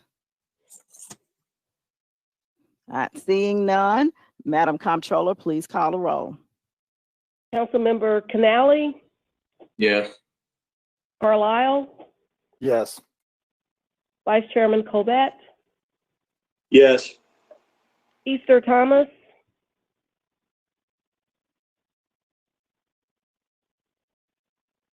Ford, Yes. Johnson, Yes. Jones, Aye.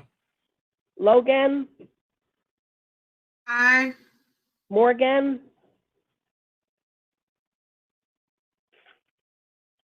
Smiley, Swearingen, Aye. Warren, Aye. Chairwoman Robinson. Aye, that motion passes. Thank you. You're Madam welcome. Madam Comptroller, will you please call item number 49? Item number 49 is a resolution requesting the administration to hold all contracts with Flight Memphis LLC in abeyance pending an internal review regarding allegations of discriminatory practices. This resolution is sponsored by Councilman Smiley, Councilwoman Easter Thomas, Councilman Jones, Councilwoman Logan, and Councilwoman Swearingen. There's a request for same night minutes. Thank you, Councilman Smiley. Yes. So before I read the pertinent parts of the resolution, I do want to do it on the record and read an email that we received from the owner, one of the owners of Flight Restaurant, into the record. So to make everyone aware who is not aware. Hi, I wanted to make you aware of Flight and our other restaurants' response to the recent accusations. We want to assure you that these accusations are being handled seriously by our ownership group. And in our statement, you will see the actions we are taking. First and foremost, know that we have decided to buy out one of our owners, Russ Graham, so that he is no longer going to be an owner, affiliated with, or an employee in any fashion with any of the restaurants. Numbers. We are committed to ensuring that our restaurants are inclusive and provide a comfortable and welcoming environment to all. Please reach out to me directly if you have any questions. Thank you for all you do for the city of Memphis and Shelby County as a whole. Thank you, Tom Powers. So I just want to acknowledge the fact that the voices of the people, the voices of this council have been heard and have been taken seriously by Flight Restaurant. However, I think it's pertinent, imperative, it's extremely important for this body to not take it lightly, not to back down. I think what we have a chance to do here is set an example, set precedent for any organization or any entity that has been accused of serious accusations of discriminating against Black and brown people. I stated earlier in my comments that telling Black and brown people, telling me, telling my brothers, telling my sisters to go upstairs is the same thing as telling us to go to the back of the bus. This is year 2020. I'm assuming that this body and the administration as well will not allow or will not engage in any business with any entity that has been shown to discriminate against Black and brown people. And I do believe it's important for me to read the comments of the Chief Communications Officer into the record as well during this meeting. In response to this resolution, in which every person on the city council has agreed to back, this is what our Chief Communications Officer put out. Without knowing all the facts of the situation, it will be irresponsible to make a decision based solely off a rumor or social media. Sole contracting authority rests with the mayor per city charter. However, council is free to make recommendations whenever they feel it prudent. I believe that Flight Memphis LLC's response to the protest, response to the people, response to what this body has decided to do speaks for itself. And I also think it confirms everything that we know to be true, that these were not simply rumors, that these were allegations that had, several other individuals substantiate any allegations that are being made. So I think we're much past rumors at this point. And I said it earlier that this statement was tone deaf. This statement was, for the most part, factually inaccurate, and that this statement was lacking, and it seems to lack, any type of regard for those who have been discriminated against.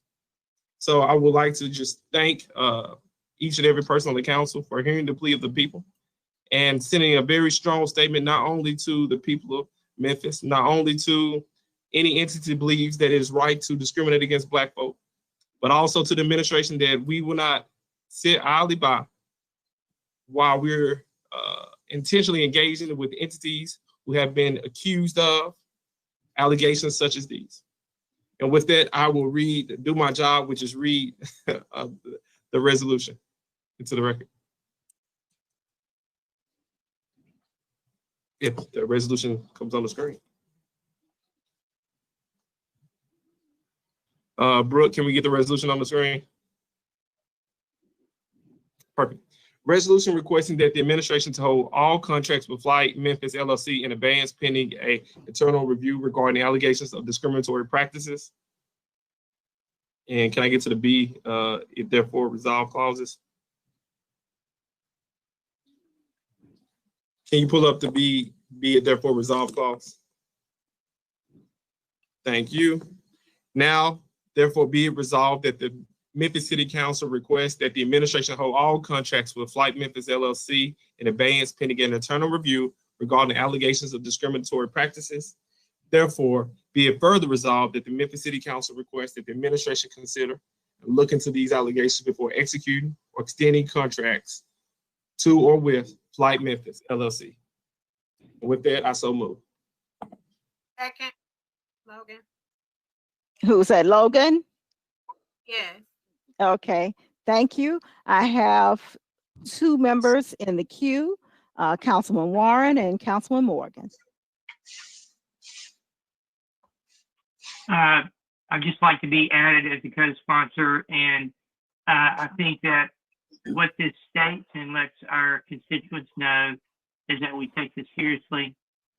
I am pleased that the ownership has dealt with this issue with their, I guess they're with the offending party, and they're trying to move forward. I look forward to their investigation and report, and I'm sure the mayor will wait to hear that before he signs contracts. And I hope we vote for this, and I'm going. Okay, thank you, Councilman Morgan, and then Councilwoman Swearengin.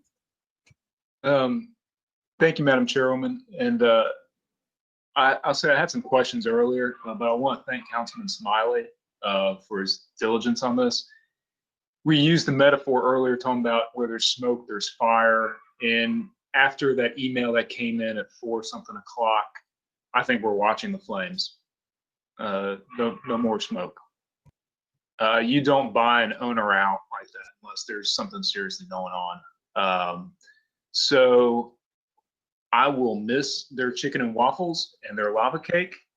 But as for me and my family, there are other places to eat. I'm voting yes on this, and now it's in the administration's hands.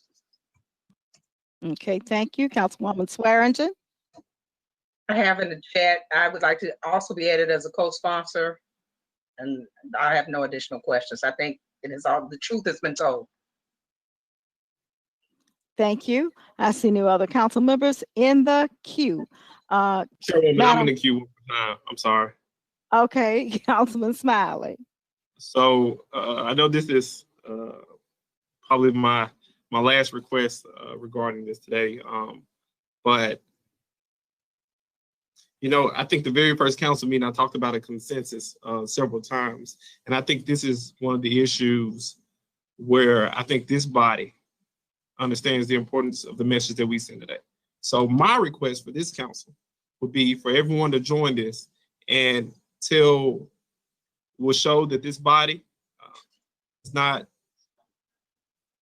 take kindly to, we strongly disdain discrimination on any forms and any basis So I would ask that everyone join as a co-sponsor and send a very strong message of solidarity. And we have a consensus on this. Thank you all. Okay, council members, will you just acknowledge by raising your hand so I can see you that you'd like to be added on?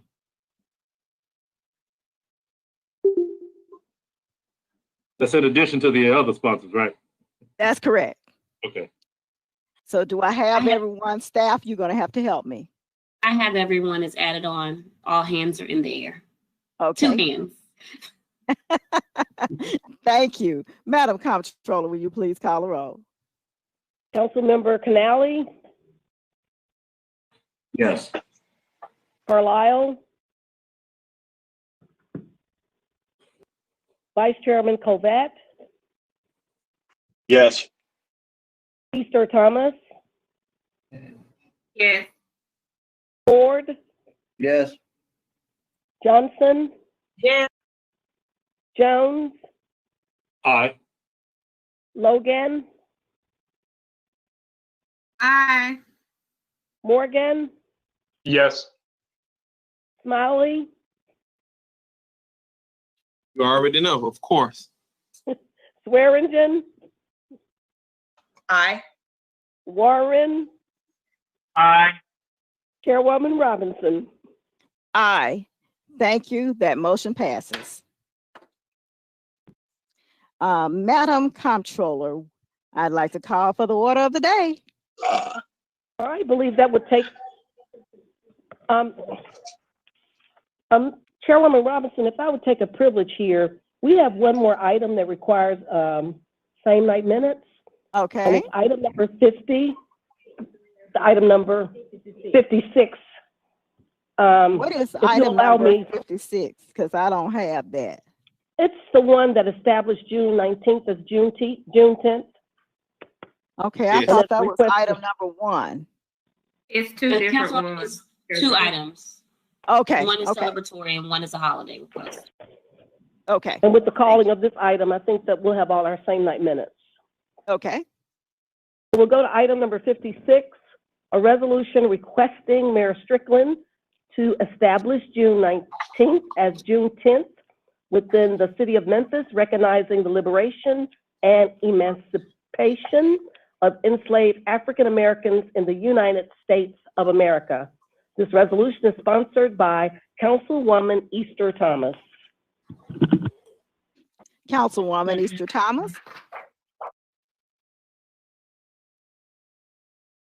Councilwoman?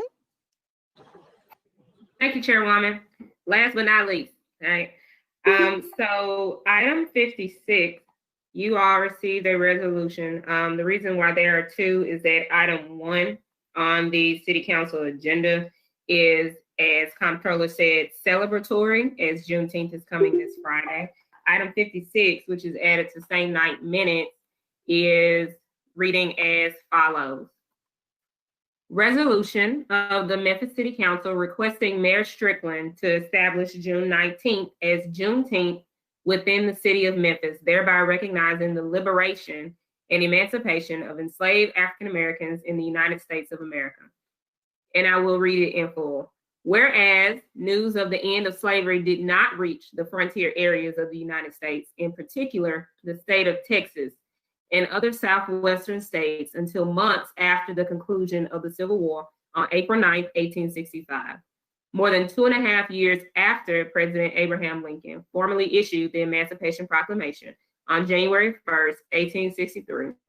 And whereas on June 19th, 1865, Union soldiers led by Major General Gordon Granger arrived in Galveston, Texas, with welcome news that the Civil War had ended and that the enslaved were free. And whereas African Americans who had been enslaved in the Southwest began celebrating June 19th, commonly known as Juneteenth Independence Day, to inspire and encourage future generations.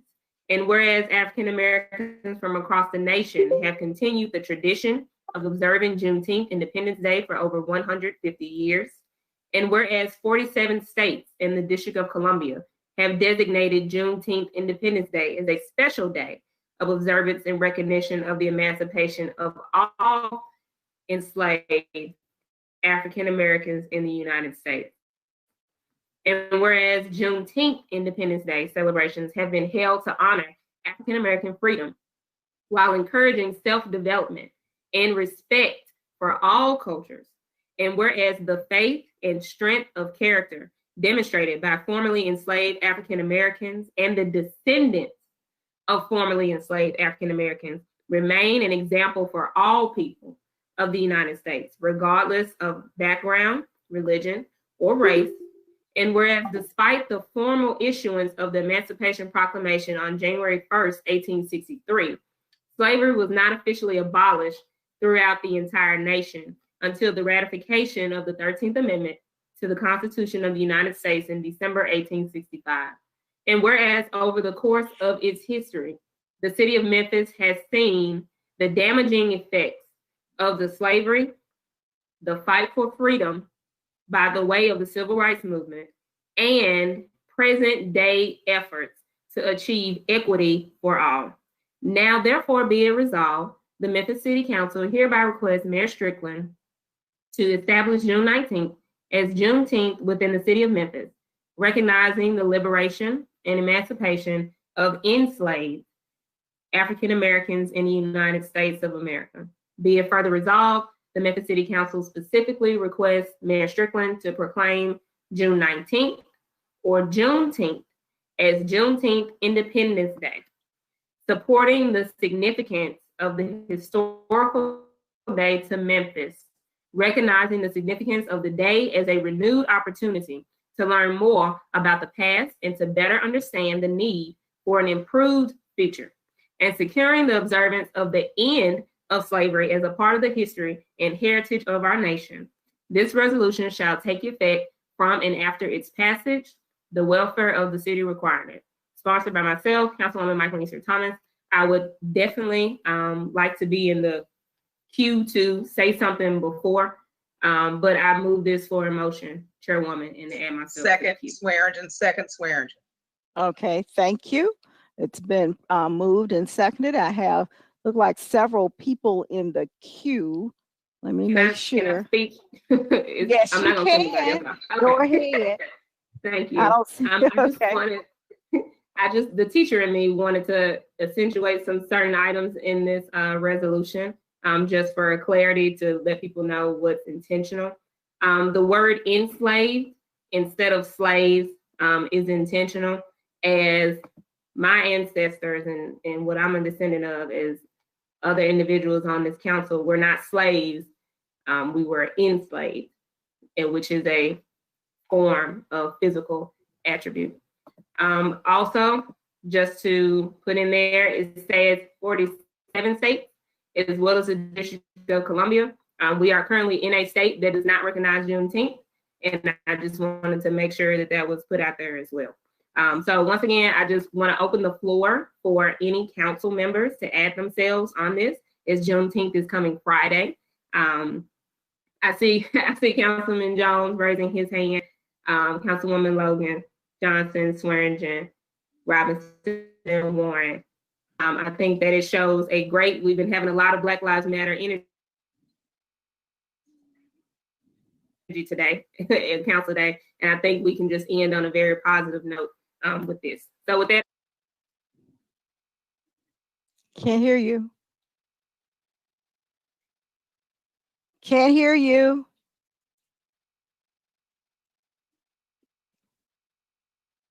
I think Is she still there? Repeat your last statement. Repeat your last statement, Councilwoman. Yeah.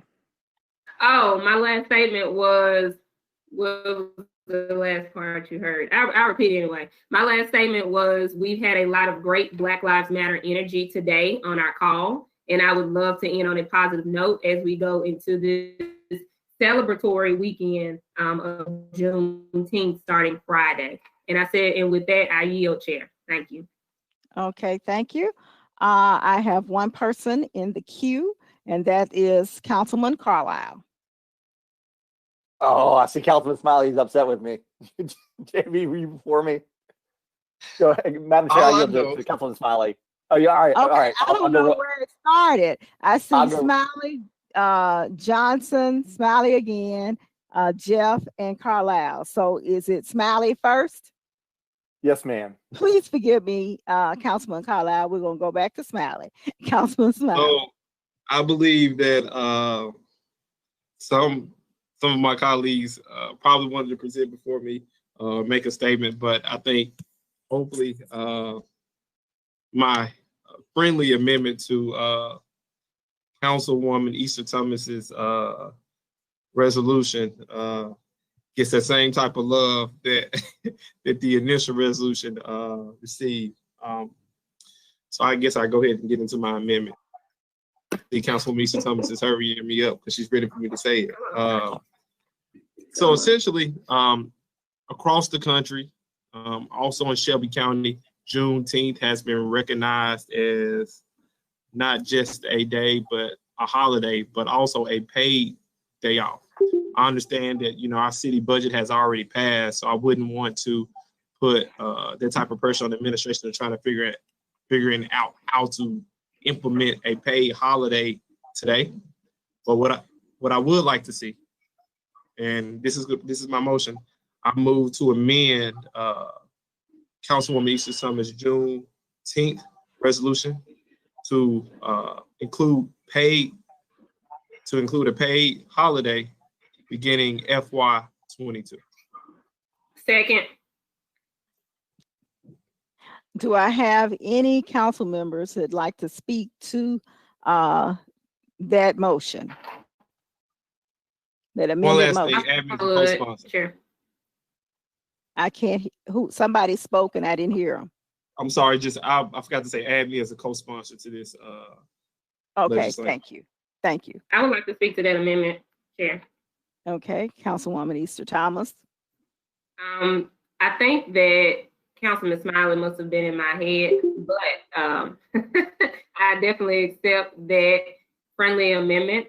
As this resolution was already discussed with the mayor, and the mayor is on board. I think that us having a fiscal year to decide how we're going to do that paid day off for Juneteenth next fiscal year, I think is a great start. So hopefully, mayor's administration, if you're listening, hopefully you're willing to go ahead and get that conversation and that plan started for next fiscal year. And I fully support starting this. So thank you for that addendum, Councilman Smiley. Okay, Councilman Warren. I just wanted co-sponsor status. Thank you. Okay, Councilman Carlisle. Thank you, Madam Chair. Yeah, look, on the amendment, first off, I think that's a great idea. There's an article or articles that are coming out today where companies across the nation are recognizing Target, Nike, others are recognizing that Juneteenth should be a holiday. One of the things I've said earlier on our meeting at some point in this very long day is that one of the things that my father taught me is it's important to go through life learning and growing as a person and a human being. One of the things that I think it's incredible, we have debates about statues and things of that nature. And really what I'm going to say is it's important to recognize and acknowledge moments in our history. And this is certainly a very significant moment in our history. I'm actually saddened to realize, I didn't know, Councilwoman Easter Thomas taught me something today. I didn't know that our state didn't recognize Juneteenth, and that is disheartening. I hope that our colleagues at the state legislature will take that up in the very near future while they're in session. But certainly, if we're going to move forward as a society, we need to recognize and acknowledge our past, and this is a significant milestone in that. So I'm fully supportive of this resolution. With that, I yield back, Madam Chair. Thank you, Councilman Canale.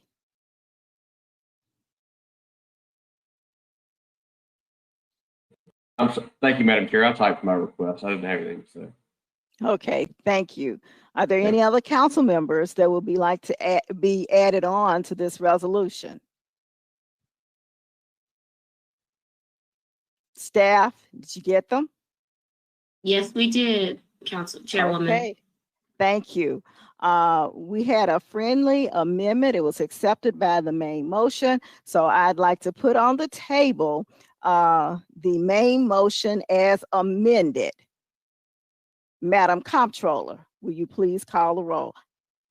Councilmember Canali? Yes. Councilmember Canali? Yes. Carlisle? Aye. Vice Chairman Covette? Yes. Easter Thomas? For all the descendants of enslaved Black people in Memphis, Tennessee, yes. Oh, God. Ford? Yes. Johnson? Yes. Jones? Aye. Logan? Aye. Morgan? Yes. Smiley? For the love of my people, for the love of the city of Memphis, resoundingly, yes. Swearingen? Yeah, aye. Warren? Aye. Chairwoman Robinson? Aye, we have a new holiday. Juneteenth, y'all. All right. You get all the That sponsors. motion passes. Thank you. Did we get all the Councilmembers- co-sponsors, Chair? I beg- If you, we can go Chairwoman. through a list very quickly. I think I Yeah. have everyone. Bryson's taking notes. Councilman Canali asked to be added. I believe I saw Councilman Carlisle raise his hand. Councilman Colbert wasn't on the screen, so I don't know if he moved. Yes, he Yes. said there's a yes. Easter Thomas, yes. Ford, yes. I believe everyone was a yes. No, it's all 13, right? All 13. All right, I have it. Thank you. Okay, thank you. Now, Madam Comptroller, will you read item number 1? This is in keeping with the one we just passed. Thank you, Chairwoman. Item number 1 is a resolution designating June 19th as June 10th and recognizing the liberation and emancipation of enslaved African Americans in the United States of America. This resolution is sponsored by Councilwoman Easter Thomas. Thank you. This item was sponsored by Councilwoman Easter Thomas. Councilwoman Easter Thomas, you have the floor. Thank you, Chair. I just want to reiterate, this is just, well, the last one was to ask Mayor Strickland to make this a paid holiday starting FY22 and a recognized holiday starting this year. And this item is just to celebrate that. So I make a motion for the celebratory recognition of Juneteenth in the city of Memphis.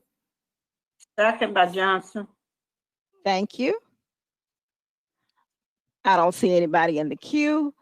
I Council- do. Excuse me.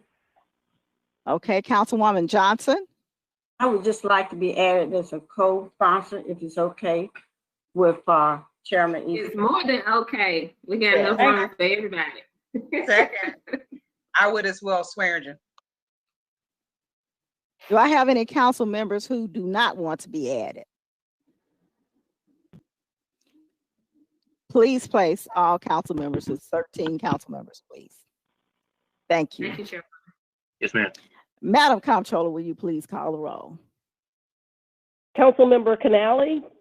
Yes. Carlisle? Aye. Vice Chairman Covette? Yes. Easter Thomas? Once again, for the descendants of enslaved African Americans in the city of Memphis, yes. Ford? Yes. Johnson? Yes. Jones? Aye.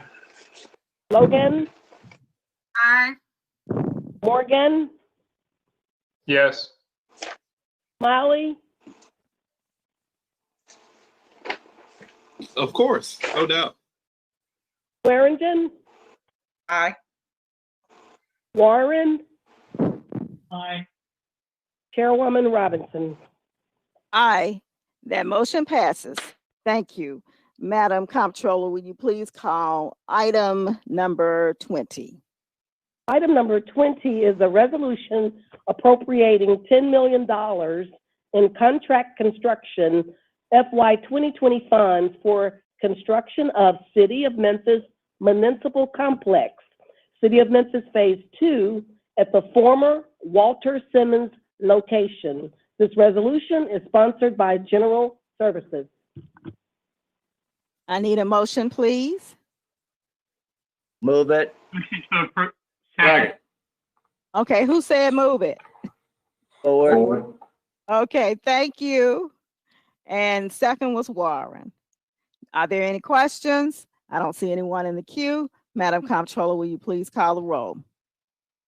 Councilmember Canali, Yes. Carlisle, Aye. Vice Chairman Colbert, Yes. Easter Thomas, Yes. Ford,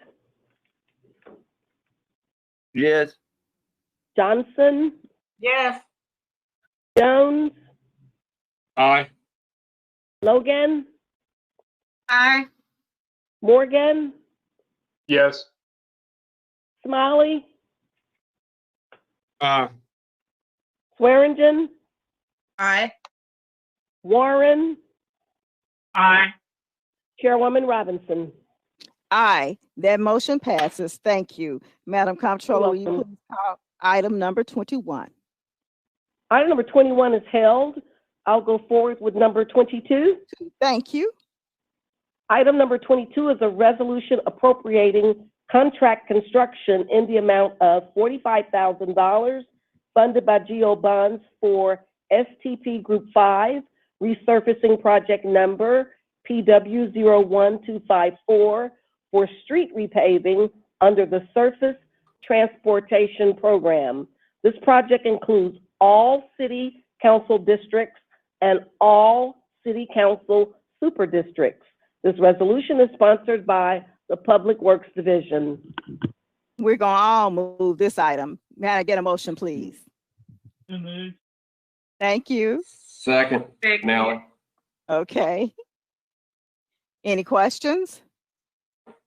Thank you. Madam Comptroller, will you please call this item? Councilmember Canali, Yes. Carlisle, Geez, that's 662. Aye. Okay. Vice Chairman Covette, Yes. Easter Thomas, Yes. Ford, Yes. Johnson, Yes. Jones, Aye. Logan, Aye. Morgan, Yes.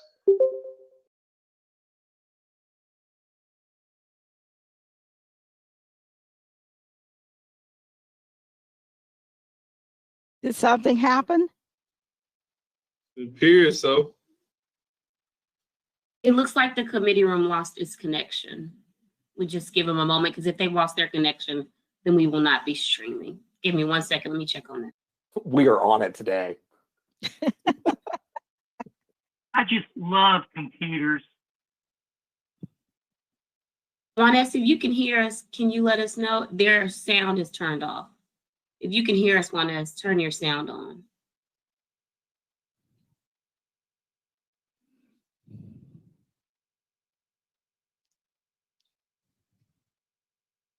Point of information, Madam Chair.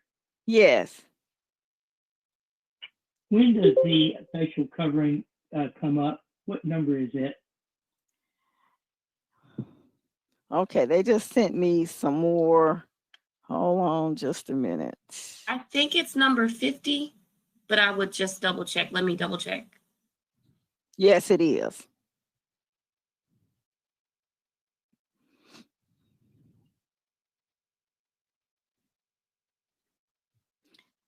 But all these glitches with computer systems, those people having surgery, I think Robotically. one that's just typed in, they're dialing back in now. Okay, thank you. That's scary. Good afternoon, council members. Again, I think we had a brief interruption of our service. So I would like to start the roll call again on item number 22, which is the resurfacing that includes all city council super districts. Can you please raise your hand if you can hear my voice? Thank you very much. I would like to start this roll call over again. Canale? Yes. Carlisle? Aye. Vice Chairman Colbert? Hold on. Yes. Easter Thomas? Yes. Ford? Yes. Johnson? Yes. Jones? Aye. Logan? Aye. Morgan? Yes. Smiley? Aye. Swearingen? Warren? Aye. Aye. Thank you, Mrs. Swearingen, I got that. Chairwoman Robinson? Aye, that motion passes. Thank you. Will you please call item number 23? Item number 23 is a resolution transferring and appropriating $1,845,813 in construction funds to repair the Watkins Street and McLean Street bridges over the Wolf River. This resolution is sponsored by the Public Works Division. Thank you. You're welcome. I need a motion on this item, please. So Motion, Easter Thomas. Thank you. Easter Thomas moved it, seconded by Councilman Warren. I don't see any questions in the queue. Madam Comptroller, please call the roll. Council members Canale? Yes. Carlisle? Aye. Vice Chairman Colbert? Yes. Easter Thomas? Yes. Ford? Johnson? Yes. Jones? Aye. Logan? Aye. Morgan? Yes. Smiley? Aye. Swearingen? Aye. Warren? Aye. Chairwoman Robinson? Aye, that motion passes. Show forward, aye. Thank you, Councilmember Ford. So noted. Okay, we're at item number 24. Madam Comptroller, will you please call item 24? Item number 24 is a resolution encouraging private employers to provide paid sick leave to their employees and urging Tennessee Governor Bill Lee and the Tennessee General Assembly to repeal statutes that prevent local bodies from requiring private employers to provide paid sick leave to their employees.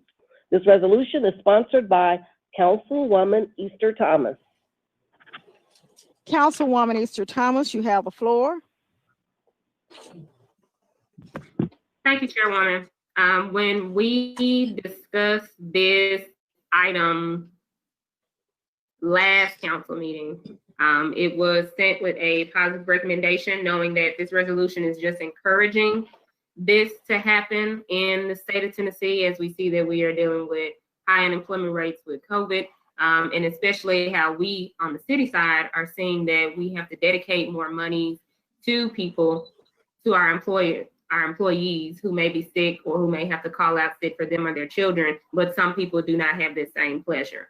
So this is just asking, requesting of the governor to take into hindsight everyone all over the state, especially those who do not have access to that extra CARES funding that was provided to individuals through the federal government.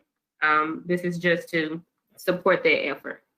So I motion that for a vote since it already came down with a positive recommendation. Councilwoman Easter Thomas moved this item. I need a second. Jones seconds. Thank you. Are there any council members in the queue with questions for item number 24? Seeing none, Madam Comptroller, please call the roll.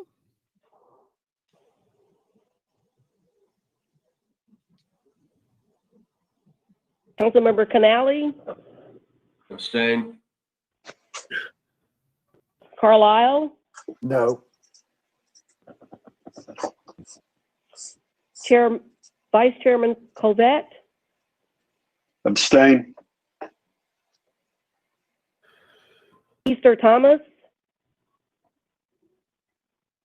For the healthcare of all Tennesseans, yes. Ford, Yes. Johnson, Yes. Jones, Aye. Logan, Aye. Morgan, No. Smiley, Aye. Swearingen, Aye. Warren, Aye. Chairwoman Robinson. Aye, that motion passes. Thank you. Let me go over here. So we have 5 items left on our agenda. Councilman Vice Chairman, will you take the helm, because I would like to take a privilege and share some information with the council before we finish the last 5 items. Okay, so would you like me to call item 50 or do you wish to speak before item 50? I'd like to speak before item 50. Madam Chairman, you are recognized. Thank you. Brooke, will you please pull up the presentation on survey results? We have had a full day today, and I appreciate you working with me. I know that you all think I'm a taskmaster and I don't do everything that you ask me to do, but it's my duty to make sure that we have smooth council meetings and that it's conducted in public in a professional manner. One of the things that yes. The survey results, I don't have those. If you could just email them to me, I can pull them up. Lakivia is pulling that up right now. Okay, thank you. Okay, thank you. I just wanted to share that when in January, please forgive my phone ringing, but I want to share that in January that I asked the staff to look into a way that when we had hot button items, how we can poll our public so that we could do a quick survey and a snapshot of what the community is thinking about these issues.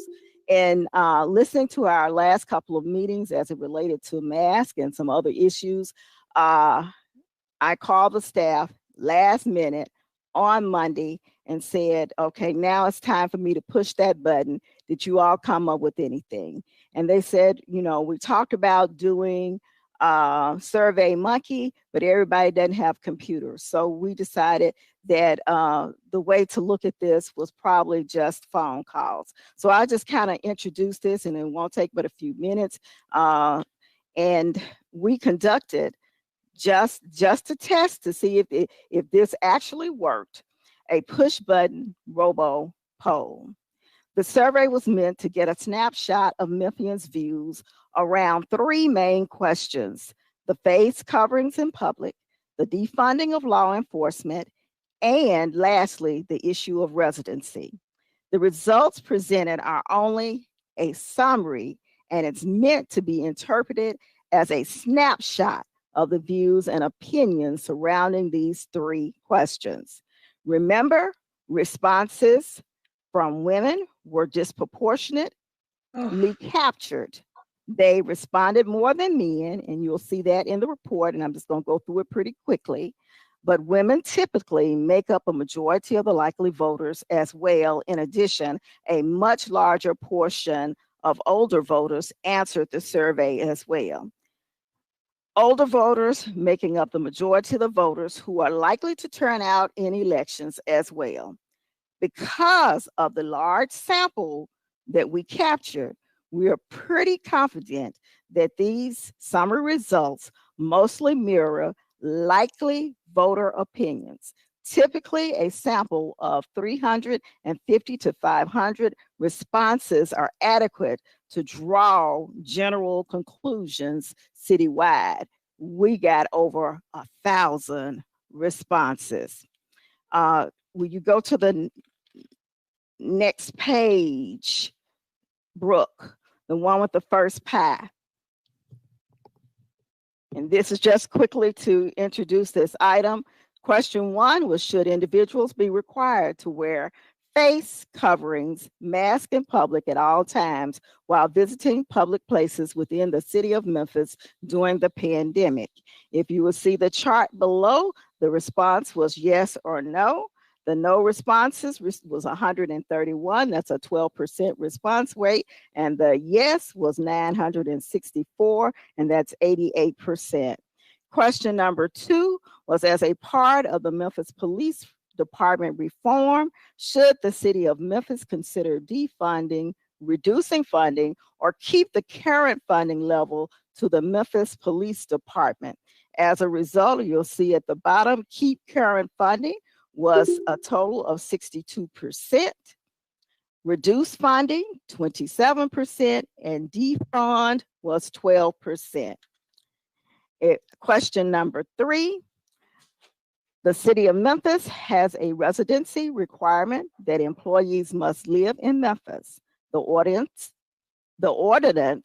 was amended to allow employees who work for the police and fire departments to live in Shelby County. Due to recruitment challenges, there will be a referendum on the ballot in November asking voters to consider allowing individuals who live up to 50 miles outside the city limits to work for the city of Memphis police and fire departments. If you'll see the results at the bottom in the chart, we had 310 total responses that were just neutral, that's 33%. They were against it, 262, 28%, and for it was 39%.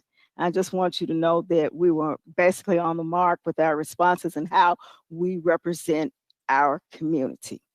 Are you male or female? We had, and so I shared that with you on the front end, that we had more respondees. Female was 614, male 235. The age ranges were on the last page. It was a total that answered this particular question was 819. I just like to share that with you because moving forward, as we have hot button items, I'd like to make sure that we have a good picture of what our community wants, and we look at not just the activists in our community, not just the pastors in our community, not just those people who are speaking up, but we give all Memphians an opportunity to participate, and we can shape it any way we want to. We did this just to test the methodology, and we do have a draft report. You have it here, and we can get further information, and it can be changed in any way. I just want to share that with you to let you know I hear you. I want to make sure that we do represent our community, and we want to hear the voices, because you keep saying that you want to make sure that all voices are heard. Now, we can move on to our next item on the agenda, and that's item number 50. Madam Comptroller. Item number 50. Item number 50 is a substitute ordinance amending the Memphis Code of Ordinances relative to requirements for persons to wear facial coverings or masks while present in businesses and public places within the city of Memphis during public health emergencies. Ordinance number 5751 is sponsored by Councilman Warren and Councilwoman Easter Thomas. Councilman Warren. Thank you, Madam President. Thank you, Councilwoman Easter Thomas, for co-sponsoring this and helping me with it and working with me getting it to where it is now. Thank you, Attorney Wade, for fine-tuning this. As we were sitting here, I just got to push that today, Texas, Florida, and Arizona just went over 2,000 cases of COVID, and that's the highest reported number of cases in those states today. And I think what we're trying to do as a council is we're trying to do a couple things. We're trying, number one, we're trying to make sure we don't have our citizens die needlessly. And number two, we're trying to make sure we don't have our businesses die needlessly. We make sure our economy functions. And I think as you can see from that particular chart, the concerns that I've been receiving from the restaurant business is that no one's coming back because they're being scared by COVID, and we're just trying to frighten people and masks will keep them from coming, I think may not be accurate. People, 88%, I think, in that poll said they want people to have facial coverings in public places. They've been following the news. They've been looking at the numbers. The task force listened to the health department's recommendation, and the mayors did not advance us to phase 3. And one of the reasons is that we have to do phase 2 right. And part of phase 2 to keep us safe and grow business is we have to wash our hands. We have to try to keep 6 feet social distance. We need to cover our face. We need to not go to work if we feel sick. We need to get tested if we feel sick, and we need to quarantine and let the public health department know who we've been around. And those are the things that we do to get to make sure that our people stay safe and that our citizens that are working can still have a job and employment to go to. I went to work today, and one of the people that I saw was a 76-year-old African-American male who was a victim of COVID. He was perfectly fine. He was doing well. He got COVID in April. And when he got out of the hospital at this point, he can understand what I'm saying. He can nod his head yes and no. He can't move his arms. He can't move his legs. He's got a feeding tube now. And all of this is a result of him getting COVID and his age. And unfortunately, his African-American status. So in a city predominantly of African-Americans, in my mind, it is our duty to try to protect our citizens by having us do something common sense by requesting people cover their face when they're inside in a business. We know that COVID is more likely spread, 19 times more likely spread indoors. The WHO has endorsed facial coverings. The CDC has endorsed facial coverings. Our governor has given out masks because he thinks they're important. And I think that we need, just like we acted early on to shut down our economy and to shelter in place, and then everyone else followed us, I think as a city, we need to pass this face covering ordinance in such a way that other people can follow us and we can save lives. I think this is going to save the economy too. And I think it will get us to phase 3 faster. We had the highest number of cases in Shelby County this past Monday, reported on Sunday. So what we've been seeing is the result of not doing phase 2 correctly. And the part of phase 2 we didn't do correctly is we didn't get the community to understand we're going from staying in place and not seeing anybody to going out and see people with different rules now. We're keeping 6 feet apart. We're wearing facial coverings if we're in a building to protect other people from ourselves. And we're washing our hands. We're washing our hands at least 10 times a day. So what we've got to do as a council is I think we need to pass this ordinance. And then what we do from this point is we'll see what happens at the health department and statewide. And I predict that you will see a number of municipalities following suit and health departments following suit, because that's the way we can safely get to phase 3 and actually have better functions. When everyone is protecting the other person, which what a face mask does, people have written me and said, it's up to me. I'm an adult. I can protect myself if I want to. Well, the answer is you're not really protecting yourself with your mask. You're protecting me. Okay, so my mask protects you.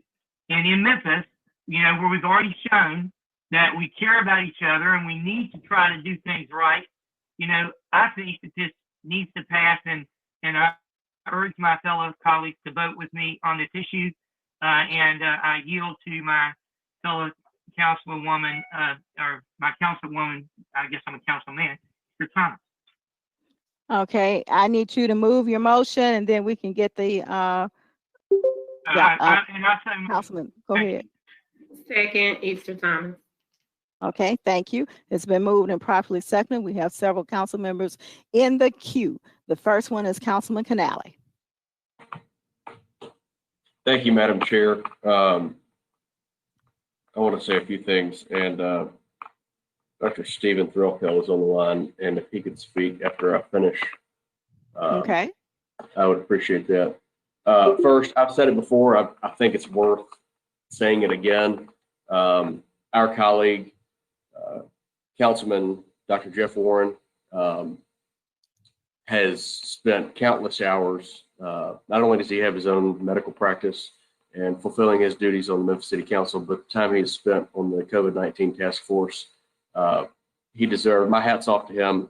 He deserves our applause and a sincere appreciation for what he's done representing us as a body on the task force, and for all that he has done to try to stop the spread of COVID within the city of Memphis. He and I agree on about 90% of what he's saying. I certainly wear a mask every time I go into a store. I also want to commend Councilwoman Easter Thomas and Councilwoman Logan for what they did over the weekend in their mask giveaway. And if I've left somebody out that was also part of that, please forgive me. But I appreciate that. I think that was very helpful. I would certainly support spending CARES dollars to purchase more masks to give people, whether it's reusable or whether they are disposable, one-time use masks. The only place where Dr. Warren and I disagree is how far we take this. I wrote, along with my amazing analyst, it's kind of small, a resolution back in April requesting all public-facing employees to wear a mask as we got back to business to ensure confidence for the consumer, but also for the safety and well-being of themselves and all those that were entering their place of business. So I want to be very clear for the record, I do support wearing masks. I think it's important.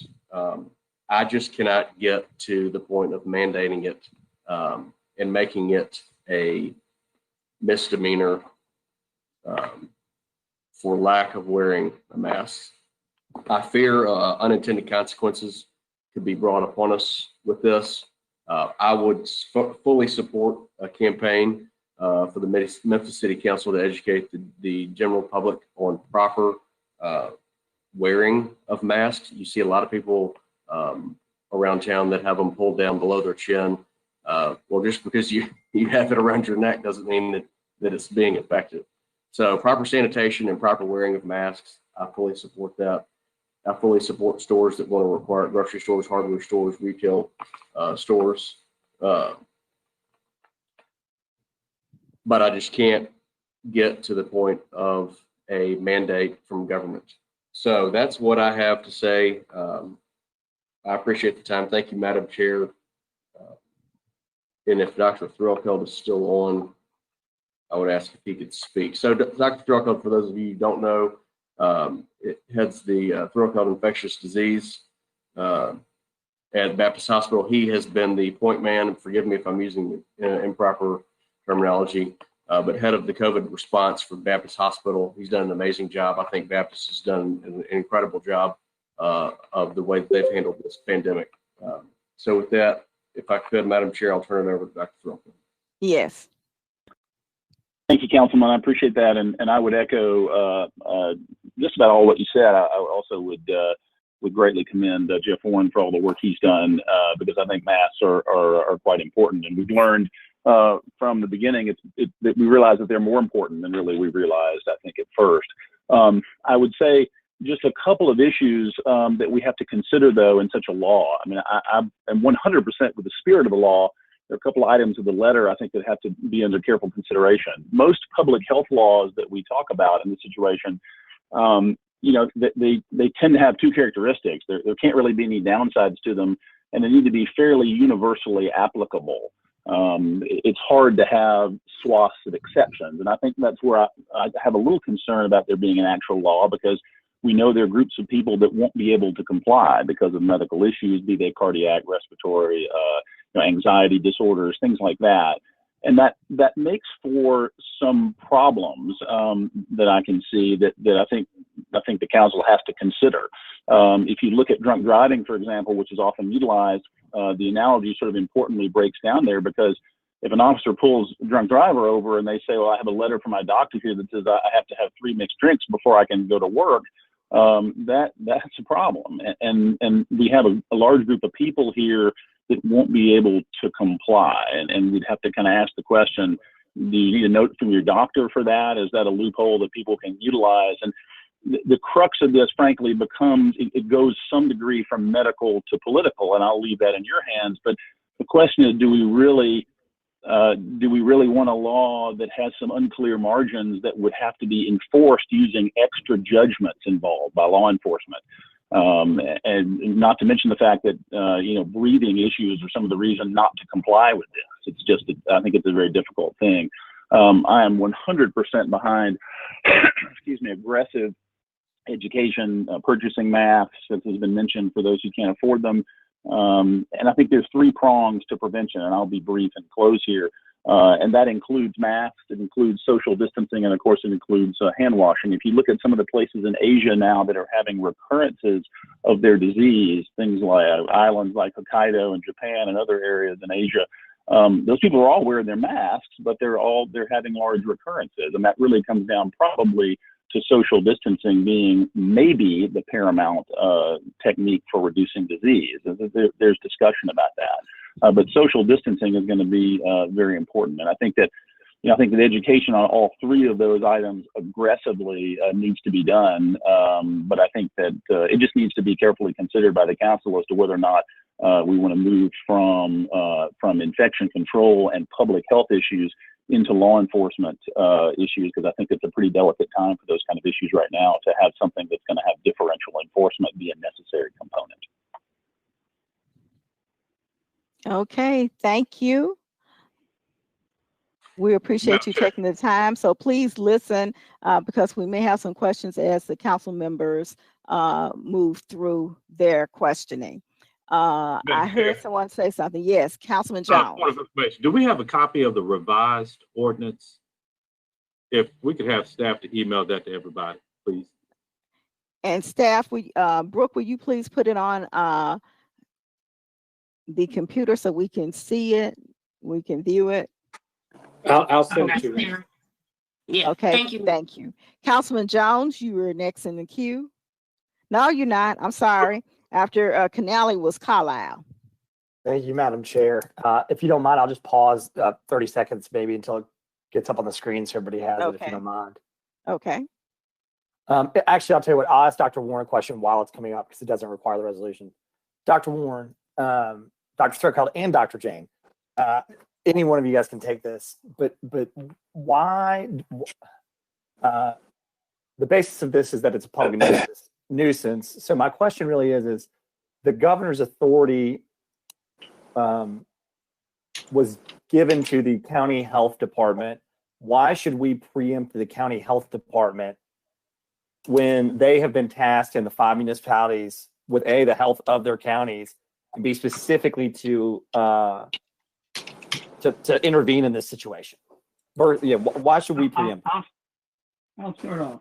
The reason that we need to do this is that we are the most densely populated portion with the largest number of poor patients that are going to be affected by this dramatically. So the county is involved with the entire county. They're getting a lot of pressure, coming from people who are not seeing the same sort of death rates and infection that we're seeing in Memphis. and not looking at the same data we're looking at. And to Dr. Covell's comment, part of what we're going to do is to try to initially do this kindly, but we need to make it a law. We've already done education. We've been spending the last 2 months telling people they need to do this, and it's just not going through.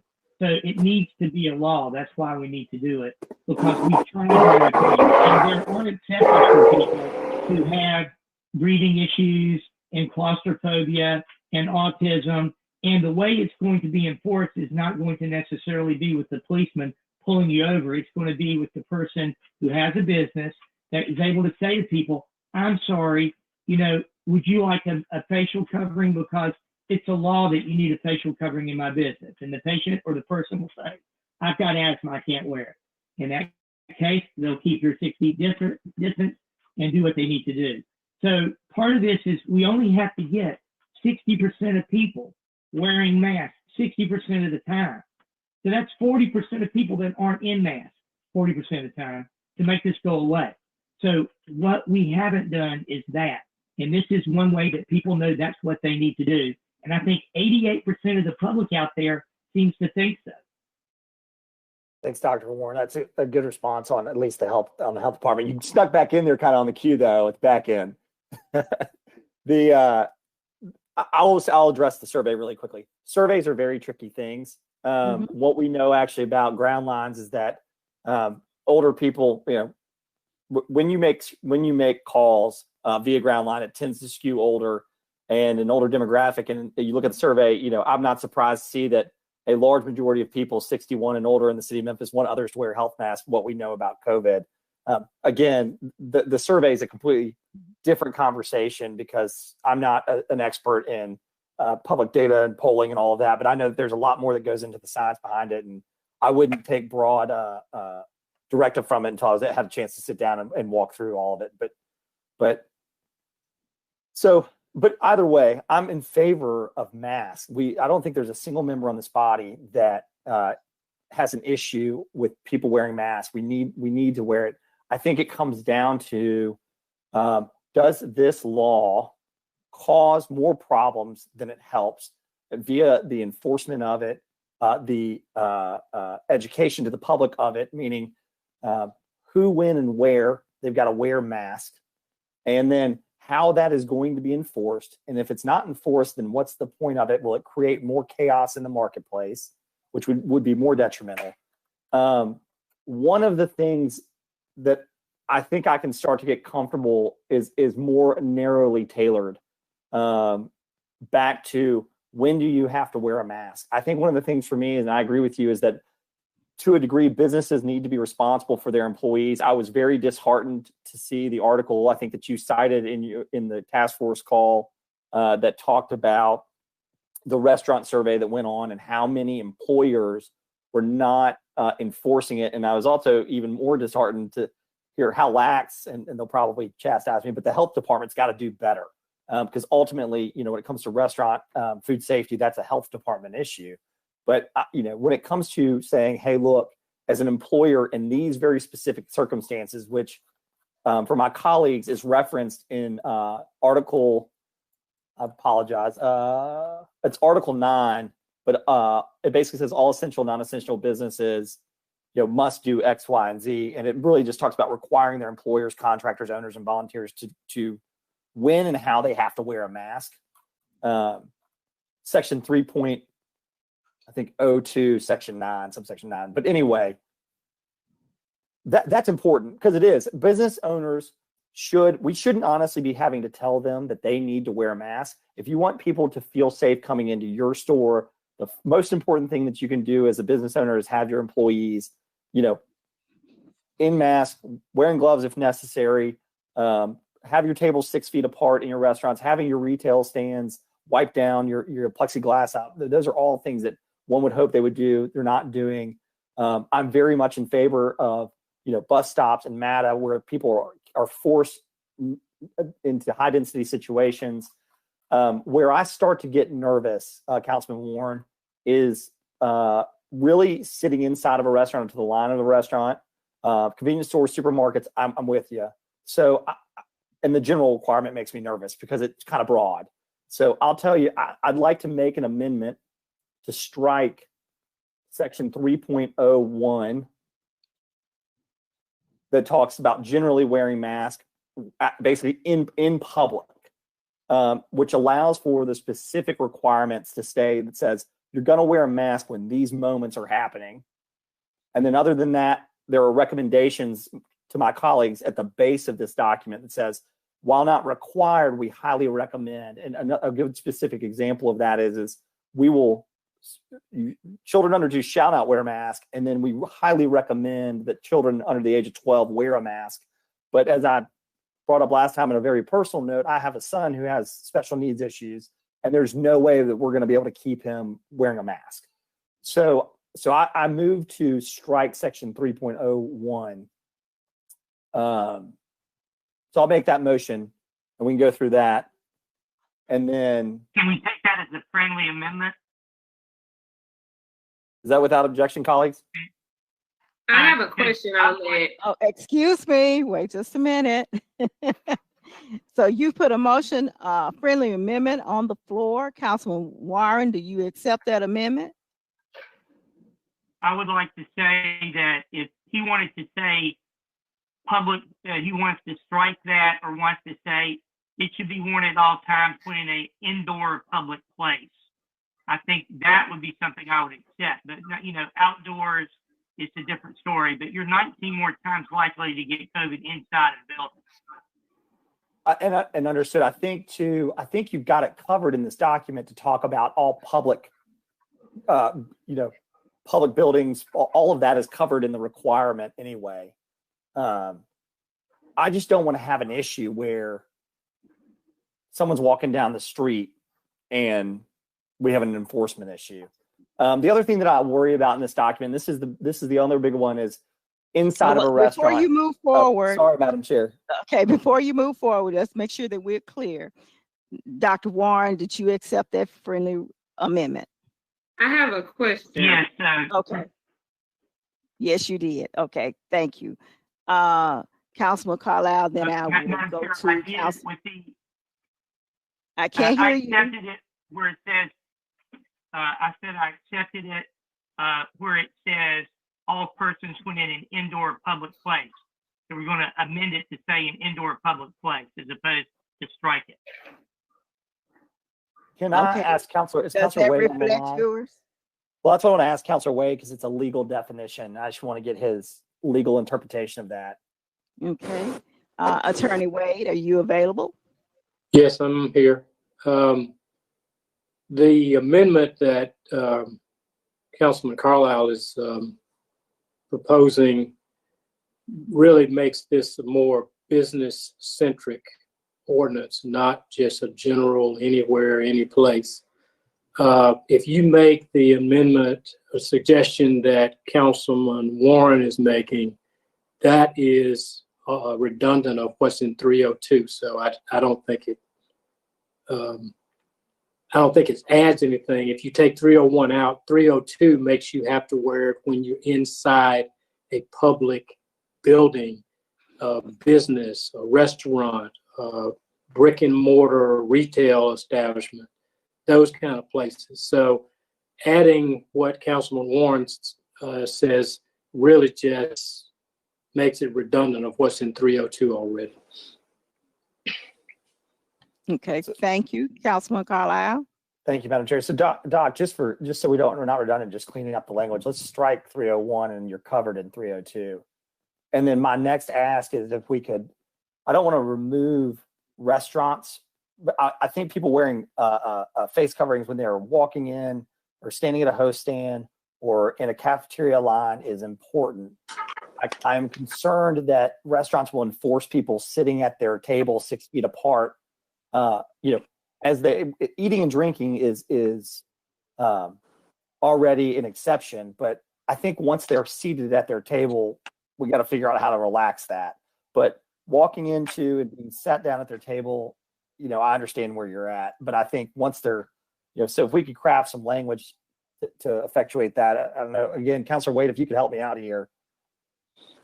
Yeah, I don't think that's, and I think I think you have to look at this in a high level.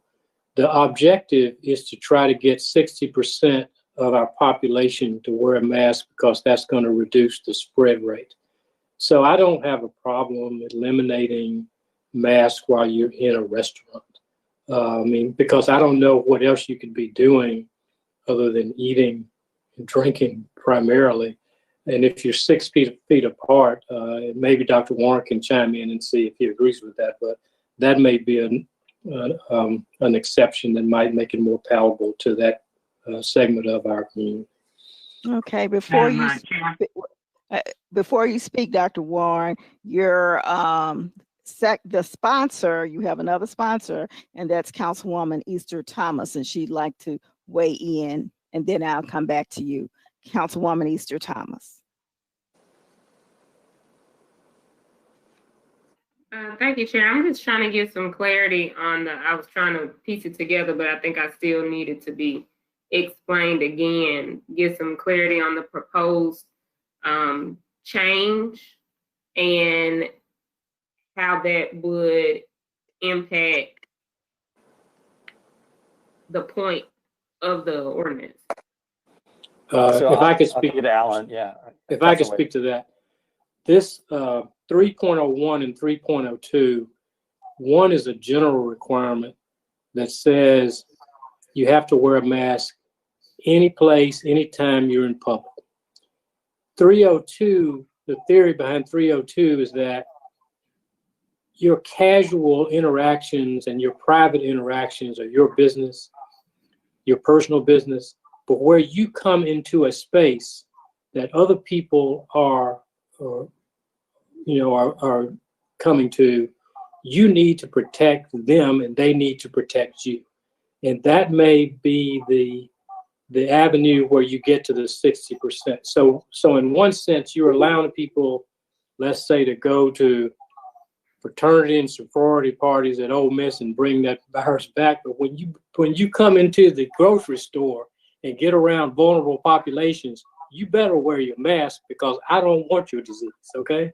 So that's the theory. That's how it changes in an overall perspective.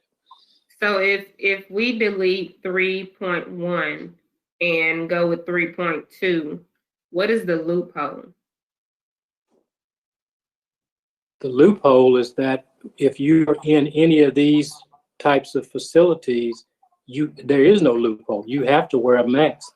And it also places an onus on the businesses to police it because they know later on there are civil penalties that can be assessed against them and injunctions that can be assessed against them if they don't do it accurately.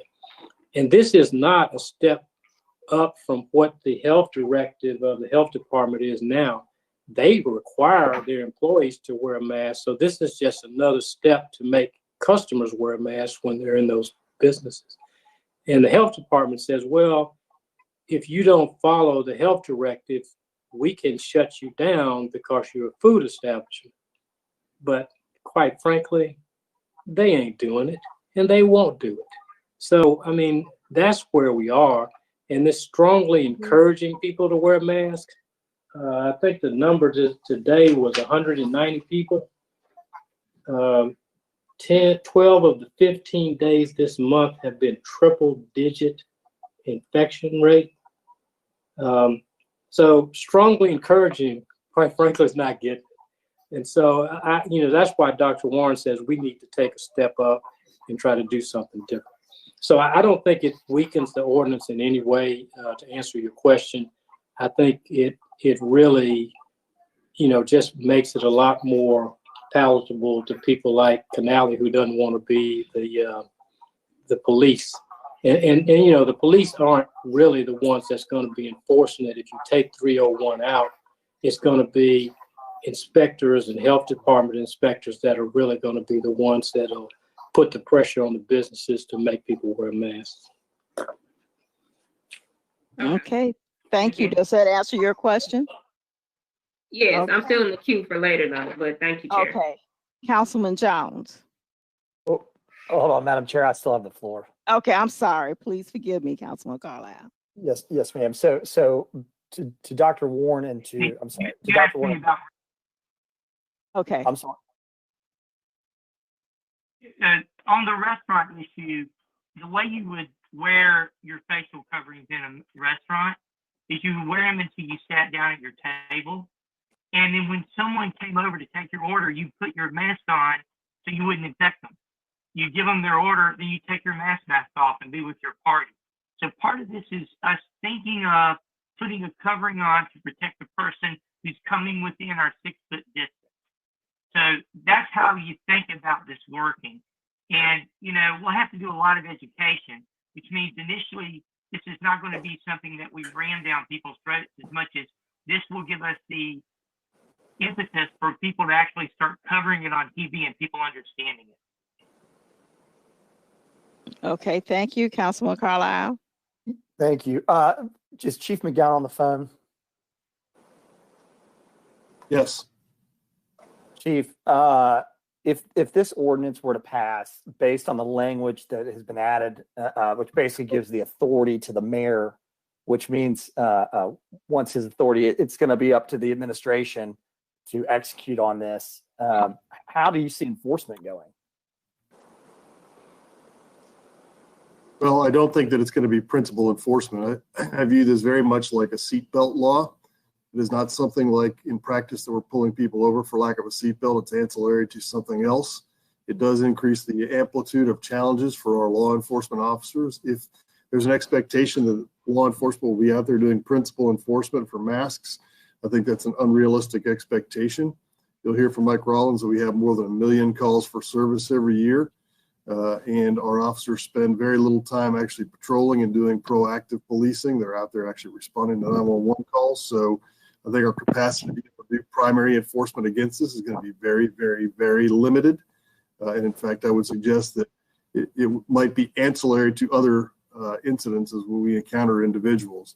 Very likely it will be code enforcement that will be inspecting, that will be sent out to businesses who are found to be not in compliance or not enforcing the mask ordinance. And then there'll be, as we have done before, we will ask the owners of the businesses to help us comply. And then there may be an enforcement side there with code enforcement. But I think it's very difficult if there's an expectation that law enforcement do this. In fact, I think it'd be very sparing, if at all, if they ever had to issue a citation for this. All right, thanks, Chief. Is Chief Madden on the phone? Or Chief McGowan, you may be able to answer this. How much have we spent to date in public education on wearing a mask? I don't know that I have the actual amount that we spent on wearing a mask, but I do know that we're joined by Representative Camper and Representative Akbari, who are doing Mask Up and Live. I know that our council members have done a good job in their community. The health department has a mask campaign. It is part of what we do on our website, so I would have to excise the cost of that on our website. The messaging that goes out every day from the task force is Mask Up. We have brought on Dr. Jane as a consultant to the administration, and he is, along with Dr. Warren, one of the biggest advocates of wearing masks, so I guess we could add that up. So all told, it's hundreds of thousands of dollars between what we are saying, the people that are advancing this notion for us and the science behind it, and quite frankly, this has given us 511,000 masks, and we've distributed more than 350,000 masks so far, in addition to the $2 million that we've spent on surgical masks that we still have in plentiful supply to pass out to first responders and groups alike. So we've invested quite a bit in making sure that everybody who wants one has access to a mask, and we will continue to do that as a task force. Thank you, Chief Madden. Do you feel like you have the current resources? I mean, what I worry about is if this goes into law, our 911 system is going to be inundated with calls of people not wearing masks. And a part of that, I guess, is going to be education, not only to wear a mask, but how to report someone if they are not in a mask. We already have issues where people call 911 for rides for various reasons, including ones that are very serious and important. But I don't want to end up going back the other direction. So I guess my question is how are we going to look for education with this ordinance? I mean, this ordinance has a very specific list of requirements. I can't hear you. You may need to change the settings on your microphone.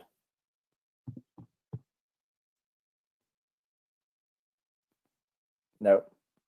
Brooke, can you help her?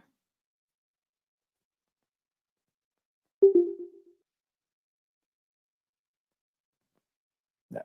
Yes, ma'am. Who's having Chief Madden. Ursula Madden. Audio is off. If you go up to your settings, next to the chat bubble, it says turn computer audio on. Yours is probably off right now. So you would click the little red button below the microphone and speaker icons in the settings bar.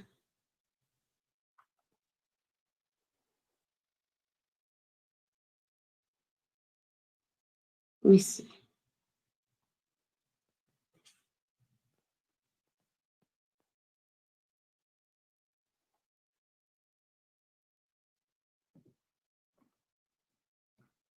Describe it one more time, Brooke, where she needs to go. Yes. If you're at the top, there's a little chat bubble with the number of participants. I mean, the number of participants and then a chat bubble.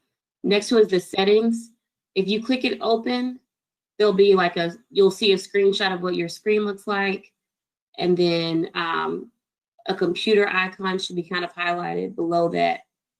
It will say if your computer audio is on right below that in a green bar. If it's off, it'll be red. But at the bottom of that box, you can click the icon to turn your computer audio on. Your computer audio is off.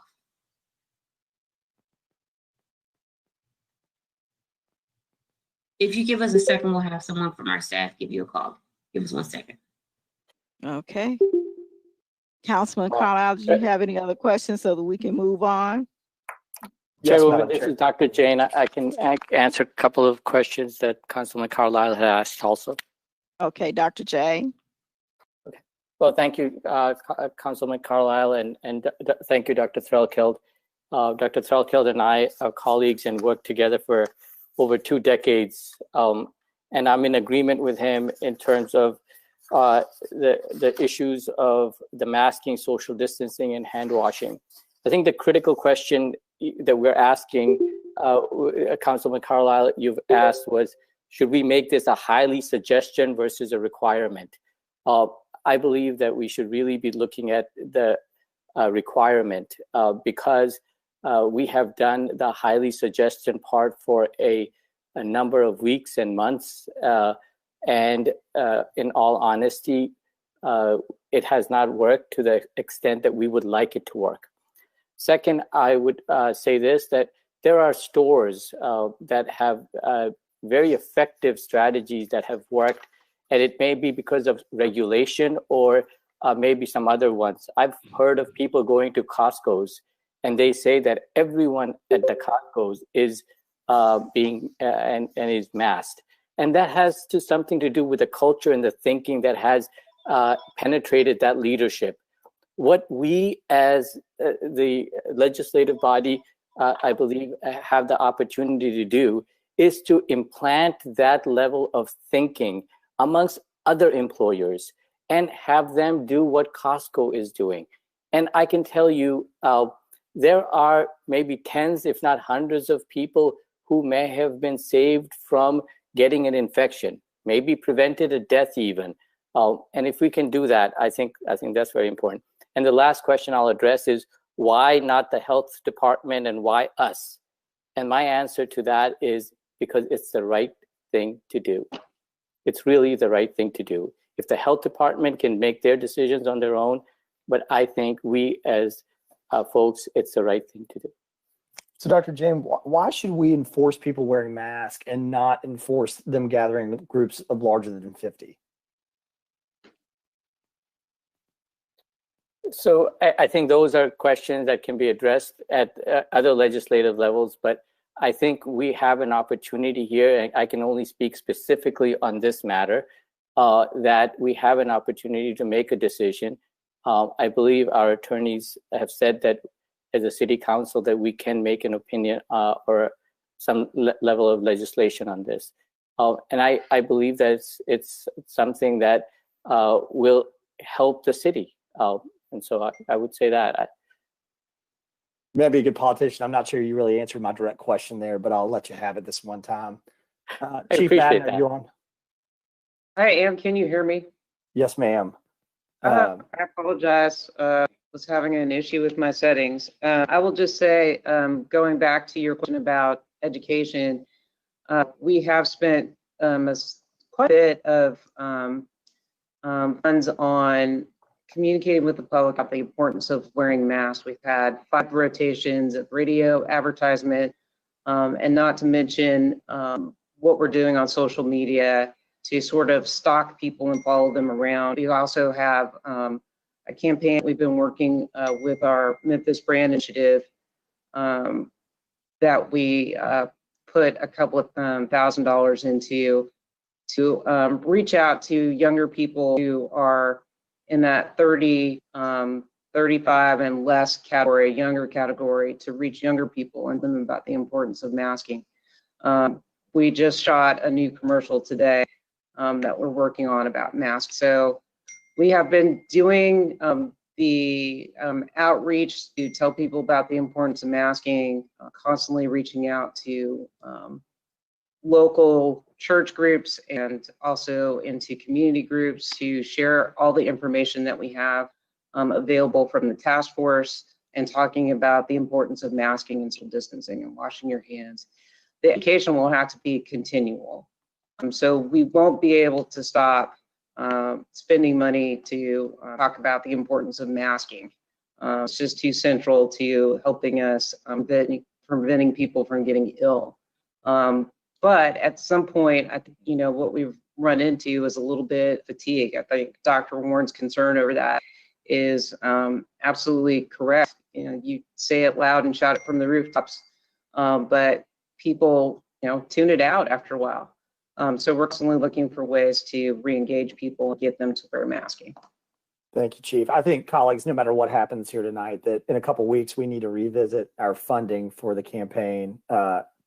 Just, you know, maybe we wrap with Chief Madden and Chief McGowan and look at the CARES Act funding. And we're not talking about 7 figures, but something to help boost the education component of this, I think, might be necessary. I'll make one last comment, since I don't think Kevin Kane or Wayne Tabor is on our call, but I have been reached out to, and when we talk about restarting our economy, the largest economic driver of the local, one of the largest economic drivers of our local economy is tourism, and they have a high level of concern that an ordinance like this will devastate our tourism industry as it's trying to get back on its feet. I wish they were here to say that for themselves, but I think I'd just pass that along.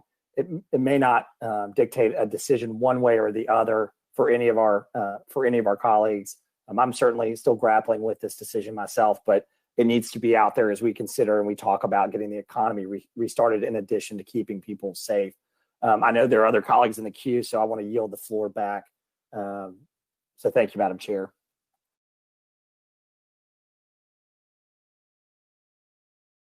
Madam Chair, you're muted. I'm sorry you went on so long, I forgot. It's a serious, hey, look, a lot of questions, it's a serious thing here. I know it is. Yeah, Councilman Jones. Thank you. You know, none of us wants to be here to make this decision. And as we've received numerous communication comments from people on this matter. I've received text messages since we've been talking about this. But one of the things that we cannot deny are the increased numbers. And to me, it says that whatever we've been doing in the past has not worked. So, you know, I had reservations about, I still have reservations about this. One of them being the warnings as well as the community service. So I know that an officer under this scenario can't provide a warning, but when we talk about requiring community service, I see that as something that would have to be handled at the judicial level. So I'm strongly for encouragement, probably even strong for requirement. but just the fines and penalties part of this is something that I find uneasy. So, Mr. Dr. Councilman Warren, would you accept a friendly amendment that eliminates 6.06 that talks about fines and penalties? Because, and you know, and I'm sorry.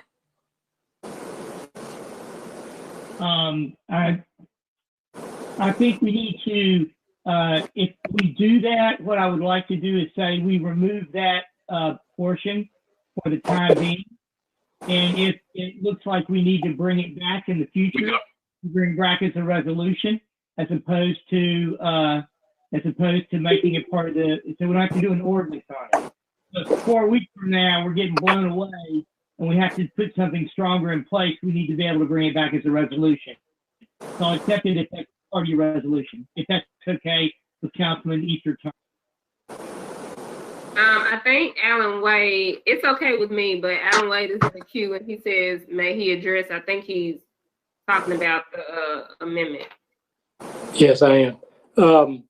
Councilman Jones, if you will turn to 606, I think I've pretty much weakened it in terms of being a penalty or a fine. I think it basically says there shall be no monetary fines assessed for violations by individuals. The community service is saying as a volunteer with a nonprofit organization designated by the mayor who are providing community services to the public during infectious disease pandemic. So, I mean, I think the thinking is that they would be asked to go work at MIFA for an hour to help them deliver meals or do whatever. We amended the court cost ordinance for this violation to be no greater than $20, provided that may be waived upon completion of the community service requirement. I don't know how less innocuous it could be made. And if you take it out, it is no different than what we have now, and that is we seriously ask you to wear a mask. It hadn't worked. So if you don't have some sort of penalty, even if it's slight like this, I'm concerned that it won't be any different than what we have now. And let me say this, I think if you go to section 6.04, I want to make sure people are misinformed about the police being the heavy guys here. This section basically says that whenever the mayor deems it necessary, he can use police as the last resort to help enforce it. As Doug McGowan indicated, I think the preceding section says that he has the authority to use officers, assistants, and employees to help enforce it, pretty much like a code enforcement ordinance. So where you make it a business-concentric ordinance, that's how you will enforce it, is through changing the culture, as Dr. Jane said, by going to these people saying, you've had 2 violations where your people are like Jimmy John's. We're making sandwiches, but we're not wearing masks. So, I mean, I think that's the pressure that you put on, and I think you may be putting too much emphasis on what it might do to an individual. So, I mean, I just wanted you to be aware that those sections have been modified to really water it down significantly. Okay. Now, one other point I would say is that I did put in a provision that those penalties can be increased in the future by resolution, meaning that we don't have to go through three readings. If, as Dr. Warren says, we really hit a spike and we're about to roll back rather than go to another level, you have the ability by resolution to kind of tweak those penalties at that time. Okay, thank you, Mr. Wade. And I would just add that thank you for the changes in this. The version that was mailed out a few minutes ago didn't include that. A couple of my last comments, though, concern of mine is putting the burden on business owners. So will there be any efforts for us, and I would ask that we probably address this during our conversation about funding for the CARES Act.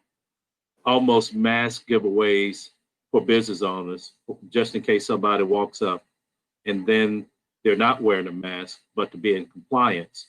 I don't feel comfortable about putting the burden on the businesses to have a stock of masks to do this. I don't know what that number is, how many we would need, but I think that that's something that needs to be addressed. And I think that there was a comment earlier talking about the mandate from government, but we are mandated by government to wear our seatbelts.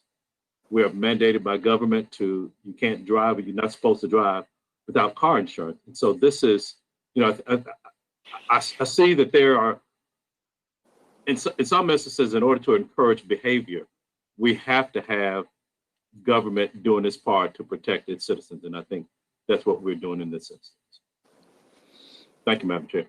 Councilman Jones, let me just say this. There is a provision in the ordinance that does authorize the mayor to, with your approval, of course, to use COVID funds to help make masks available at businesses on MATA and places like that where, you don't want to turn someone away that needs to engage in an essential service and they don't have a mask. So, that's contemplated in this document.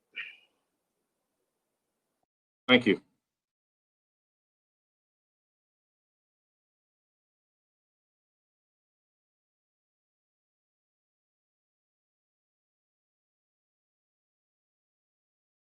Councilman Jones, I'm just trying to make sure that you're not recommending any friendly amendments. The only amendment that I have so far is removing 301. No, Dr. Warren did accept the friendly amendment that we remove 606, being that we can bring it back if necessary by resolution. Did you not?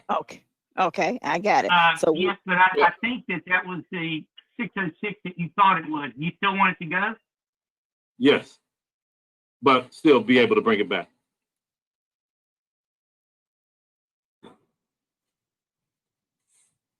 By resolution. I think that we probably need to vote on that amendment because Councilor Wade really did make a good point there, that we have to have something. And I think this is better than nothing, but if you want to make a motion and get a second, we can vote on it. Councilman Jones. Okay, I'll move striking 606 that deals with fines and penalties under this revised version of the ordinance. Do I have a second? I have a question before the vote is taken. But I need a second. Second for discussion purposes. Okay, thank you. Okay. Thank you. Now, Councilwoman Easter Thomas, can I come back to you because I had other people in the queue and it's on this particular. Okay, go ahead. Yes, on this particular subject. When we voted or when we agreed to accept the amendment to take out 3.1, it was said that burden of regulation, I want to say policing, the regulation will fall upon the businesses and how that works out with the health department. If we take out the 6.6, 1, 2, and 3, wouldn't it still be the same burden is still on the business and the responsibility is still on the business and whatever penalties would be on the business, correct?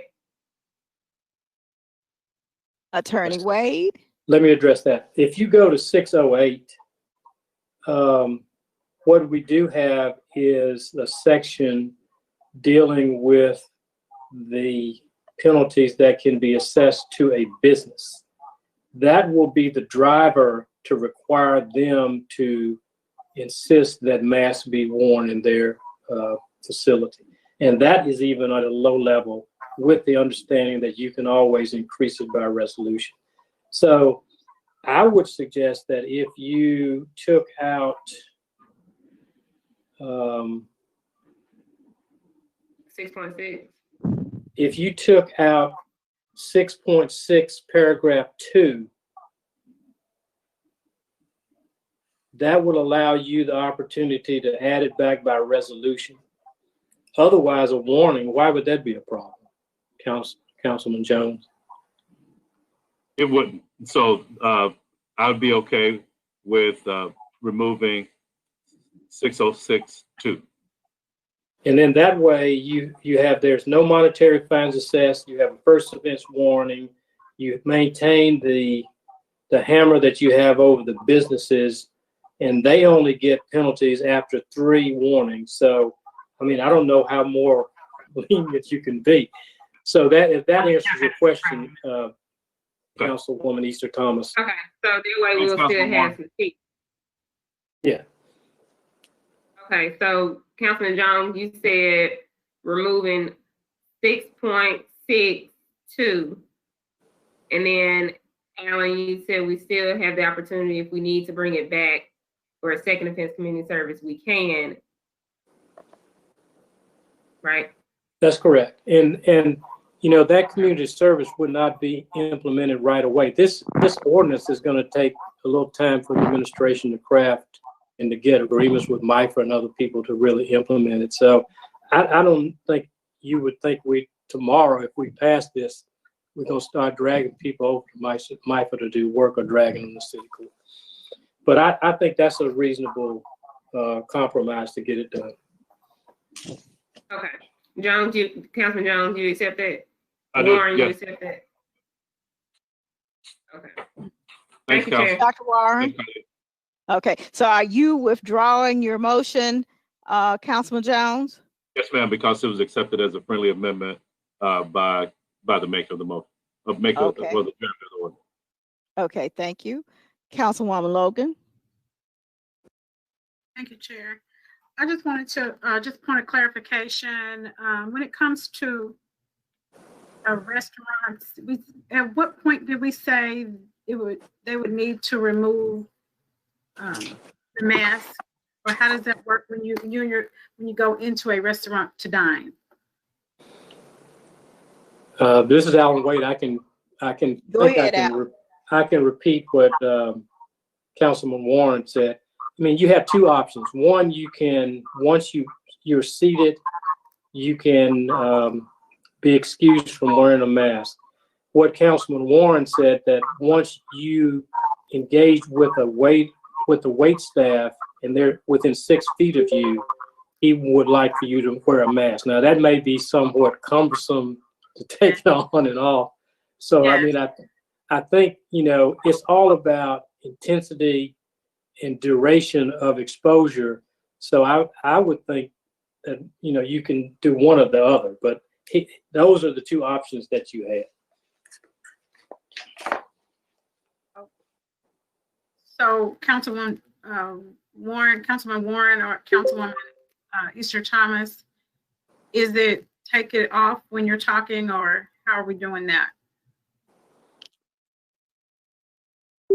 Councilman Warren? Take it off when you're talking? No, I don't think so. I'll give an example. I'm sorry, Dr. Warren. I don't know if I cut you off because your mic wasn't on yet. But Dr. Warren and I serve on the SCS task force. We meet every Thursdays in SCS board auditorium. We talk into mics. We have our mask on the entire time. And they hear us clearly over the live stream in the building, and that such. I think that if you can't talk with your mask on, you might need just a little bit more room in the mask, or a little bit more elastic on the ear. I know medical, but that's just anecdotally. I'm just speaking. What you want to try to do is think about it. If I was that waiter and I was coming up to you, would I feel comfortable coming up to your family for 5 or 10 minutes, taking an order, and nobody having their mask on, and people laughing and talking loudly, giving me orders? So part of this is the only reason you would put it on is to almost as a courtesy to the person who's waiting on you and providing you with the service. So I think, you know, we're not going to mandate that. I'm going to try to make this a social behavior. Just like, you cover your mouth when you cough, or you say, excuse me if you burp. When someone comes up, it's going to be polite to put your facial covering on when you do your order. But as it is now, we just have to have people wear it to get to the table. And if they do that, then they can have a choice of whether they want to put it on or off, and whether they want to protect the person or not. So I think just getting them to have it inside the restaurant is the first step. And then people will start to figure out what's the polite thing to do, what's the safe thing to do, what's the kind thing to do. If this person is coming to serve me, I don't want to get them sick. And, because they're already covering their face so they won't get you sick. And I said, that's how you do it. And I understand that. I know we're passing an ordinance, so I'm trying to understand the language to make sure that people understand, because they haven't been dealing with this as long as we have, and they may not know. They're only going to go by what the ordinance says. And so I wanted to make sure that I understood, even in trying to communicate it to constituents, that when you're in a restaurant, you have to wear your mask. And so if there are families in there that don't have the mask, will the restaurant owner have to call the police, or do they call the code enforcement and ask all the family to leave? If they have kids and the kids are wanting some more ranch and you have to order the ranch, do you put every time you need a refill on tea? I'm just trying to understand that. And then, like I said, will the restaurant owner need to call the police if a family or if a patron decides they don't want to wear the mask, to get them out of the place? And I know I heard Attorney Wade say that this is more so for guidance for businesses as opposed to individuals. But I guess I was looking at it for individuals, in that if you're out, they're walking down the street and they don't have a mask on, and you get a fine, you get a warning. If you don't go to community service, is there contempt of court? What are all of those fine-tuned things is what I was concerned about, because I don't want to see people end up, having some type of court fines and things like that, number one. And then also, when we talk about putting, small businesses that are just getting back on track, are they going to be fined $100 whenever customers do not want to wear their mask, or they forgot their mask? And, there are a number of things that, when you read this as a individual or as a elected official, thinking about your constituents, there are a lot of questions. So I'm not saying it's not the right thing to do to wear a mask or try and mandate it. I just want to make sure that we've looked at all of the implications that this could bring about for small businesses, for young millennials in the neighborhood, for families that are out, and the list goes on. So I'm just trying to get clarity. Madam Chairman, may I respond to that? Yes, you can. Attorney Wade? Yeah, one thing I would suggest after hearing Dr. Warren's comments is maybe we could compromise by saying that when you enter a restaurant, you will wear your mask until you're seated, and it is highly recommended that you wear your mask as you engage with the wait staff and the employees in the business. And so that way, that is sending a clear signal about how you handle that situation. Councilwoman Logan, we've taken fines out of the equation. Business will probably be given enough fair warning that they aren't following the rules before any civil penalties are assessed. Well, I was more so asking about individuals, in addition to that as well. If you're given community service and for some reason you don't go to community service, is that going to be contempt? No, the way it was worded before we took community service out, that's been deleted now. Okay, we're going to take service out. That's been deleted. The only thing that's in there now is a warning. But if you had it in there, you would only forfeit your $20 court cost if you did not do community service. So you got an option to give the city $20 and go do community service. I guess my question was, if you did not go to community service, would that be contempt? No, it wouldn't. That's not even an issue now because it's been deleted from the ordinance. All right. Thank you for that. That's all. I yield back, Chair. Okay, thank you. Councilwoman Johnson.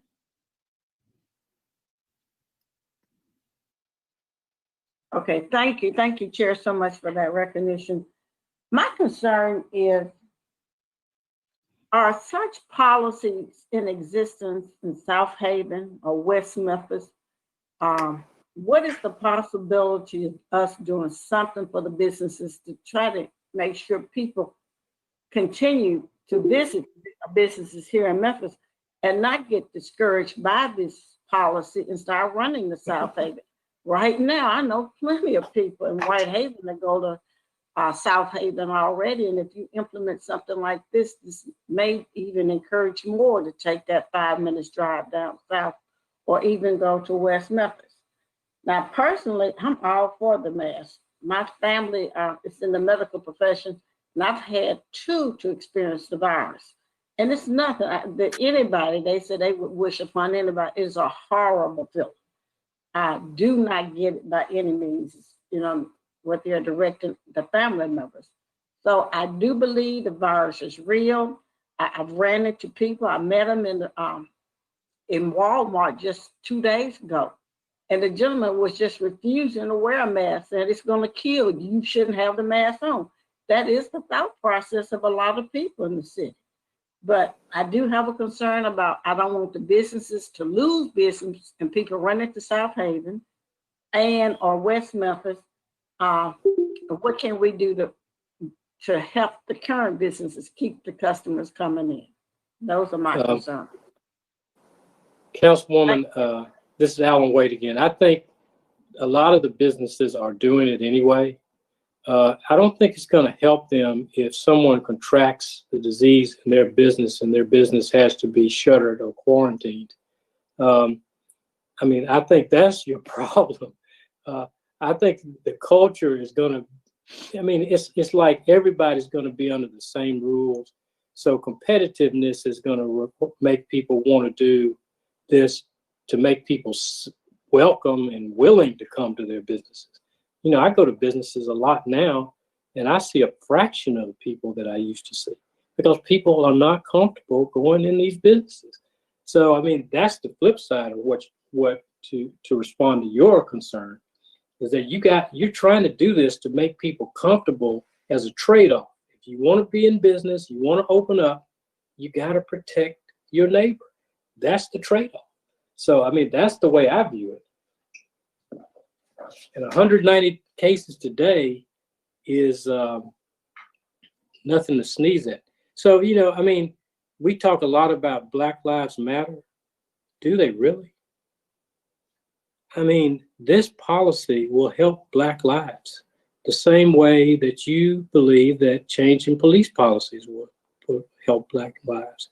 So are we really serious about Black Lives Matter if we don't enact policies that will protect one of the most vulnerable populations that we have, the poor, the people suffering from comorbidities?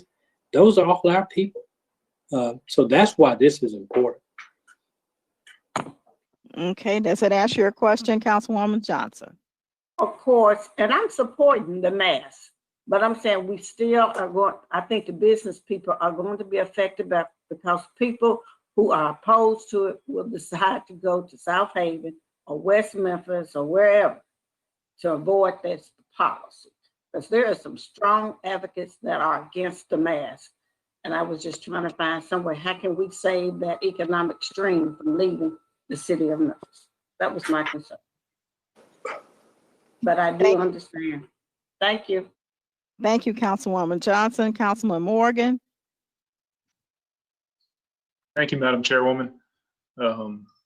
In following Councilor Wade, I would say I don't think anybody is really arguing about the intent of this. We're all here trying to do the right thing. And I think the difference of opinion is about the effect and the unintended consequences that come with an ordinance like this. And almost goes without saying, but each of us are starting off by saying, I think it is not wearing a mask in public is disrespectful and dangerous. I thought long and hard about those two adjectives, and I feel pretty good about them. But I don't feel as good about the effectiveness of this ordinance. One, I think it would be effective if we were really going to enforce it. But we get into some authoritarian state issues. China would be a good example of how they came in and strongly enforced it, and probably did it in terms from a public health point of view, were pretty effective. And on our side of the spectrum, if we're not going to enforce it, I don't think if people aren't afraid of COVID-19, they're not going to be afraid of our warnings. And so practically speaking, the penalties or lack thereof that we put in place, I don't think is going to change human behavior. I would have some concern on the economic point of view. I think people are scrambling, they're fighting to survive right now. And just with human behavior, if a customer walks in a store and they're turned around because they're not wearing a mask, I don't think they're going to go home and put one on. I think they're going to go to the next store down and buy their beer there or get their hardware supplies there. And they're going to go about their day, and they're going to realize that's the place to go from now on until this pandemic ends. We could always do a better job of educating, but with the conversation, the shelter in place, everything that's been going on in the media and TV, people are pretty saturated with the COVID-19 conversation. And I'm not sure if new information is getting in. I was at it was a peace and justice prayer walk this past Saturday. There were about 300 people there, and I would say everybody had a mask, but only about 75% to 65% of people were wearing them. They had the mask and it was pulled down around their neck the entire time, and I don't think there's any ordinance we can write that's going to change that behavior. Social pressure is going to be far more important, and I'm not sure this gets the ball across the goal line. I enjoy the conversation we've been having now, especially Councilman Logan. We're really trying to dig into the language. I think there's a real important principle that we need to practice here and going forward in all of our legislation. Supreme Court Justice Neil Gorsuch put it in a majority opinion this week that the intention of the lawmakers does not excuse the language of the law. Essentially, no matter what our intentions are, what we're saying in the debate, the people in the administration will be required to follow what the language is. We can't then, after this is passed, make handshake agreements with them about how to enforce things or how to do things differently, or that part of the ordinance counts, this part doesn't. Or we got to get the language right. And in this case, I think what we have is pretty much unenforceable, or maybe the practical reality of government is to just, kind of whisper, it won't be enforced. And if we shouldn't be passing laws that we're not willing to enforce. So I would be in favor of doing this if we could do it in a way that didn't overstep our limits as government, and two, would have, I believe, a change effect on human behavior where we'd be wearing more masks. The bottom line is I think this creates more problems than it solves, because we're going to get a lot of pushback on this. There are going to be a lot of businesses crying foul who are doing this right and other ones who are doing it wrong. There's going to be a lot of self-reporting in calls coming in about folks that aren't following this if it passes. And ultimately, we might not see any real tangible medical benefit from it if it doesn't move the needle. So that's why I say I think it's going to create more problems than it solves, and I'm going to be a no vote this evening. Thank you, Councilman Morgan. I have 3 other council people that want to speak, but I want to allow Councilman Covet. He was in the queue. He has the cards. We had individuals that sent letters in about this particular item. So I'll allow him to read those, and then I will allow Councilman Smiley, and then allow Easter Thomas and Warren to close us out. All right, thank you, Madam Chairman. Just kind of start off, I don't think I caught the answer. Does South Haven, like Germantown, Collierville, Bartlett, Lakeland, Arlington, Fayette County, Tipton County, do any of them have mask ordinances like what we're proposing? I guess that's a jump ball question. Nobody has it. Okay. I'm just curious. All right. Does Nashville, Jackson, Mississippi, Jackson, Tennessee, Little Rock, anybody have these kinds of things? I'm just curious. We would be the first. I think New York has it. Every place that's been blown away by this thing has got a mask ordinance now. And if you notice, we're rising. Okay. I'm just asking. All right. And I think everybody's really already hit the points, but I did have a question. What if somebody comes up and says, "Get your mask on," and they have the authority, whether it's police or health department, and somebody says like, I'm, I don't know, paranoid schizophrenic, or I have a phobia. Do they have to have a doctor's note? I mean, or is it just, okay, fine, go on about your business? I mean, is there a provision in this ordinance that addresses that? I think the way it's written now is that the person merely has to say that they have a health problem. They don't have to say what it is. We've identified what those are. And as we start this, realize that I think one of the things Councilman Morgan said is we don't know what the unintended consequences are. The unintended consequences of not doing something different are that we're going to see COVID make us look like New York. That's the unintended consequence of not doing something. So right now, to realize that we can have people say, "Hey, I'm claustrophobic," and you walk on, because we only need 60% of people to do this to make it work. Okay. All right. We had touched on every other topic, and that was kind of the last on my checklist. All right, colleagues, we have 2 letters on this issue, and let's, I'm sure y'all probably wish to respond or answer perhaps. Just remember, I'm the messenger. First letter is from William McMillan Rodney, MD, FA, AFP, FACEP. I guess that's a doctor.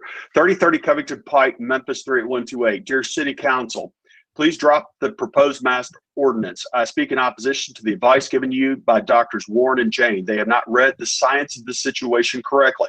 Having served as a professor and chair of family medicine, both at UT and Meharry Medical College, I left these positions to establish an office in North Memphis, which is open 7 days a week without an appointment. During these years, my group has seen over 750,000 office patients, delivered over 7,000 babies. We opened every day this year. All attempts to criminalize unhealthy behavior have failed. Not only failed, they demonstrated the futility of enforcement when citizens cannot and will not comply. Our waiting rooms contain the most current and valid evidence available. Will Memphis police be given the task of arresting scofflaws? Once again, the poor and undereducated are most likely to be ticketed. For years, we have used every trick in the book to require flu vaccination. In this season, compliance is at 45 to 50%. You cannot legislate compliance when the benefits are not visible. Respectfully submitted. Public comment 2 is from Gregory Dabov, MD, et al., 180 East Chickasaw Parkway, Memphis 38111. Dear City Council members, this letter is a response to the proposed city ordinance which would mandate face covering in public places. As physicians in the Memphis area, we have significant concerns regarding this ordinance and feel it would be detrimental to our city's overall health and well-being. The argument in favor of face coverings claim that they offer us protection from the coronavirus. There are no scientific studies or data to support these claims, which he sends us references 1 through 3, and I can share them with you. This fact explains the initial recommendations of the CDC and the Surgeon General that public mask wear is not useful. It is unfortunate and confusing that their opinions have changed because the science has not. The WHO has constantly advised since the beginning of the pandemic that masks are not helpful for asymptomatic individuals. WHO has recently released a report regarding use of masks for COVID-19. They still only recommend masks for symptomatic patients and note that medical masks function better than cloth masks. Reference 4. Studies have shown that when worn properly, a cloth mask will allow 90 to 98% of aerosolized virus to cross the mask barrier, depending on the number of cloth layers. Reference 5 and 6. That's not enough to warrant the better than nothing argument. Articles supporting mask wear written since the pandemic began are reviews of previous studies and acknowledge that direct evidence is limited with regards to the effectiveness of cloth masks. Reference 7 and 8. The current CDC guidelines recommend face covering in public settings if other social distancing measures are difficult to maintain. The CDC defines an exposure as an individual who has had close contact, less than 6 feet, for greater than 15 minutes. This is a very rare occurrence in public places. Below are some issues the council must consider regarding cloth masks. The CDC criteria for exposure defined above are rarely met in public places. 2, cloth masks are to date scientifically proven to be ineffective in preventing transmission of COVID-19. Only N95 masks have shown to prevent transmission. 3, cloth masks give a false sense of security to the wearer and may lead them to be less diligent with proven methods of protection, hand washing, respiratory etiquette, and distancing. World Health Organization advised on the use of masks in the context of COVID-19, interim guidance dated June 5th, 2020. 5, cloth masks are proven breeding ground of bacterial infection. Many of the patients we have encountered during this period have presented with filthy, unwashed masks. This has the potential for infections other than COVID-19. The vast majority of the people wear their masks improperly and their nose exposed while frequently touching and adjusting their mask. 7, mask wear promotes fear and anxiety, both of which are proven to weaken our immune system. They diminish our ability to communicate, preventing the proven benefits of smiling. 8, mask wear has now become a political, not scientific issue. Currently, they now only serve to divide us at a time we desperately need to be united. 8, enforcement. Asking our already stressed and maligned police force to enforce mask violations makes little sense. We are not entirely against the use of masks. We would support tax dollars being spent on N95 masks to be distributed and tested to our vulnerable citizens. Protecting our vulnerable population should be our primary focus. We need to do a better job of educating the public on hygiene, respiratory etiquette, and social distancing. We also need to better explain the CDC's definition of exposure so they can avoid it. We should not create ordinances that give the public a false sense of security. We thank you for our service to our city, and it was co-signed, and these are all doctors: Dr. Dabov, Labach, Mock, Weller, Toy, Sheffer, Cleveland, Mascioli, Dr. Mrs. Dabov, Rodney, Job, Olinger, Biggers, Dr. Pickering, well, they're all doctors: Pickering, Rodney, Sawyer, Ryder, Mihalko, Colandruccio, Greer, Campion, Tabor, Eads, Henning, Neal, Murphy, and Azar. That concludes our letters. Thank you. Thank you. I have, Madam Chairman, may I respond to one thing? yes, yes. I heard some familiar names on that list that do require you to wear a mask when you come into their office. Go figure. I just read them. Councilwoman, can I just address one? Councilman Jane, I mean, not Councilman Jane, Dr. Jane.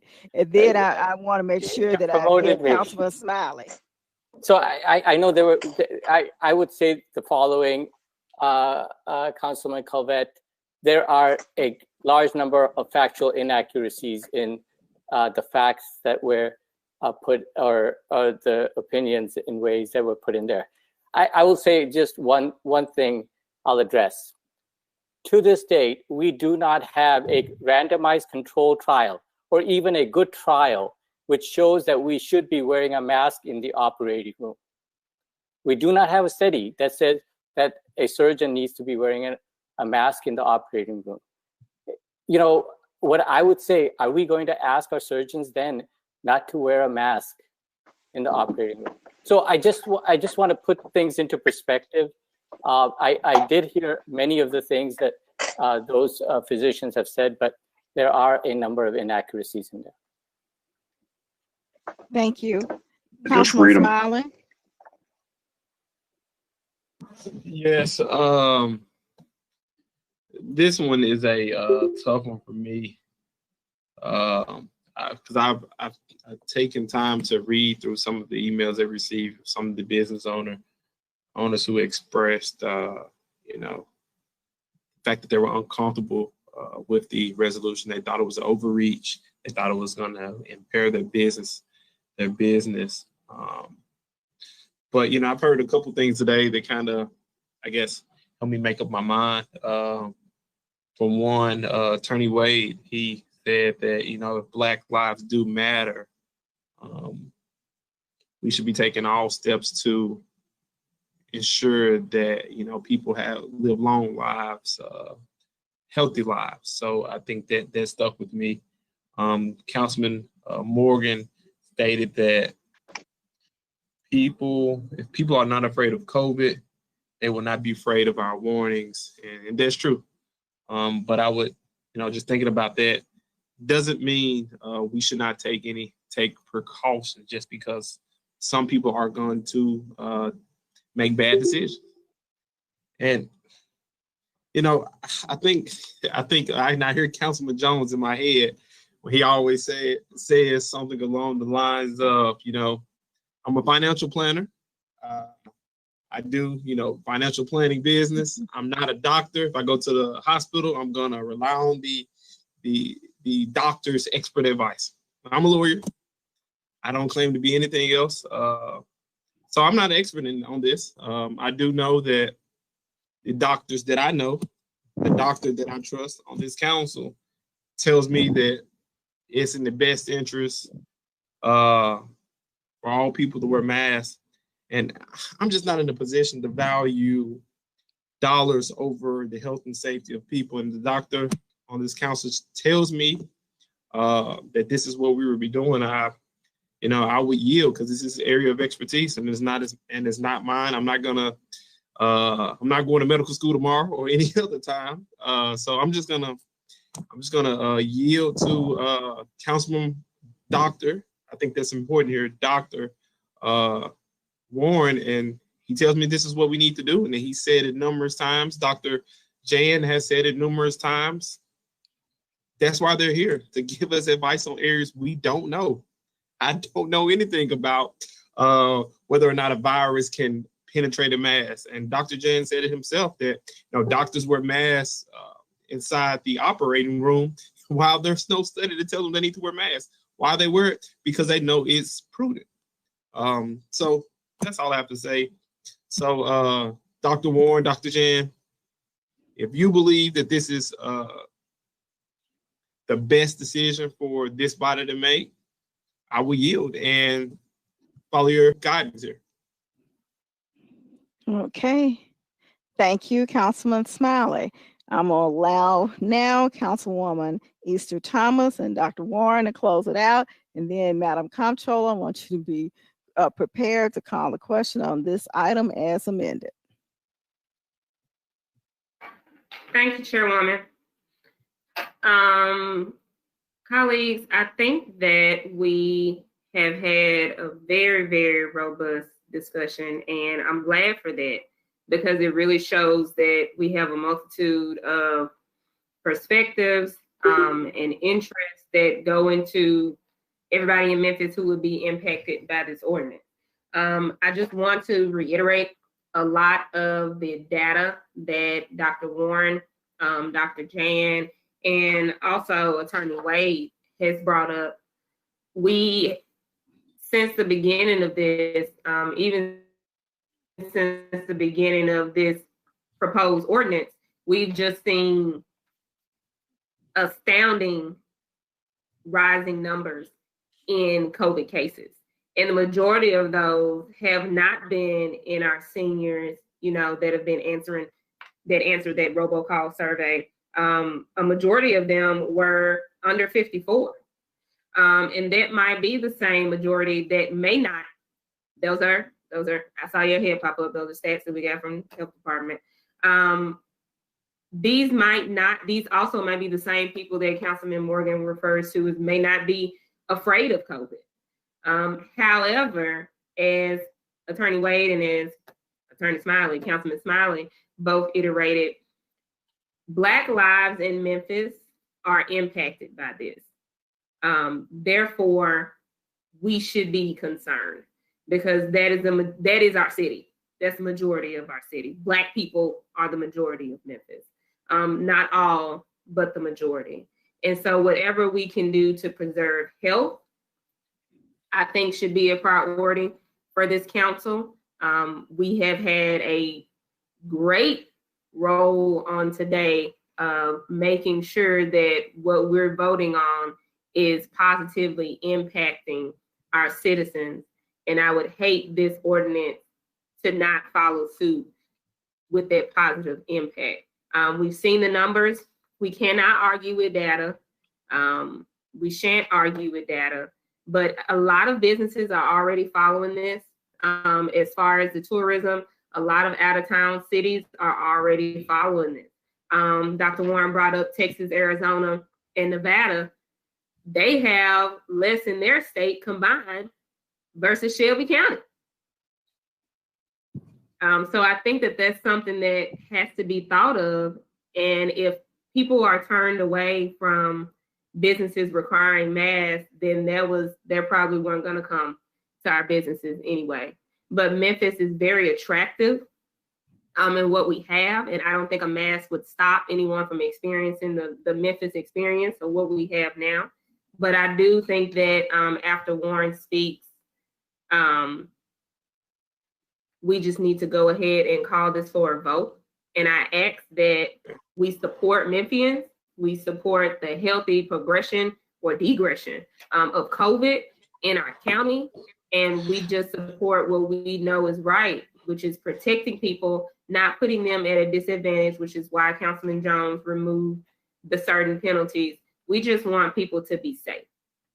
Dr. Warren and I just want people to be safe. So with that, I yield to Dr. Warren and also just asking for a vote on this item.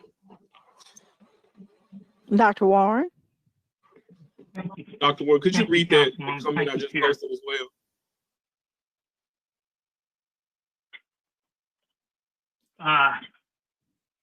Which section did you have to read?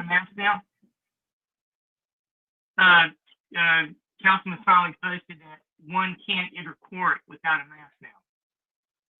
I think the thing we need to think about with this is that I really think if everyone is doing this, it's going to be a way that we actually get tourists.